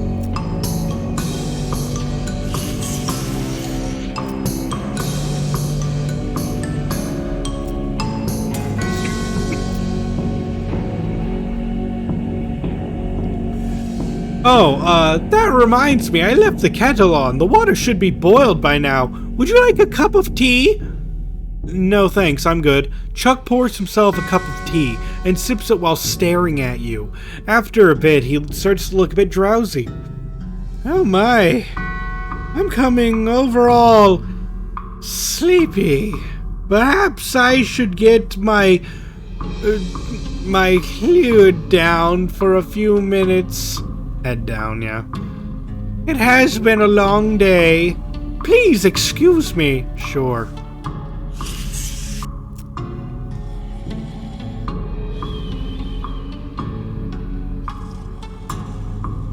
Going through Chuck's drawers seems like maybe not a good idea. There is a key on top of the dresser, though. Yoink. Got Chuck's key. Yoink indeed.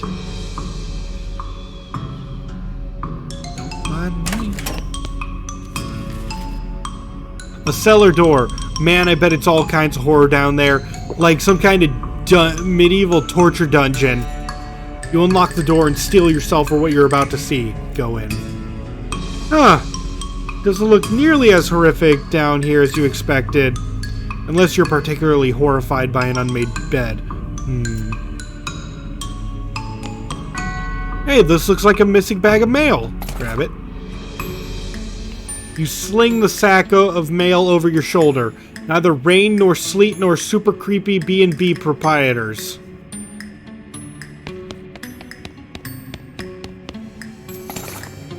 Oh, sweet. We got another modern snake oiler, locks and how to pick them. I already have that lock picking book though. But also another Nex-Mex books.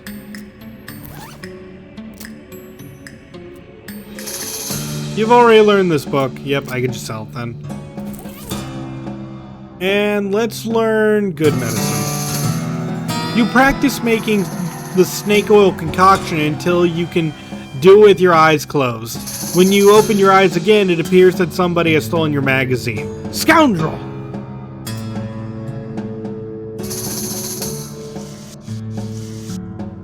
There's a blank postcard credit.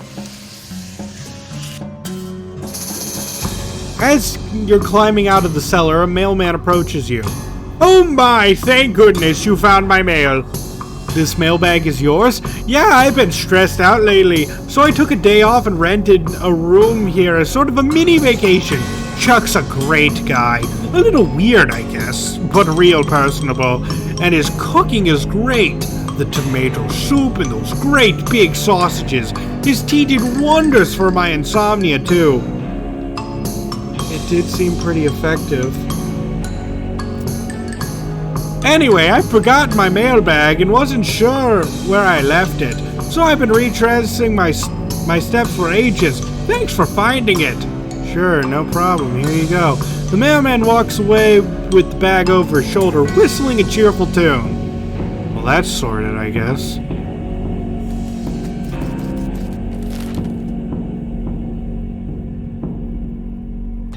Okay, we're gonna head back to Dirtwater for a second. Wait, as you're riding toward your destination, you pass a building in which a barn dance is happening. I guess that makes it a barn. The people inside seem to be having a pretty good time. Join in. You mosey in and have a grand old time at the bar dance. You'll even learn a few new moves. Most of the moves involve pretending to reel somebody in from across the dance floor with a lasso, but still, they're new moves.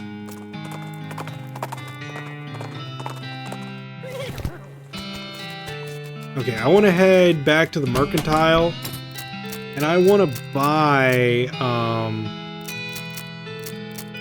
this Nex-Mex book because no, it's too expensive. I thought about buying it to get the 60 XP, but it's not worth it.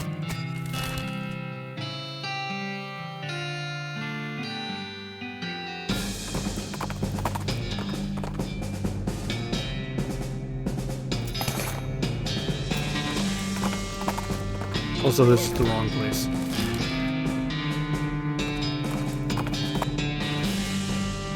A clacking, hissing sound draws your attention to a skeleton limping out of the shadows. She's wearing a dry, rotted tatters of an old army jacket and is so full of bullet holes that she's more a skeleton-shaped cloud of hovering bone splinters than a skeleton. She must have what they call true grit. Wow, look at you. It sure is your lucky day running into me like this. I just so happened to run a skeleton spackle and plastering service. Here's my card. I'll just fold it up and tuck it into your eye socket there so you won't lose it. Come to my shop tomorrow and I'll fix you right up. You saunter away while the puzzled skeleton tries to dig a blank piece of paper out of their eye socket with broken fingers. Cool.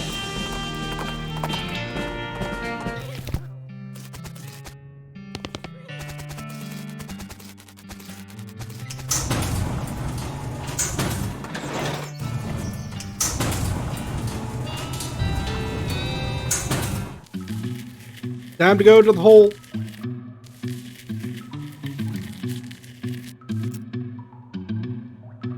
You look at the cover of Horrifying Concepts of Nex-Mex. This is getting further down the dark path than you're comfortable with. Or is it?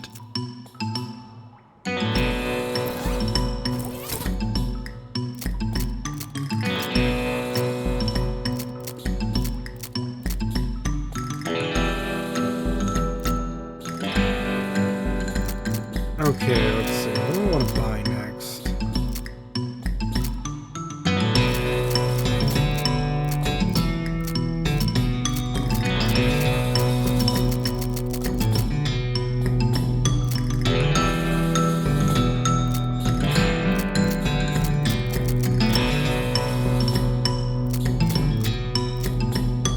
I think I'm gonna hold on to my XP for right now until I feel like I need something improved.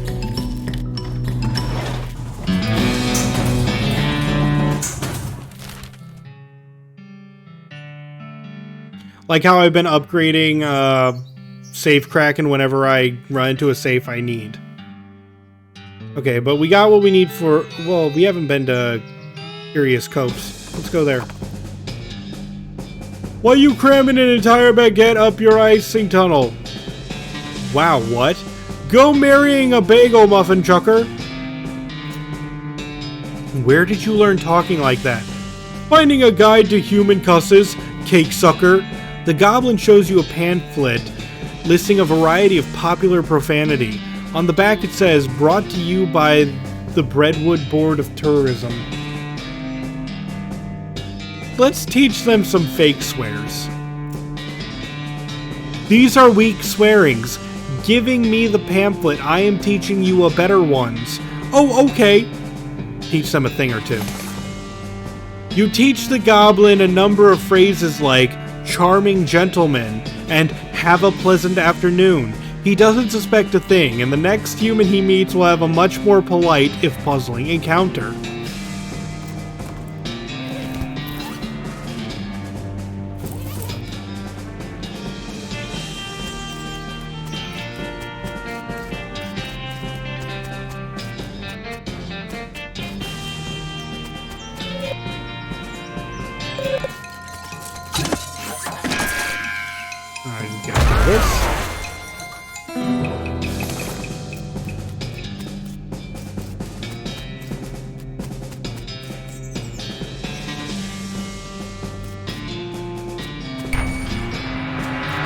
Found the secret.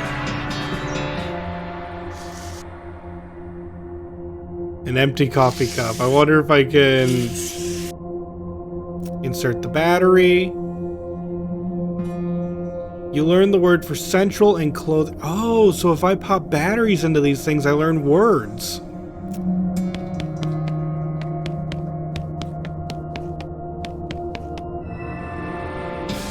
That will help.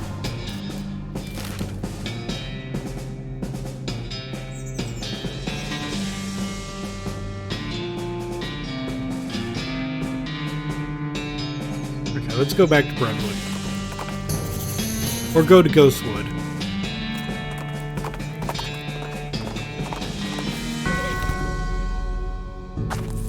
Okay. Huh. All the buildings in this town are weirdly hazy and translucent, like, ghosts. It's a literal ghost town. Alright, fair enough. You might expect to be able to just walk straight through the door of a ghost building, but some kind of force is preventing that. I guess you could knock on the force? Let's knock. Howdy there, fella. New in town? Yeah, I was wondering if... Sorry. Can't do business until you have a visitor identification card. Ain't supposed to talk to you, really. Okay, where do I get one? Try the town hall down the end of the street. Thanks.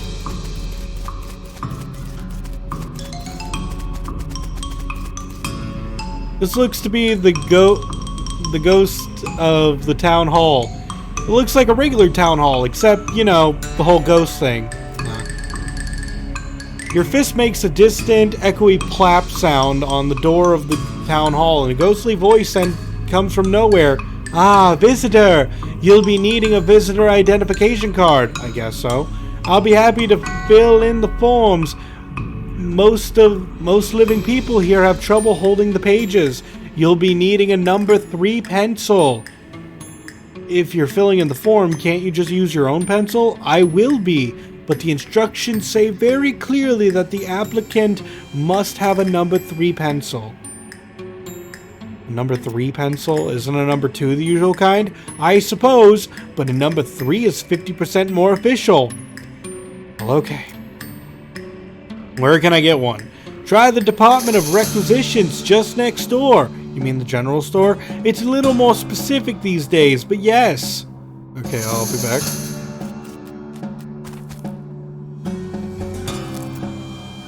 Sorry, I can't help you unless you have a visitor ID, but I need a pencil for it. No visitor ID, no supplies. Oh, that's the game we're playing today. Hello, the general store won't give me a pencil without a visitor ID. No, certainly not. They aren't authorized to deal with anyone who doesn't have an ID. So how am I supposed to get a number 3 pencil? I suppose I could issue you a temporary visitor permit. You don't need a pencil for that one. Okay, great. What's your last name? McRazzle. First name? Kazazzle. Middle name? Oh god, what's my middle name? I think it's Sneaky.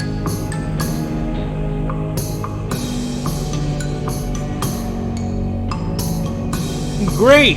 Where are you from? Kazazzle, Sneaky, McRazzle? A little farm outside Bourne Springs. Bourne Springs? Never heard of it. What's it like? Well, it ain't much to look at, but it's home. That's nice. Alright, how many bars in the window of the Adjunct Department of Records? What? It's a quiz! To make sure you actually been paying attention, care about a little town instead of just breezing through. To show your dedication. Oh, God.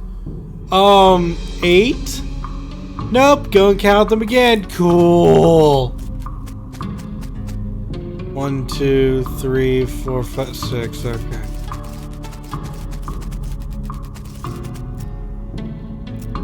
Alright, what's your last name? McRazzle. I'm Kazazzle. My middle name's Sneaky. From Little Farm. It ain't much to look at, but it's home. How many bars is 6? Correct. Alright, everything seems to be in order. Here's your temporary visitor pass. Thanks! It expires in 11 seconds. Oh, God! Oh, hello. Can I help you, McRazzle? I need a number 3 pencil. No problem. We'll just fill out a requisition form. Okay. What's your last name? McRazzle. Oh, sorry. Your visitor permit has expired. Have a nice day. But... Woo! My character's stomping around is how I feel. Also, is this cactus smoking? This is a regular cactus. Well, the ghost of a regular cactus. Well, the ghost of a regular cactus that was with the ghost of a pencil stabbed into it. Take the pencil. You managed to snag the pencil with the corner of your temporary visitor permit and yank it out of the cactus. Nice. Oh, wait, there's a number 4 pencil. Dang it! Okay, I got a pencil. Sir, this is number 4 pencil, not number 3. I was hoping you wouldn't notice. Like, number 4 is like 33% more official. Ha! Nice try, but it obviously doesn't work like that.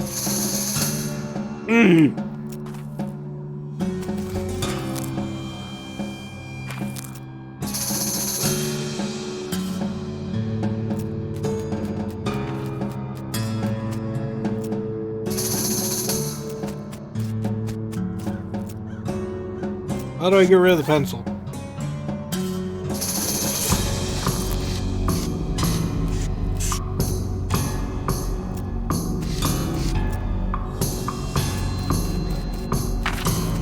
Oh wait, someone mounted a pencil sharpener on one of the balcony posts for some reason. Sharpen a pencil.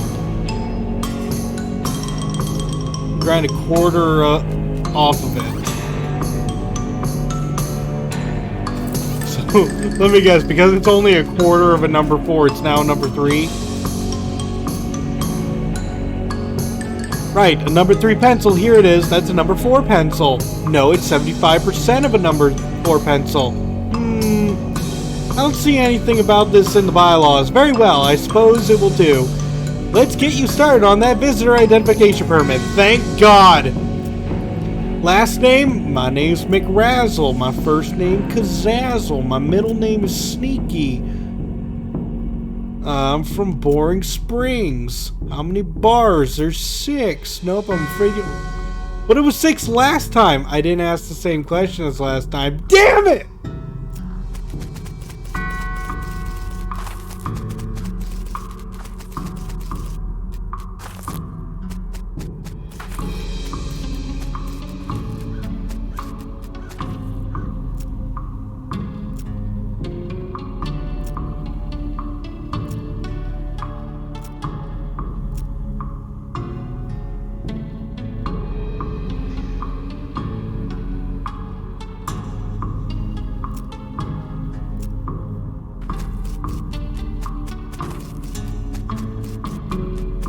Trying to figure out what that building is.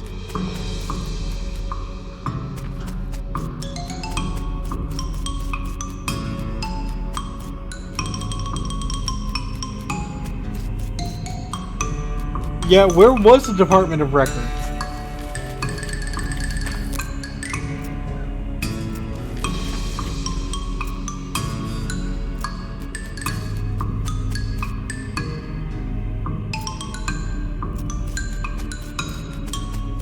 Is there more to this town? I really don't know.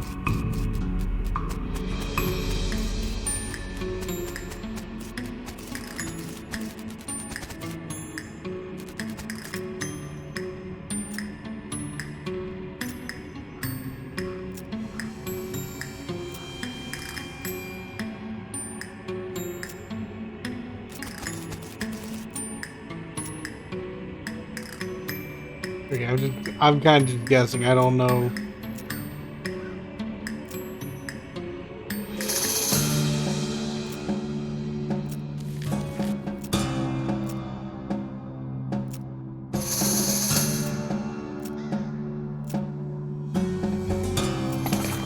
Okay, it was 10. Correct! Everything seems to be in order. Allow me to officially welcome you to the town of Ghostwood. Here's your visitor ID. Thank you. Say, was it always called Ghostwood or... Yes, total coincidence. Huh.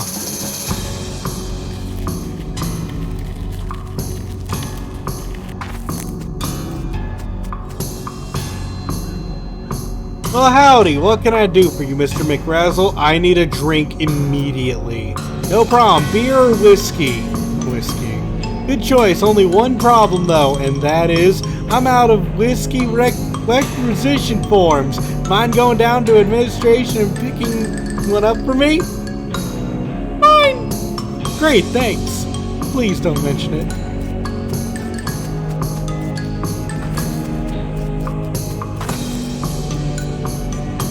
I need a whiskey requisition form for the bar down the street. Bar? Oh, you mean the Department of Libations. Sure, I can give you a whiskey requisition form. Great. Is what I'd like to say, but I'm out of form transfer envelopes. What? Can't transfer a form to a different department without a form transfer envelope to make sure it doesn't get tampered with during transport. You must be joking. No, sir, this is serious business. I'll tell you what, though. They should have a supply of spare form transfer envelopes at the Department of Requisitions next door. Fine. Hello, I need a form transfer envelope. Alright, which color? Color? Naturally. Different colors for different purposes. Tan for regular interdepartment transfer, blue for extra municipal transfers, red for emergency, and green for bribes.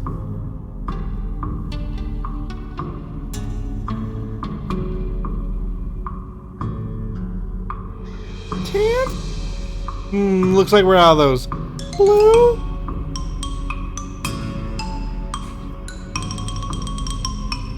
That refers to the form's final destination. Where are you taking it? The Department of Libations. Nope, sorry, that's intermunicipal. Can't give you a blue one. Red? The more I have to deal with this bureaucracy, the more of an emergency this becomes. Give me the red one. Sounds reasonable to me. Here you go. Thanks. I'm back. Here's the transfer envelope. Ooh, a red one. You must really need that drink. Here you go. One whiskey requisition form. Thanks.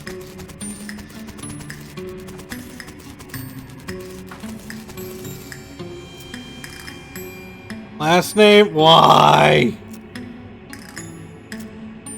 Sneaky. Can I get that whiskey now? Sorry, we're fresh out of whiskey. I hereby vow to destroy this place. I will raise the buildings and salt the earth. Now, don't get bent out of shape. If you go tell the Department of Requisitions, they'll set us up with a fresh case. Fine!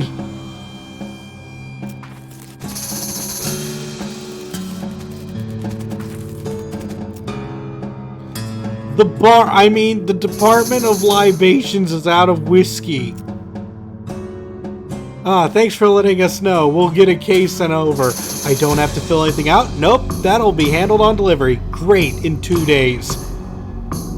Hey, don't look at me like that. There's a lot of processing and forms for booze delivery.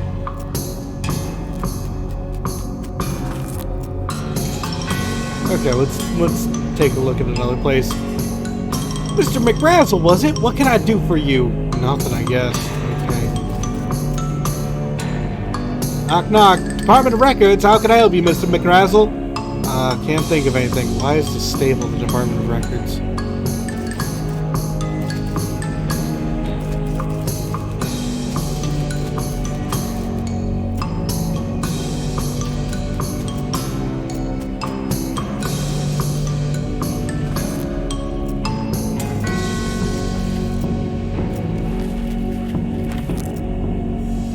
I need a drink immediately. No problem. Beer or whiskey? Beer.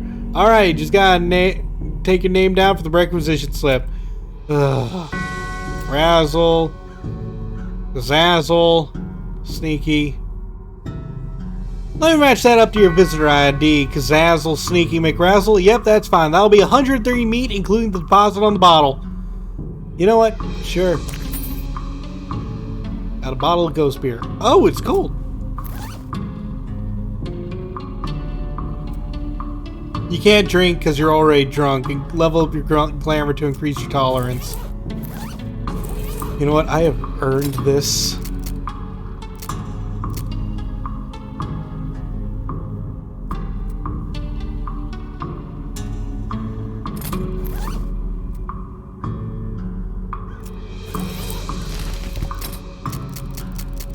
And I don't even have, nope, can't do it.